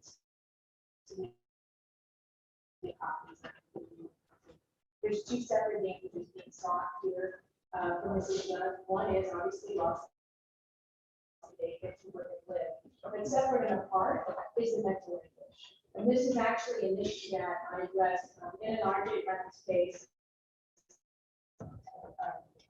When they were challenging the excessiveness of a verdict, and what we reminded the court in that case was things. For example, we quoted Judge Baltimore's decision, Parham, PARHAM versus Florida Health Science, 7/3/920, and on page 927 in that decision, we said that a jury is free to conclude that grief, quote, was in some part measured by the knowledge that the deceased died for no good reason. Such decisions by juries are entitled to So there's the mental anguish, the reason why I raised that. She has lived at a minimum till now, in 2021, as a 97-year-old woman, with the knowledge that her husband died. She died for a reason, which is profits of the defendants knowingly producing tobacco cigarettes, knowing that legally use cigarettes. There's a second aspect of mental anguish as well, and that's the fact that she watched her husband succumb to blood cancer disease. She will live with for the rest of her life. And I can read you the portion from the decision I was mentioning earlier for the SEND. And in affirming the judgment, there the First District Court of Appeal expressly that reasoning is a basis for its holding, and I can't find it easily. I'm sorry, given the fact that I had frantic when the DD motions came in. Excuse me? Oh, I said, I'm so very frantic. And right over here. And so what the First District said in the Townsend decision, in summarizing the evidence, part of it was that the couple had planned, this is going to be their retirement years, and instead what happened was the applicant, the surviving spouse, remained in Ocala to work to provide support for the couple, while Mr. Townsend traveled to Chicago for mental treatment and surgery related to his lung cancer, and then she cared for him as he lay dying. The surviving spouse, the applicant, described Mr. Townsend's suffering and premature death at the age of 59 from smoking, and had and is likely to continue to have, here's the key part about mental anguish, an acute impact on applicant for the rest of her life. Mr. Townsend was about to join him in retirement and realized their lifelong dream of traveling together.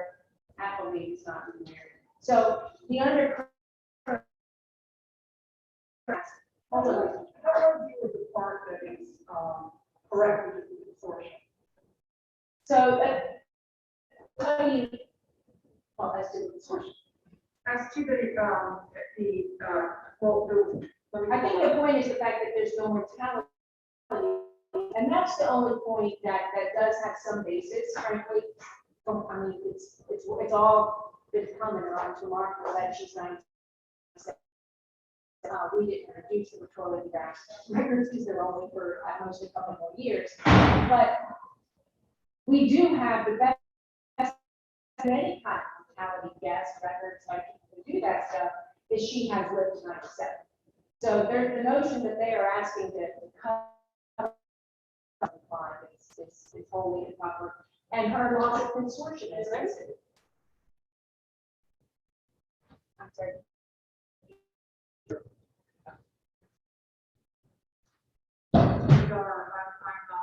I'm virtually connected and update whatever I do with you all yesterday. Right, and that's another part of my The damages instructions will get right I can email you a copy. This is now. So I get all the instructions you asked me. I'm gonna hold up on that. The defense counsel did get that to us promptly, and I asked for after my oral argument, and I ran here and did it. The proposed damages instruction in front of you. Can someone just read the elements of the damage? I can, Your Honor, and this is the part to be in it because last time the judge did give the future instruction, which is standards, and the defendant by raising this argument for the first time that they had not raised at the last trial. So if you don't mind, I can just, I have it's a jury document that says Walsh edits, and I'll show the counsel looking at it for a second while I find. See if you want to just make sure. Yeah, I want to hand it to her. I think that's what she's wanting. She's very good.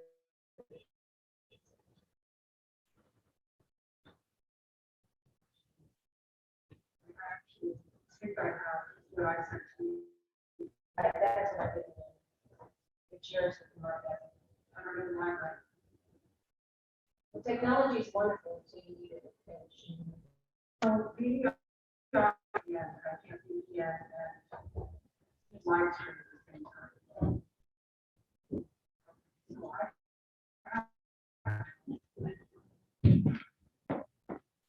So I pulled it as well, and you say you have it. What number instruction? 23.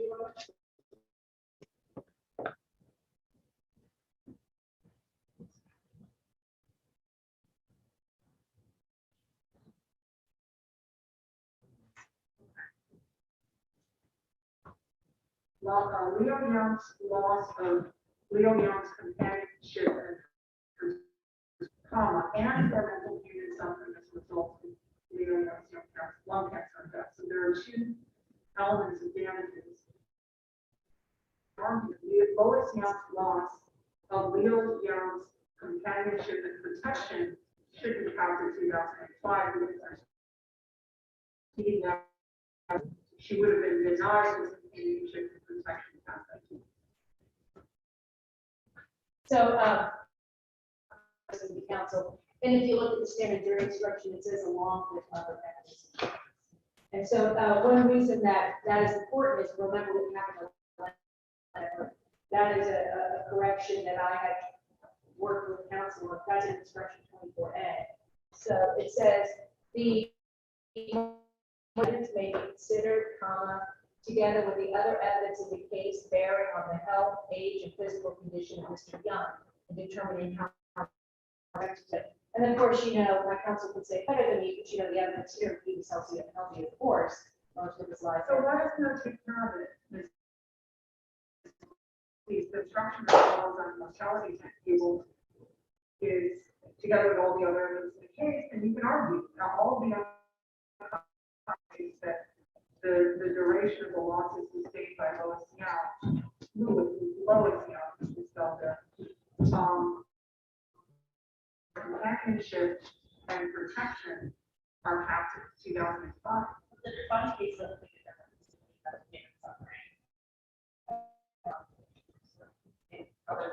Let me take a look at your authority.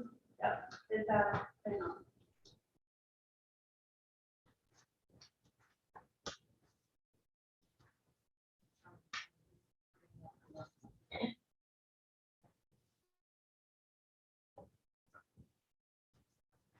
What site? It's, 99. Southern second. 491.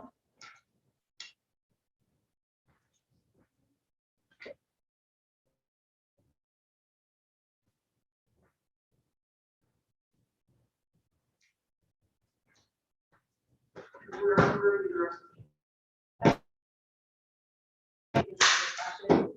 But what part of the statute they're looking at, they're on the last statute. Two, where it wasn't the difference between conserved and actual suffering.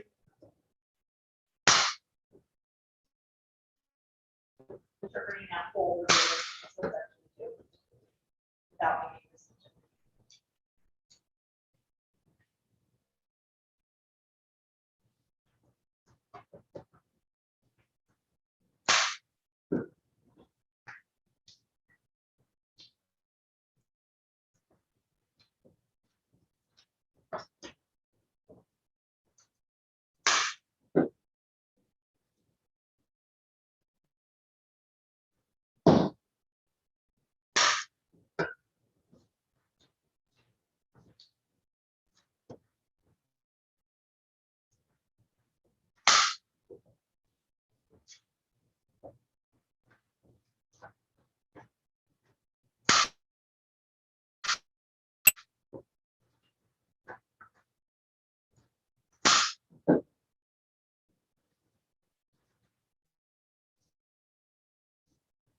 subsection 3 defines.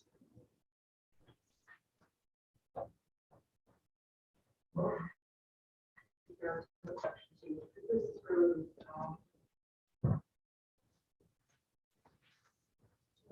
Subsection 2. Subsection 3 contains no reference to what expectancy to remain considered. No, I appreciate that. I'm just trying to read it quickly.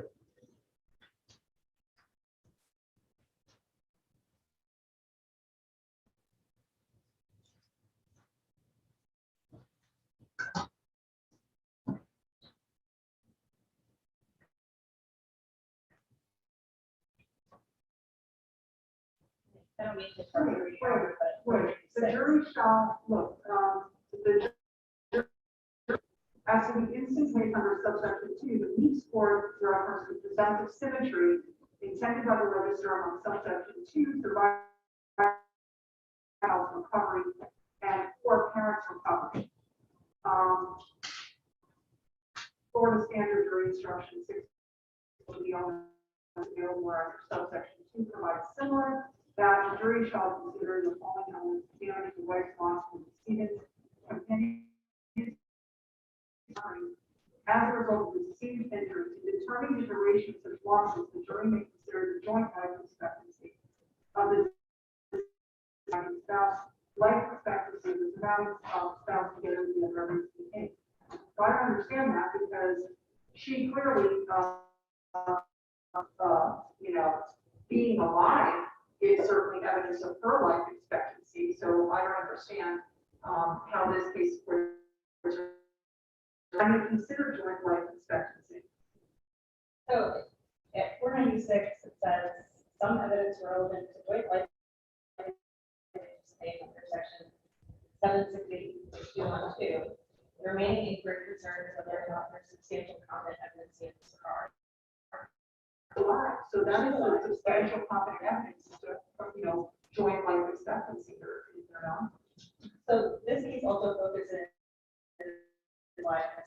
also focuses on the decedent's joint life expectancy. It found in this case the evidence was sufficient because there was actually then a couple of comments here. Let me just make sure I'm understanding, the legal point. I may consider joint life expectancy.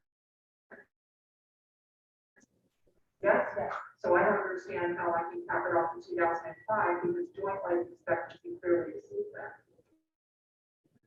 Expectancies according to this opinion, and this opinion clearly holds the prior back as even some of us which have been eligible to consider it as well, and that's at 496.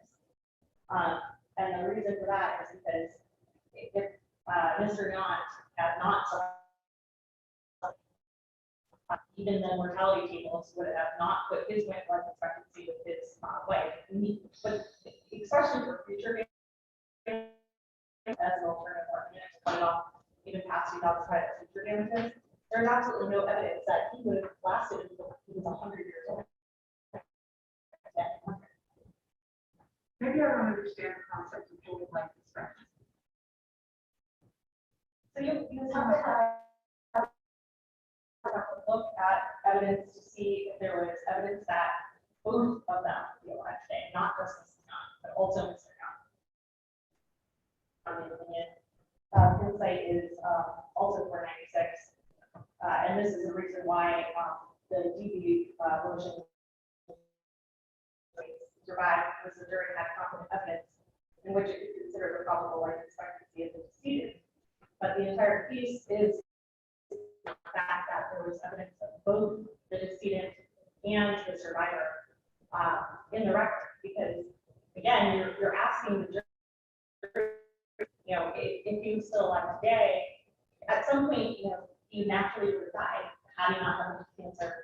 Their evidence puts it at last, their evidence puts it 6 to 9 months out on prostate cancer diagnosis from Dr. Diaz. But in any event, you have to, if he had not died of cancer, he would have still passed for something else, and much more likely in this case, due to the lack of that he would have lived to 100 years old.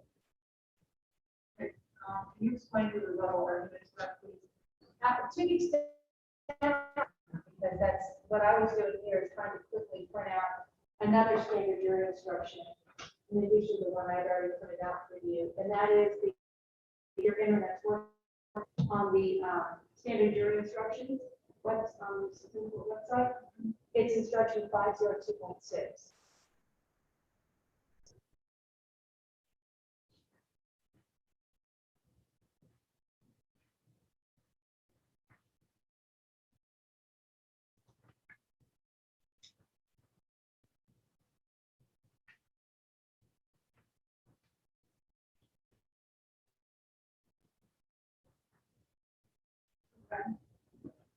So the second one is one of the discussions of mortality tables that the defendants requested is another standard jury instruction that just gave the life expectancy of the decedent. And that we had originally gone with joint, we've been very agreeable. So the original one was Joint life expectancy is that period of time when both the decedent and the survivor would have remained alive. But it still can't be longer than he would have been alive, right? That's correct. And I'm giving you the rest of the standard in subsection B. The focus on has to be on hand.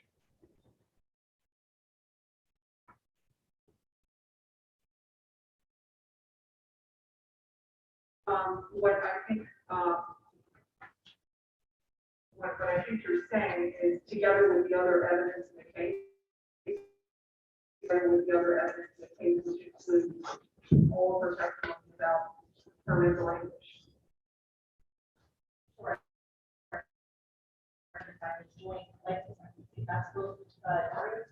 No, and like the jury instruction, I mean, under damages of surviving,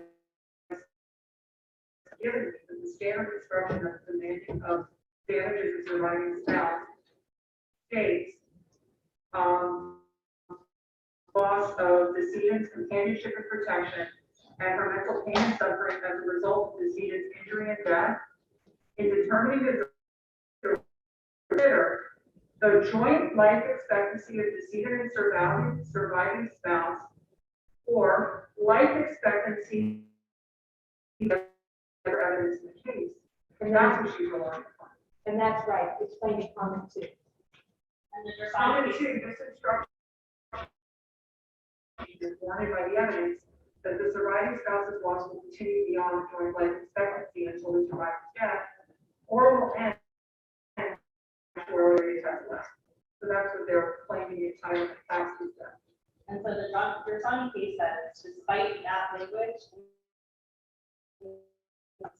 there still has to be evidence of it, because otherwise you're leaving the jury to speculate as to the medical damages.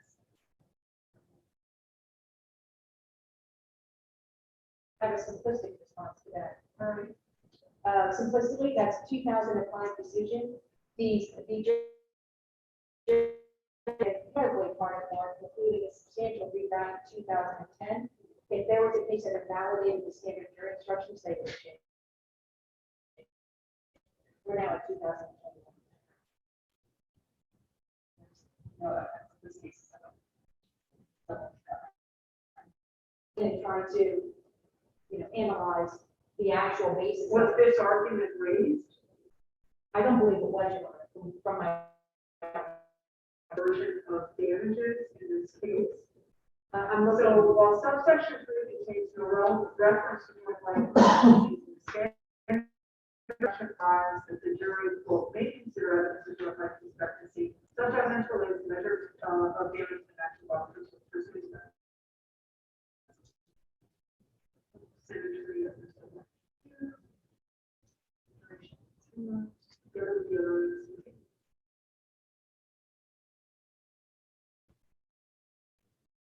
Your Honor, the opinion actually addresses that. It does say, the omission is not referred to wrong with that act, which considers such items factors. While no Florida case addresses evidentiary requirement, Don South, the Florida Supreme Court, they consider meaning of that subsection 3, which provides a covering for the decedent's children.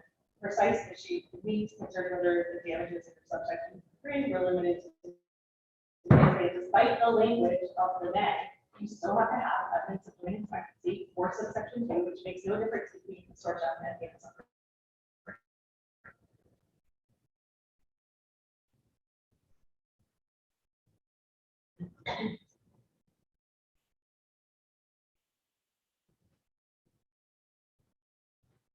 Another solution I have, Your Honor, is perhaps for some reason I can submit, 1 or 2 page briefs. We can give her an opportunity to respond to my brief, and we can consider this after we all thoroughly through the. I think the end result of this the jury instruction, no? Yes. which is why when we were talking about it, I said, oh, let's table this one because we're gonna have it. Well, this is not, they didn't suggest joint in their instruction. We already have joint instruction. This is what was tabled was, the future. You could also include in that instruction, assuming you grant the speaking motion, it would also result in a change in the jury instruction.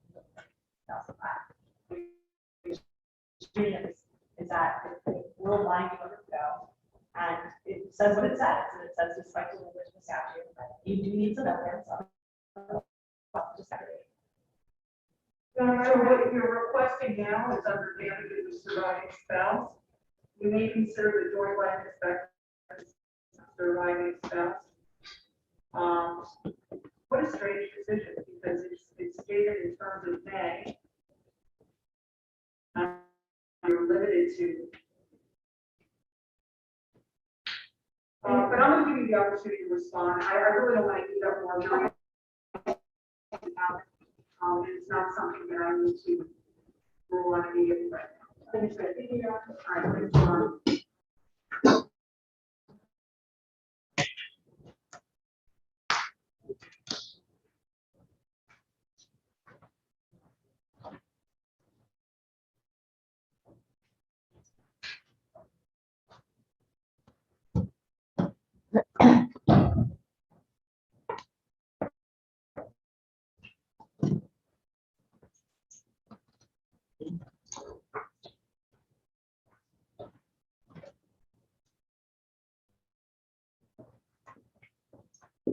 All right, adjourned.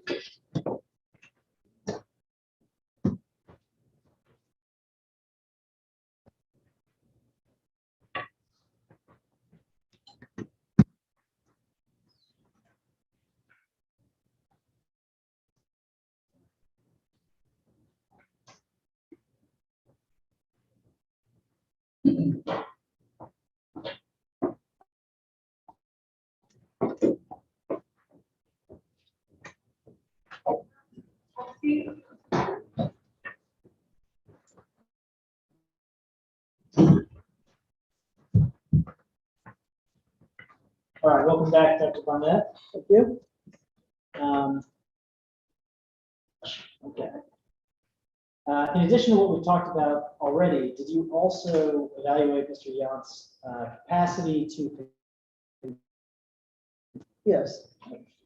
And what did you find regarding his capacity to control smoke? To control smoking, and that's what I'm looking for. There are times where he's able to choose to refrain from smoking and does so. Testimony that on his bombing missions, he wasn't able to smoke, that in certain people's households, around grandchildren, for the most part, he would not smoke around them. 100%, but for the most part. In his job and working for the grocery store, one of the grocery stores in Dixie, he was able to smoke if he was in the office, but not necessarily at times. Customers around. There's some conflicting testimony in that regard. I'll say that. Now, And oh yes, religious services. now, did you that Mr. Yount occasionally went to Miami Dolphins football games? Yes. Okay. How did that evidence opinion about his ability to control his smoke? So there is the is that one of the sons was able to get season tickets and wanted to with Mr. Yount, and so Mr. Yount would actually try in the stadium to sit and not have it go, the smoke go on to some of the other fans, but occasionally some of the other fans, well, more fans, but would not like the smoke, and so he would step away to smoke. I show you that he wasn't able to control his smoking. No, it certainly didn't demonstrate a lack of control.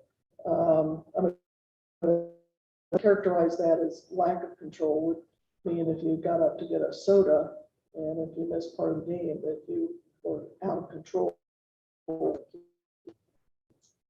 Did Mr. Yount's behavior at the Dolphins game evidence a significant disruption in his life? No, it did not. In fact, it worked out quite well. It sounds like for the two of them, the relationship through the years. Now, we talked about Mr. Yount quitting smoking in 1991. About what level of difficulty Mr. Yount may or may not have experienced at that. I did. First of all, he did it without any aids or help from friends, family, healthcare. On his own, he made the decision to do so. And if he had any withdrawal symptoms, they were nuanced differences in his behavior that maybe only one or two people saw. People didn't see even any changes in his behavior, personality, and that by saying that, I'm referring. Now, Dr. Barnett, what is the best evidence of Mr. Yount's ability to quit smoking? The very best evidence was he did quit. And did Mr. Yount in 1991 have the choice to smoke? Yes, he did. And did nicotine prevent Mr. Yount from quitting smoking? No, it did not. Did any addiction prevent Mr. Yount from quitting smoking in 1991? It did not have addiction, and that it did not exist at any point during the time that he smoked. But even had he had, I actually not be of the opinion that addiction prevented him from quitting smoking, because in fact it quit smoking. And in your opinion, did Mr. Yount smoking at any time before he actually decided to quit? Yes, he did have that ability. Based upon your education, training, experience treating addictions, and your experience treating smokers, do you have an opinion to a reasonable degree of medical certainty whether Mr. Yount's lung cancer and death were caused by an addiction? Yes, I have an opinion. And what is that opinion? Well, primarily my opinion is that Mr. Yount did not have addiction to cigarettes. But if one were to hypothesize that his smoking behavior and patterns, I still do not believe that caused him to have smoking-related illness. Have all the opinions you shared with us today been offered to a reasonable degree of medical certainty? Yes. Thank you very much, Dr. Some questions for you.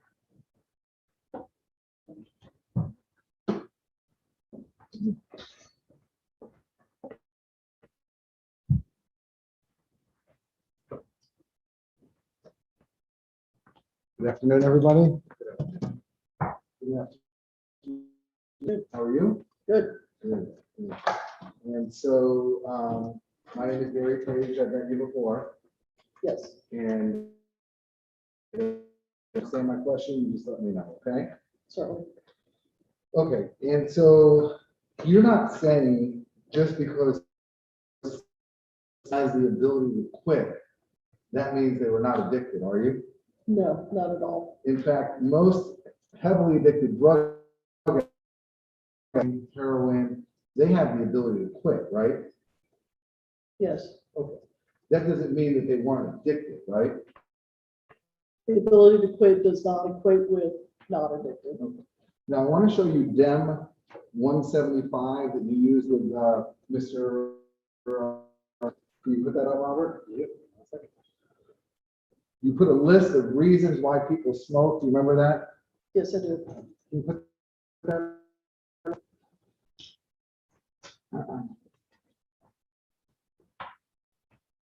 You put enjoyment, pleasure. We put on this is addiction, right? Correct. But you know that people who are addicted may enjoy, or I enjoy drinking, or I enjoy cocaine. You've heard that, haven't you? Yes, they may say that. People who are addicted may say, haven't you? Yes, that is true. They may say that. In fact, that's one of the opposites of a withdrawal symptoms. When people don't have nicotine, they can become agitated or restless, right? They may, yes. And so it's not unusual for someone who's addicted to nicotine to say, exploring that in your practice. Haven't you seen that? Indeed, they may say that. And people who are addicted might, one of the things you put was, that's another opposite of the withdrawal effect, right? People who, one of the known withdrawal effects of nicotine addiction is, right? That is one of the characteristics of withdrawal. And so it's not unusual for addicted people to say things like, by the way, have you ever, okay. For somebody who doesn't smoke, it doesn't taste very good, right? Right? It did not. Okay. And but people, they build up a tolerance to the taste of the nicotine, right? They may, yes. And so, can you put, this is in evidence. And I mean, it's on this one. Yeah, I think I have an objection to this. Okay. Well, if I could, maybe if I could just ask the question first, Ron.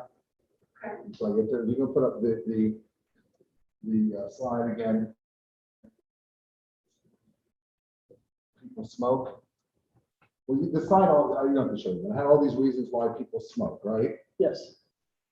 One of them was nicotine, only one of them, right? Nicotine was one of the several. Have you reviewed any of the internal? I have not. Do you know what they write about why people smoke? I do not. Okay. I want to show it now. I would like to show her that and it's in evidence. Can you put on the judge's screen now, Robert?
Now, Dr. Barnett, I think you said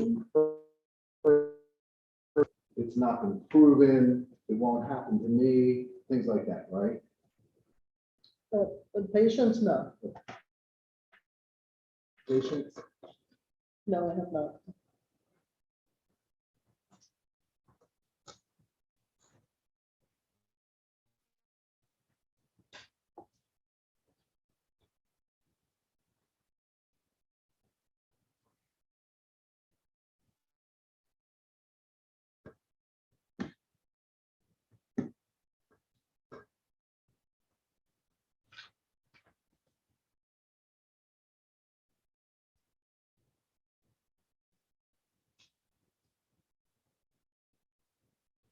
Have you heard a smoker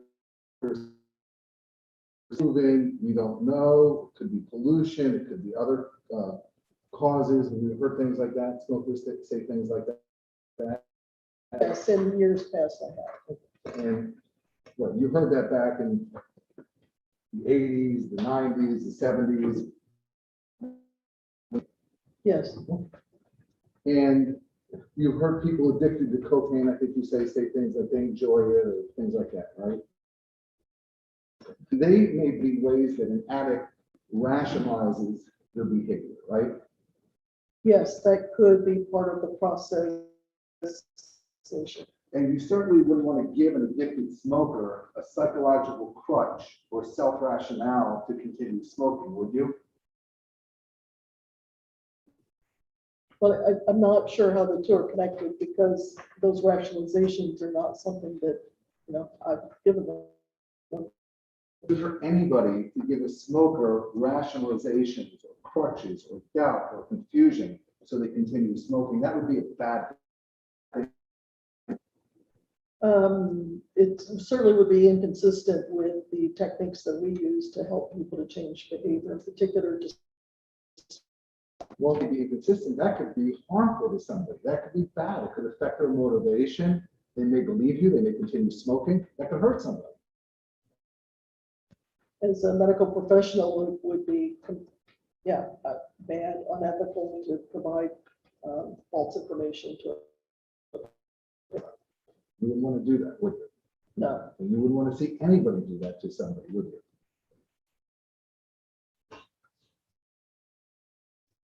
we sort of are implying some intent here, but as a Right. medical professional, certainly not. Right, I'm implying intent, right? You would that to provide doubt and confusion to another human being so they continue smoking. That would be bad. Objection, argumentative in essence.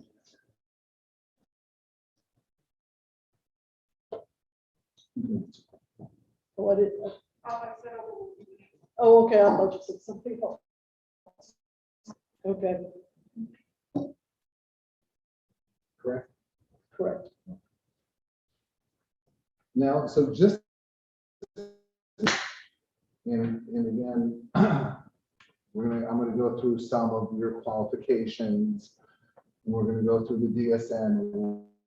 There, before we start down these paths, your opinion is that Mr. Young smoked 2 to 4 packs a day, right? Yes, Right? About 50 years, 52 Yes. years old.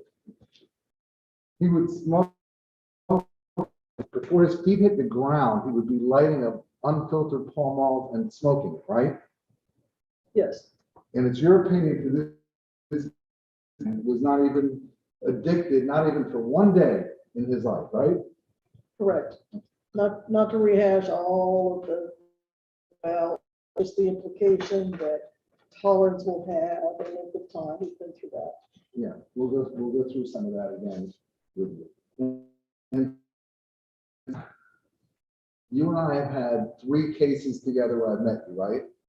I met you 3 times. Well, actually, I haven't. I think that's right. Yes, we did that. And I think you met somebody from my office, Ms. Lombard, in the Lane case and the Giambalvo.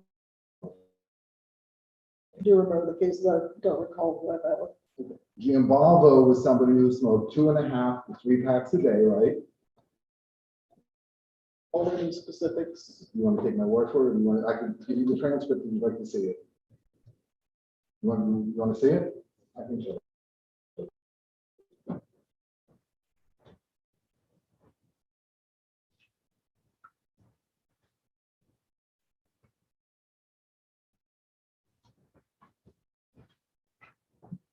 May I approach you, Ms. Rowland? Yes. And you want a copy through? If you're showing it to her, yes, I would.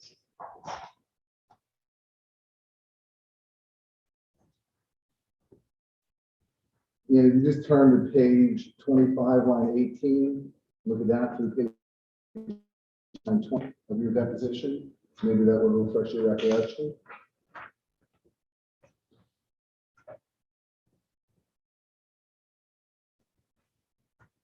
See that? Yes, yes. And so Mr. Giambalvo, he smoked two, right?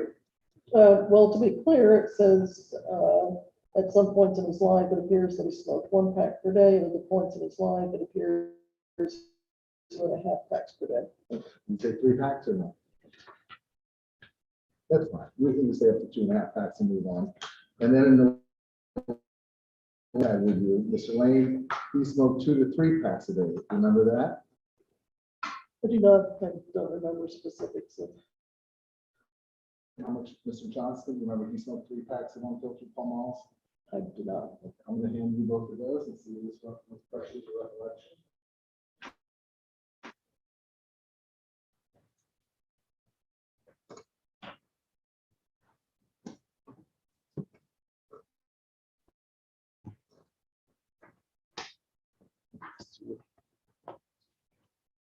You can look at, you look at Lane first. 75, line 13, through page 76, line 9.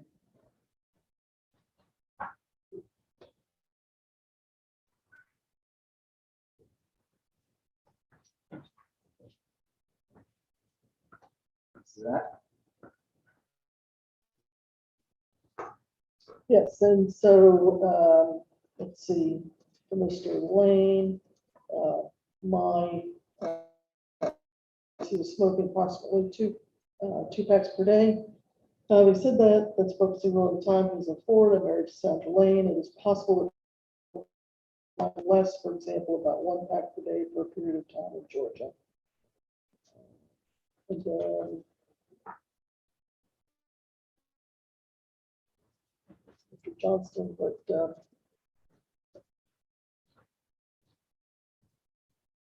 You can look at Johnson, you don't remember Johnson, do you? not, I don't remember I details. don't have the page over there, but in any event, all these, every time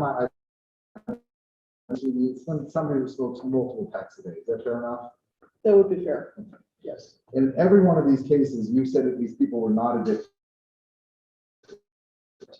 In addition to those cases, you've testified in court or in deposition for a tobacco company about 20 times, correct? 3 different cases, more or less, right? I think so. And of those cases that you've testified in, one case may have been some less, but the rest were more than a pack a day, correct? That's probably accurate. I don't keep a tally. Accurate. Some were multiple packs a day. One was even a 5 pack a day smoker, correct? Yes, And in every single time in front of a jury on behalf of a tobacco company, you testified that the smoker of these multiple packs are not addicted to nicotine, right? that is correct. Again, not to completely rehash, but there are many characteristics to determine a substance use disorder, in particular, including the tobacco use disorder. So of 20 cases in court, under 4% of these multiple pack a day smokers addicted to nicotine, correct? That is correct. And the odds of having 0% multiple pack a day smokers none of them addicted to nicotine, that would be astronomical. It would be almost unheard of, wouldn't it? Random sample. These were nowhere near random samplings.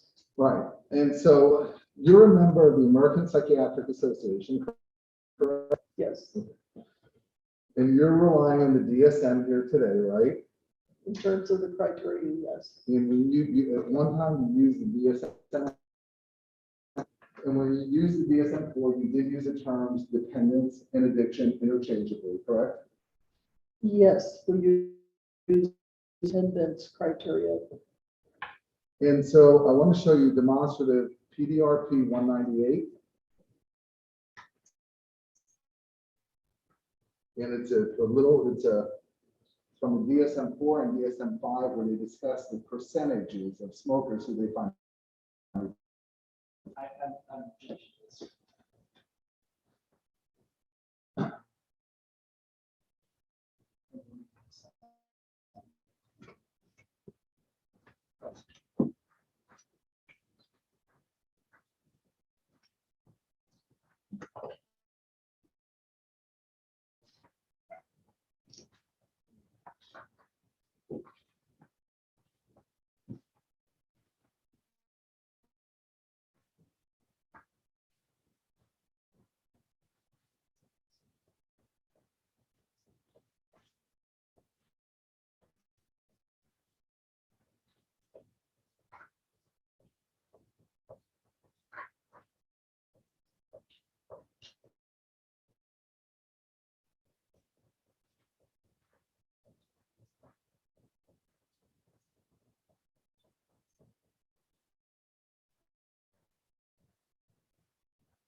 And so, Dr. Barnett, this is a demonstrative for TR, and the next one next to is the DSM-5, right?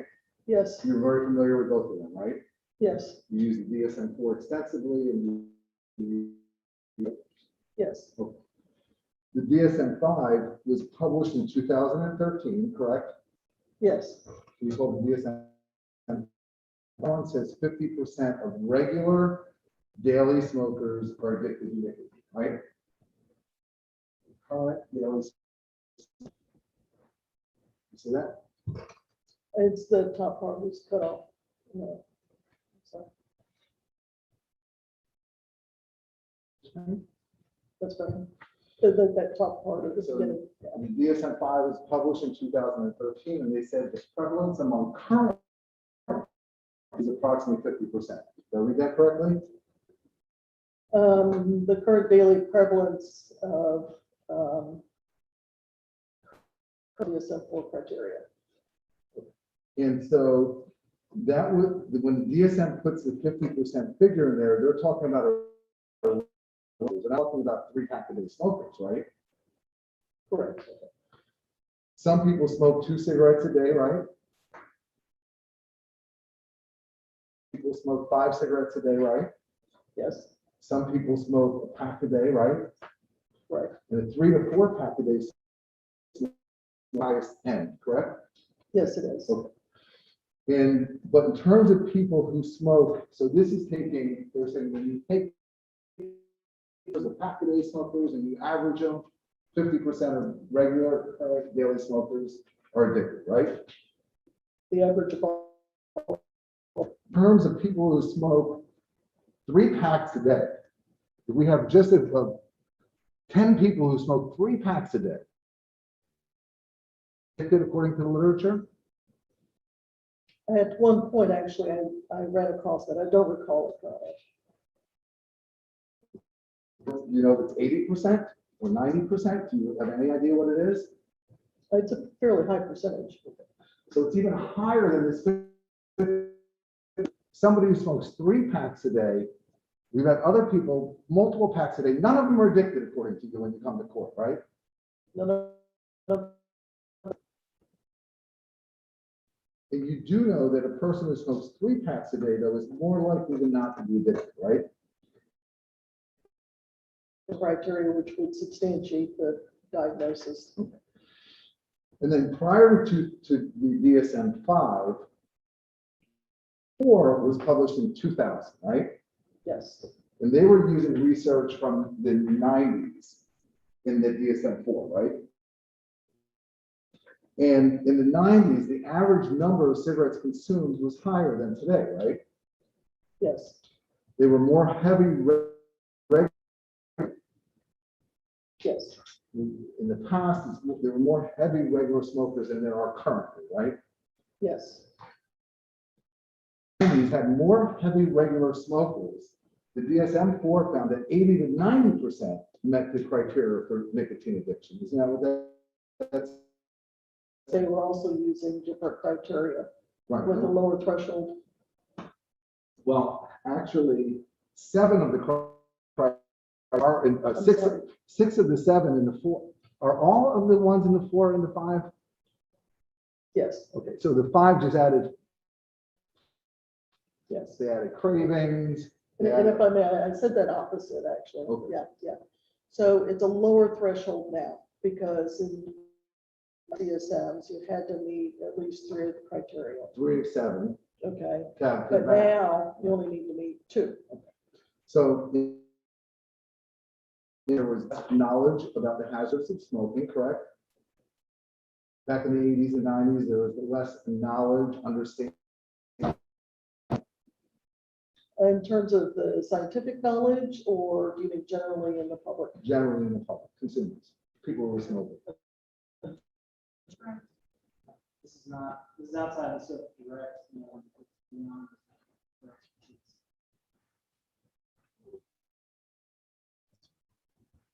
Yeah, I'm having trouble. Sure. Okay. And you said Yeah, in the 80s and 90s, Um, 70s. yeah, in the 80s, perhaps in the 90s, I actually don't believe that there was substantially more. Anyway, so, but in the 70s and 80s, there was less consumer knowledge, and obviously we have in 2021, correct? Yes. And do you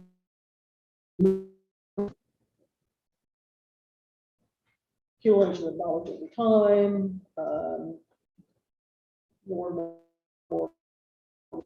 knowledge is helpful to helping people quit, right? It can be, You because want- again, there are multiple reasons that people quit. You want to, when it comes to do this motivational enhancement, you want to give them accurate information, right? You want to motivate them, right? Well, motivational enhancement is not really the part about it. Okay. So even though it's, the term motivational enhancement might sound like you think what it, but it actually is a much more complex technique. And so in any event, if DSM from the DSM-5 found between 50 to 90% of all regular smokers are addicted to nicotine. How is it that when you come multiple pack-a-day smokers addicted when you're testifying for tobacco? How is that even plausible? Well, if you understand, you can understand. 10 in the 10 cases that I've testified on are hardly 20, random. 20, Really random samplings of the world of smokers. So when they do these surveys, for example, the 5 criteria, these are samplings of tens of thousands of people.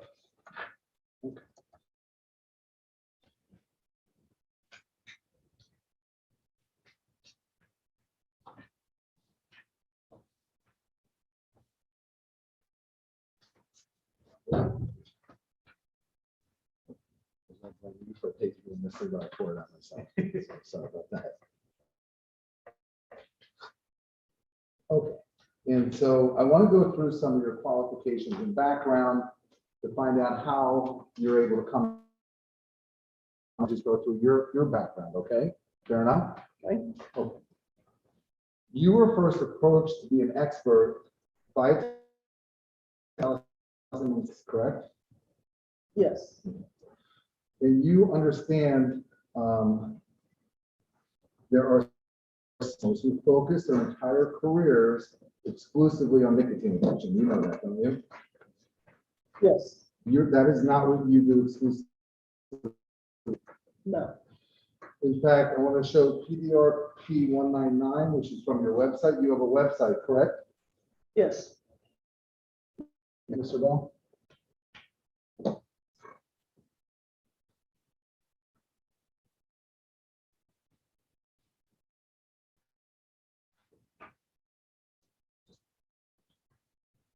No objection. Okay, so you now consider yourself an expert in many different areas, right? Under the category of psychiatry, I do.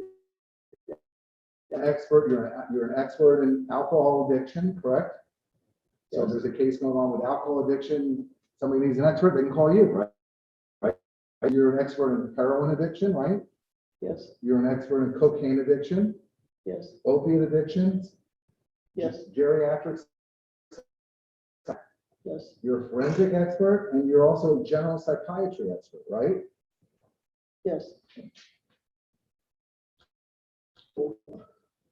But in terms of, I want to take coming to court and put it aside for a second, okay? And I want to talk about people who, like others who aren't representing the tobacco company. I want to talk about people who might call you up and ask for your expertise, okay? Okay. Okay. You've never been to the National Institutes of Health because of your expertise in nicotine addiction, have you? No, You've never been consulted by the American Cancer Society, the NIDA, or the CDC to assist them in any issues related to smoking or nicotine addiction, have you? no, You've never been a consultant, no, you've never been a reviewer for the Surgeon General, have you? no, You've never even been you've not been a contributor to the Surgeon General? Do you review the Surgeon General reports? I have, Does that make up part of your knowledge as an expert? I familiarized myself with what's in those, because, there have been some cases where that's been, The 88 report, right? yes, You read the 2000, well, part of it, you read the 2010 report, right?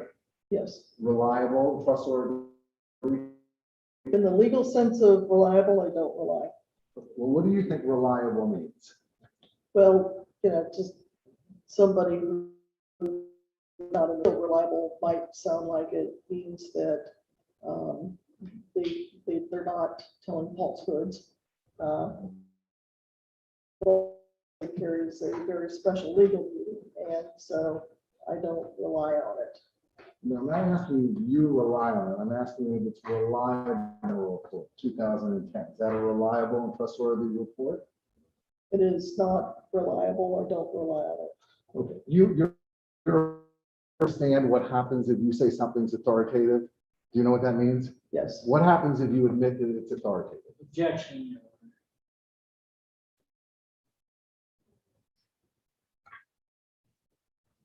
that means that it is something that would be considered or to carry weight. And then I can do what with it? Um, Do you know? Objection. Let me ask you this. What do you consider to be authoritative in the field of nicotine addiction? I also think that the word authoritative connotes some, sort of final and last word, the ultimate. I don't think that there is a single publication that can fulfill that role. Well, you've reviewed a lot of nicotine addiction, right? Yes, You've reviewed the works of others, right? yes, Some of the leading scientists in nicotine addiction, haven't you? some people might consider them to be leading scientists. For example, you know Dr. Benowitz, you've read his work, haven't you? I have read some more. Nicotine addiction, right? I don't know his standing and, whether leading, Okay, but yeah, you read his work in the New England Journal of Medicine, haven't you? I don't recall in what publication. Well, why don't you, just means reliable and trustworthy, okay? What literature do you feel is authoritative on the issue?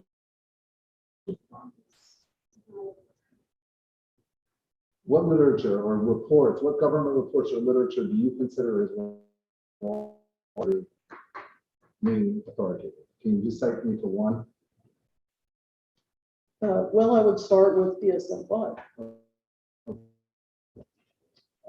Aside from that, I derive my knowledge base from a lot of different resources. And there are so many different aspects to nicotine addiction, tobacco use disorder.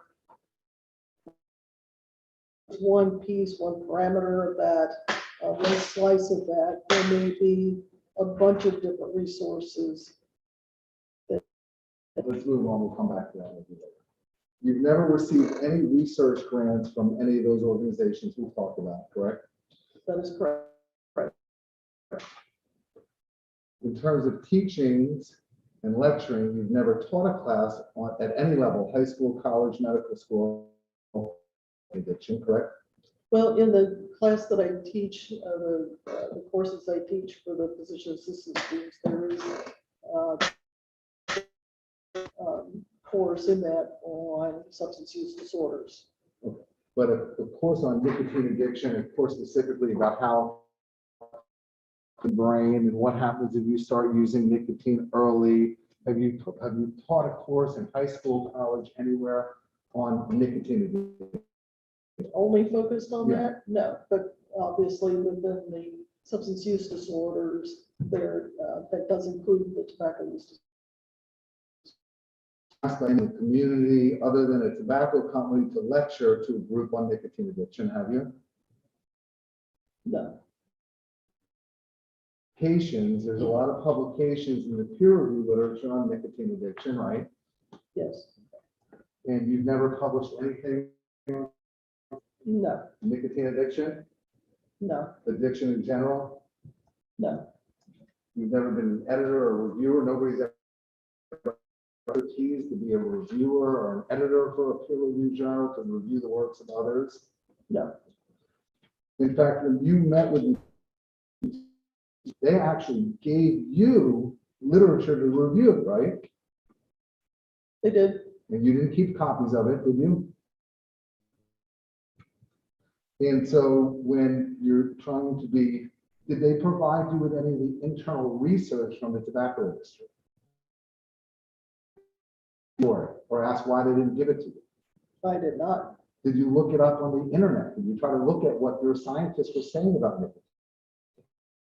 No, I'm not the first lawyer who's asked you if you're familiar with the internal documents of the tobacco industry, am I? you are not. In this 15 years, you now know that there is internal research by scientists from the tobacco industry, right? Oh, yes, and the news. What was in the news? That there were internal documents from tobacco companies. Okay, you read about that when that became big news in around 2000? I don't know when, but that sounds about right. But you've never ever once thought it would be important. Claude Teague or somebody else was writing about nicotine in the internal documents, did you? Objection, Your Honor.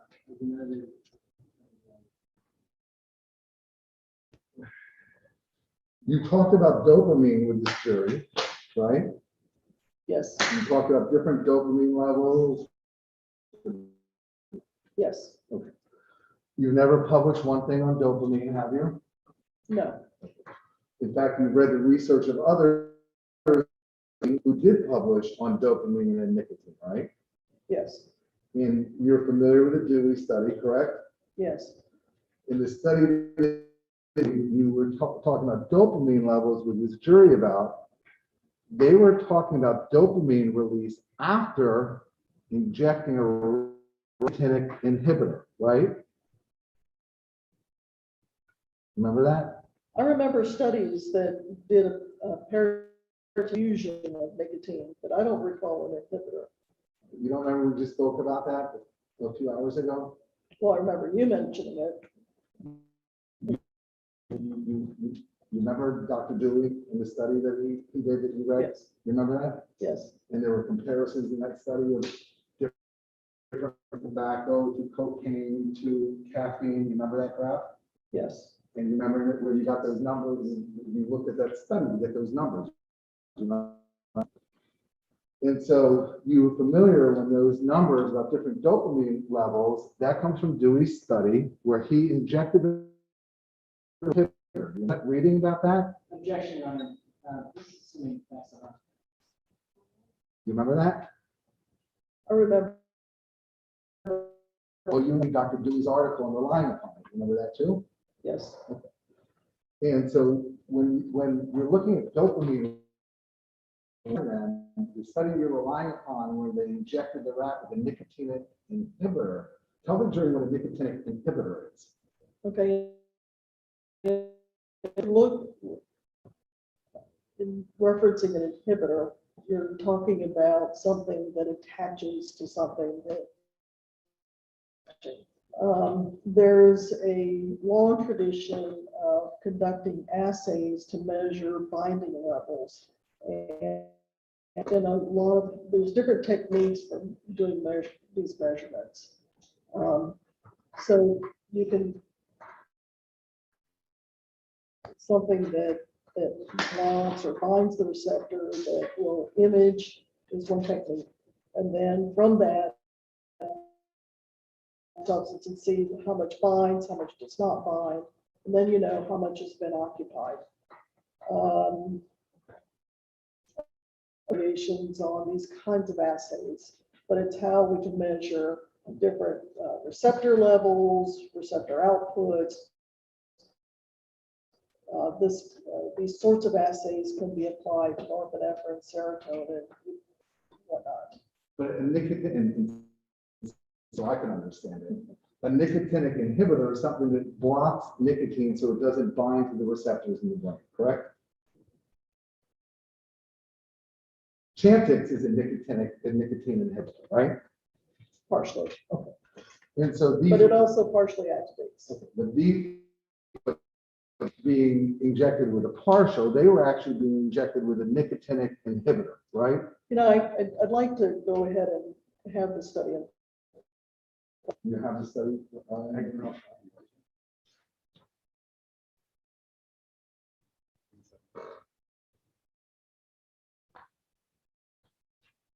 He's gonna pull that up for you. You're gonna print that up for her? Yeah, I can't. It's gonna take me a minute.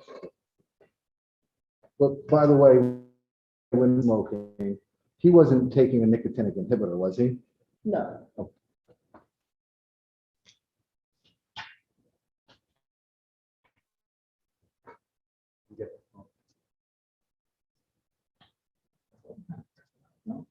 Somewhere on that table. I gave it to someone. Pile of stuff here.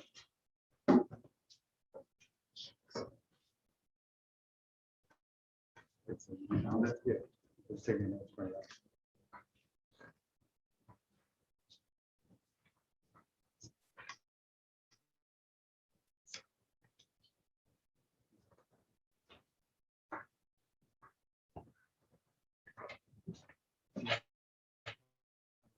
I don't need a copy.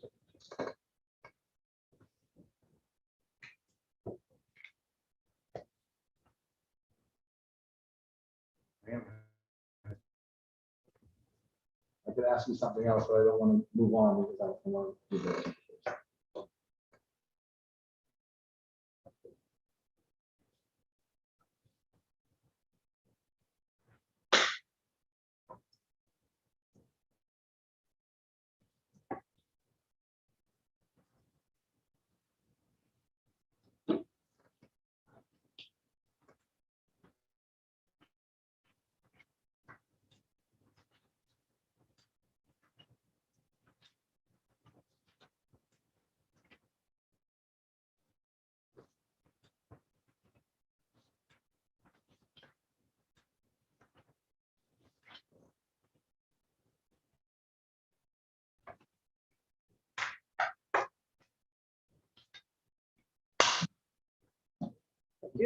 And so that's a study from Dr.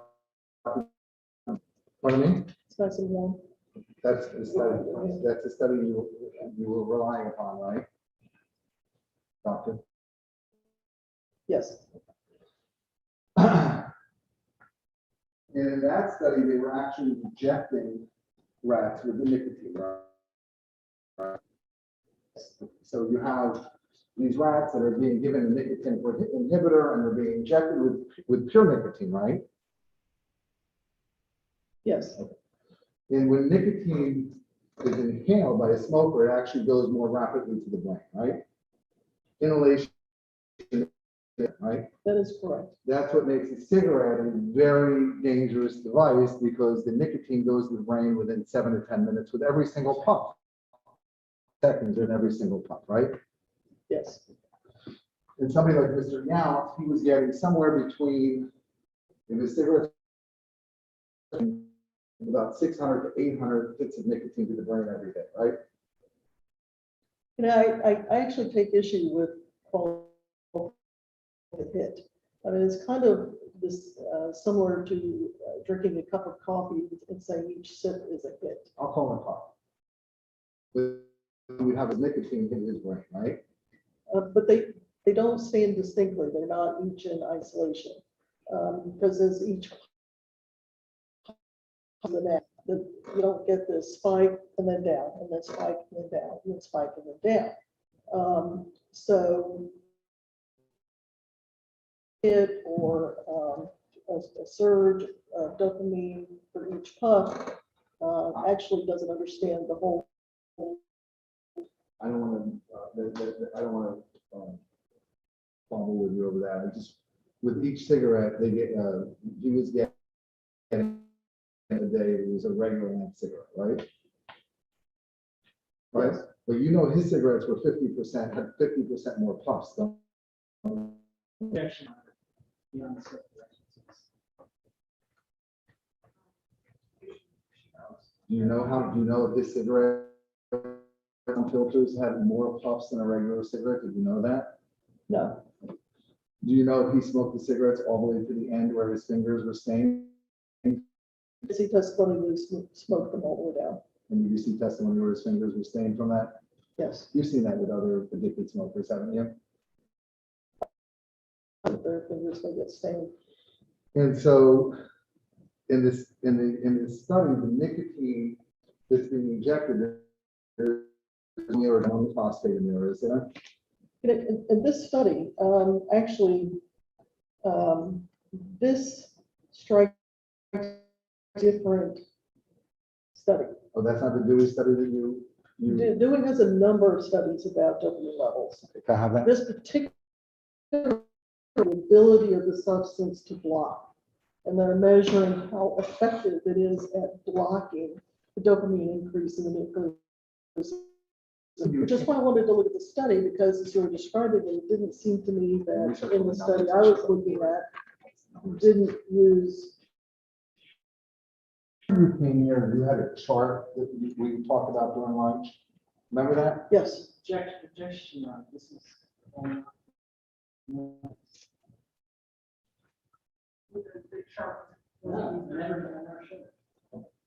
Your Honor.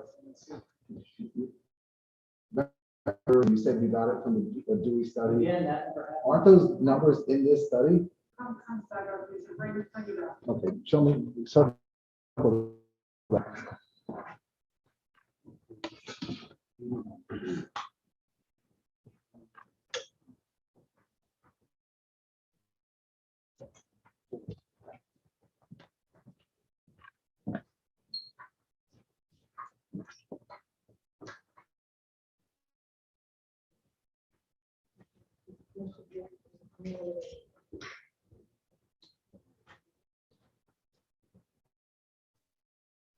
I think we'll do.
For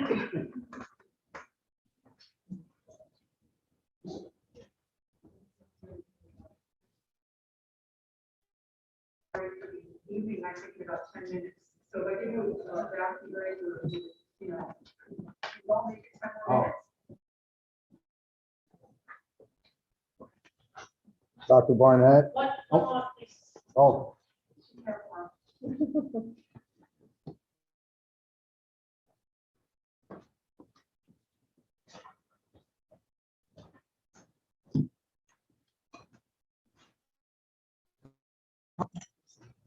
tell me, if you will, the name of the Dewey study that you are relying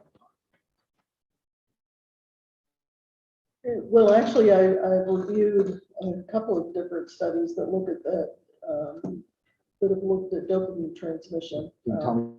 And I don't recall the specific annotation for that specific Dewey study. Well, can you tell me where, just if you can just kind of push me in, where did you see it? If it wasn't this one, kind of tell me where I could find the other one.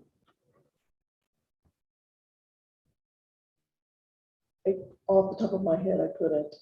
Okay, just tell me if it's not Dewey, just tell me who the author is. If there's another author other than Dewey, dopamine, and comparing it to cocaine and heroin and alcohol and nicotine. Tell me, if it's not Dewey, who else could it be? Dewey did a couple of them. His group did a couple. And I don't recall who some of the other groups were. Okay, There's- so you did a couple. This is one of them. So you're saying if I just research Dewey, I should be able to find the other one tonight, right? Yes, Okay, so there's only two. well, Dewey has a bunch, but there are two looking at this specific issue that I looked at from Dewey in his group. From dopamine levels to things like alcohol, nicotine, cocaine, methamphetamines, right? Yes, But this is not one of them. that is not one. You've never seen this one before. I don't know if I've seen it. It looks like looking at the possibility of using that particular compound to block nicotine, and perhaps it has nothing to do with this. Can you tell me the title or author of just one other study where they did this comparison of dopamine, where they didn't inhibitor?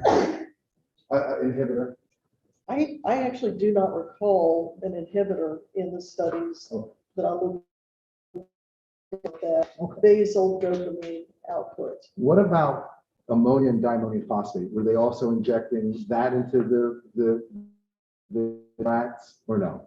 No, And then in you know what MAO is, by the way? yes, It's wrong, but I don't even know what this means, so I'm gonna get to a point before 5, but I have that it's a flavin containing dopamine. Is that correct? MAO stands for monoamine oxidase. So there's an enzyme.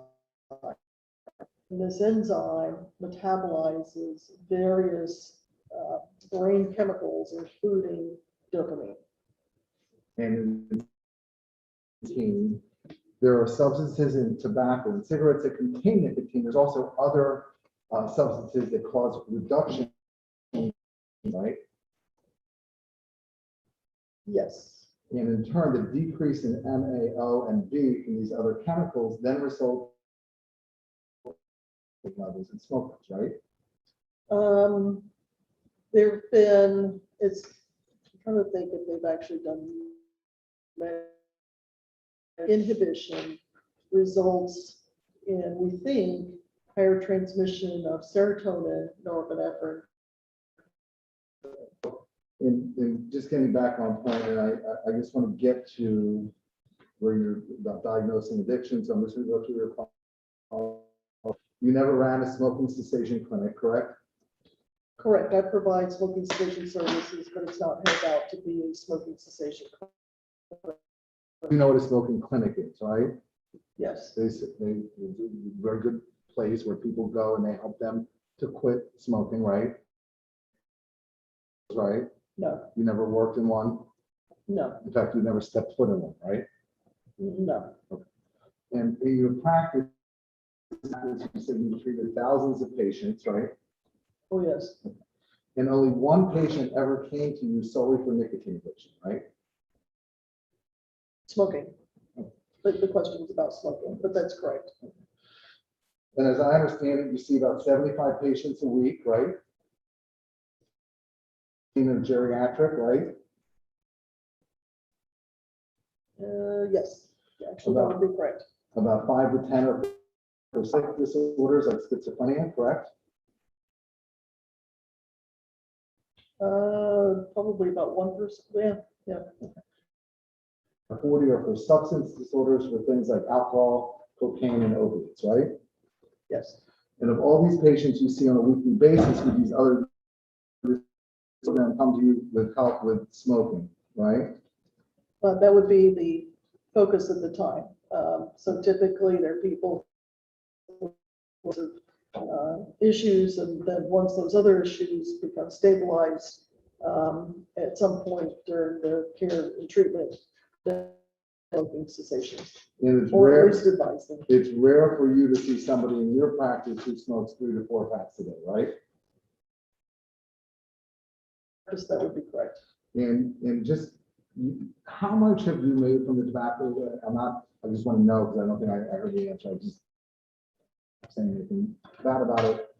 How much have you been paid in the last 10 to 15 years, more or less? Since the beginning, it's around 1.62 million. And for this case in total, you made about, That was the number I couldn't remember. but more I actually don't even remember the ballpark. 30 grand, 50 grand. I'm gonna say 30. Fair enough. I just wanted to have an idea of that. Your Honor, I could keep going, or we can take a break now. All right, so we're gonna break for the evening, and we'll be back tomorrow, 4 to 9, and we'll be ready to pick up.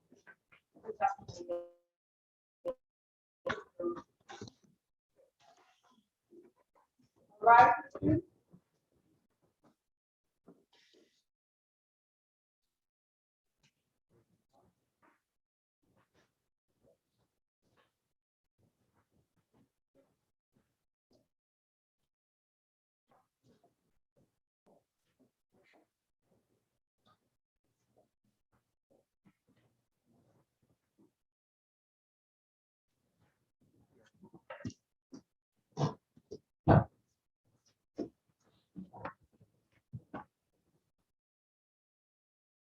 No, I can use remind the witness about the wording of the vote.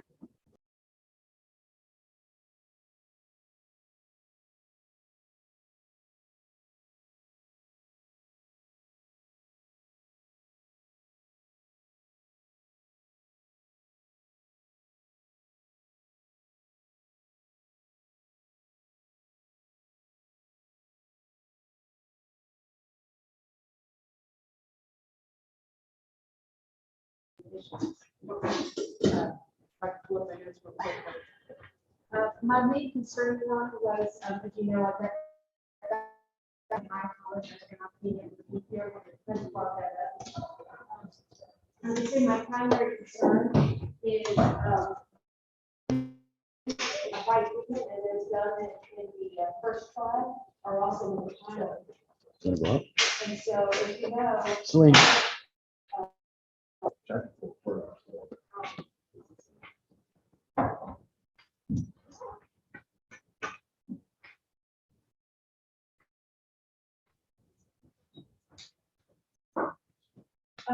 So, what usually, almost always, in the cases that I've worked on, I understand in the standard jury instructions, there's a chapter 300 that deals with their, and so that's where you find the instructions that tell the jury about the verdict, for example, or about, excuse me, not directly, but that's. And so when you look at your chart of what you would do, that's what the plaintiffs have done here, or excuse me, the parties So the agreed facts, the admissions, the stipulations, they're all there. The ones that the defense read today were already in there. The defendants do both, and it's very rare that they do that. I've always objected. And this goes back to I'd like to see where, the admissions are in the jury instruction. sure. And again, all I have is your chart. And I'm still working on the chart too. When I have a chance to. We're not there yet, so it's fine.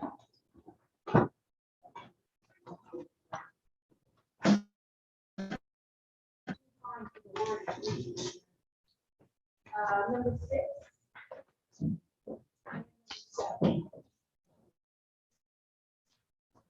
So what they use are from number 7.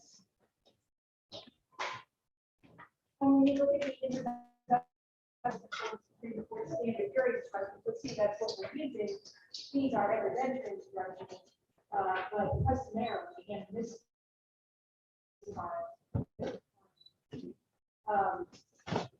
I'll in the last part, right, there is my many times yesterday. One of the things that are very important to police is repetition, and I rely on documents for trial, dealing with the fact that inherently something is documented. And so now that the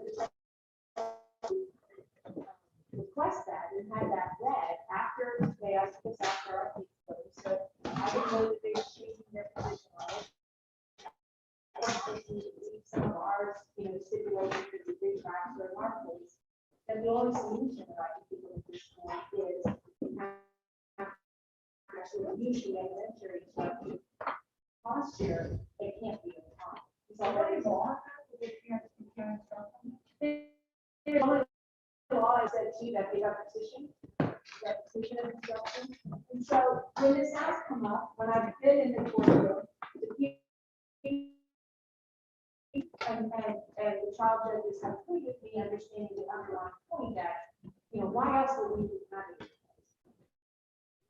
That's my concern, that they've done it both times, and I would ask the court to not have it included in the fine. Since they elected to be reading it, when you look at these instructions, they are separated it out, so it is number 7, that is exactly what they already. Which is a 300 series, is it? One second.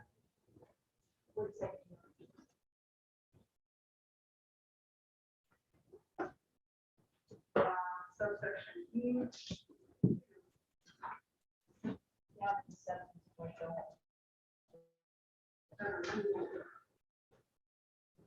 Yes.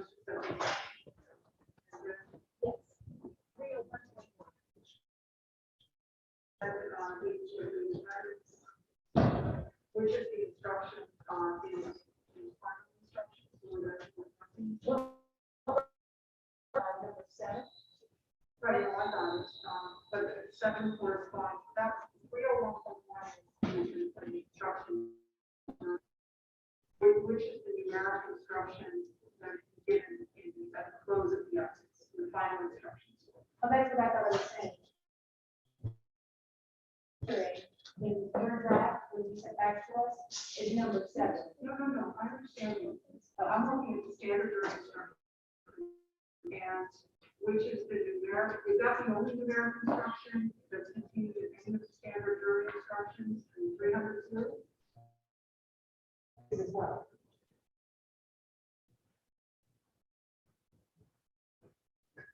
Am I understanding you correctly? No. Instruction in the 300 series, I'm looking at it. which corresponds to your proposed or final instruction 6 and 7. Section 300 of the standard jury instructions are evidence instructions. Yes. And these are intended to be read during the case. Yes. Is there any standard jury instruction that corresponds to final? Why isn't this something that is only intended to be read during the evidence and not to the final instruction, regardless of repetition or the arguments you're making? what's contained here. Like I read the deposition instruction or demonstrative. That's what these instructions correspond to. This piece of evidence is stipulation. This piece of evidence is an admission. This piece of evidence is a deposition. These are things that happen during the trial. So for that, it's not the final jury instruction at all, because that's not what it's supposed to be given to them.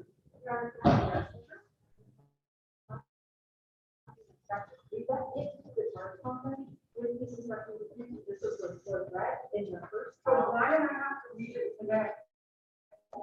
Maybe if we have an opportunity, and they have an opportunity to check, it's not like they, this office is the only one that knows. There's nothing objectionable, but if you read it today, why is it so long to the final jury? Because it's something that we agree to, there are stipulations in 6 and 7, if you're gonna take out ours, then you should take out 6, and this is something that we have every right to bring here, we have every right to bring on, Well, under. I can read this, and you open your case and read it. That you decided to bring it out as part of your case in chief and have you read the instruction at that time, which is fine. See, in the standard jury instructions, personally, the very thing that you did tonight. But there's no instruction that says that you receive any of this, there's issued any of this in the final instruction. The final instructors are in themselves repetitive, and they work. What is the harm to you? Now that the jury has had it explained to them by me and read it in front of them today, where's the The only harm I see that instructions with that.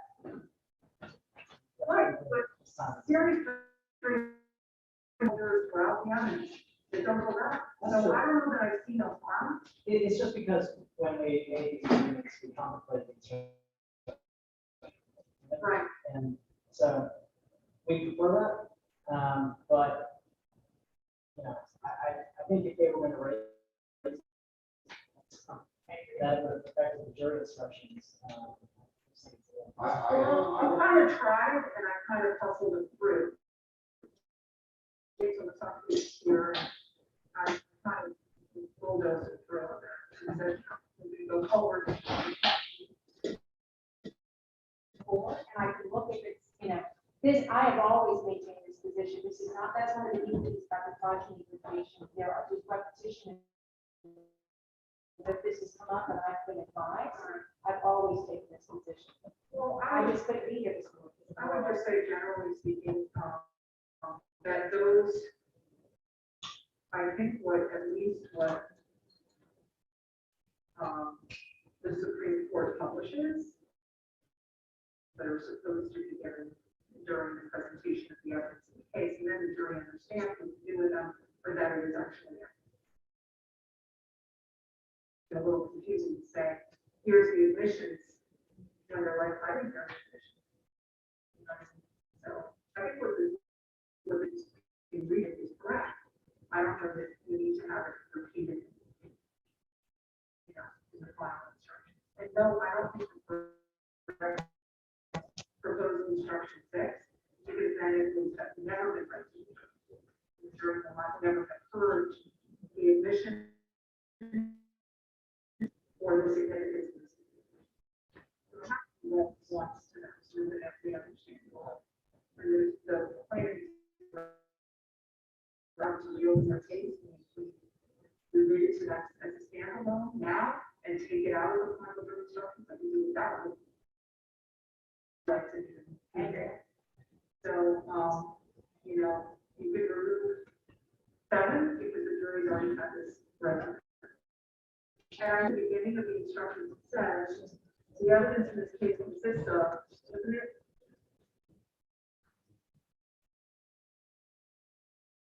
It says the plaintiff has admitted certain facts, and that's what it was. No, I'm just saying, I think there's a catch-all. I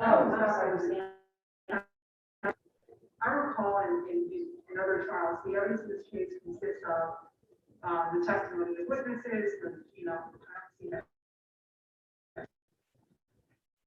Oh, that might be in another standard, Your Honor, that's just not from the team. You know, but that can remind them, the witnesses, documents, and others in favor of the evidence, and any factors may have been admitted or agreed to by the court. Usually there's one of those. And then that can remind them of the. Okay, all right, so we're adjourned. I have two, the other meeting tomorrow night, which is not there, I'll do it tomorrow. Never mind. I might do it tomorrow. All right. Minor issues.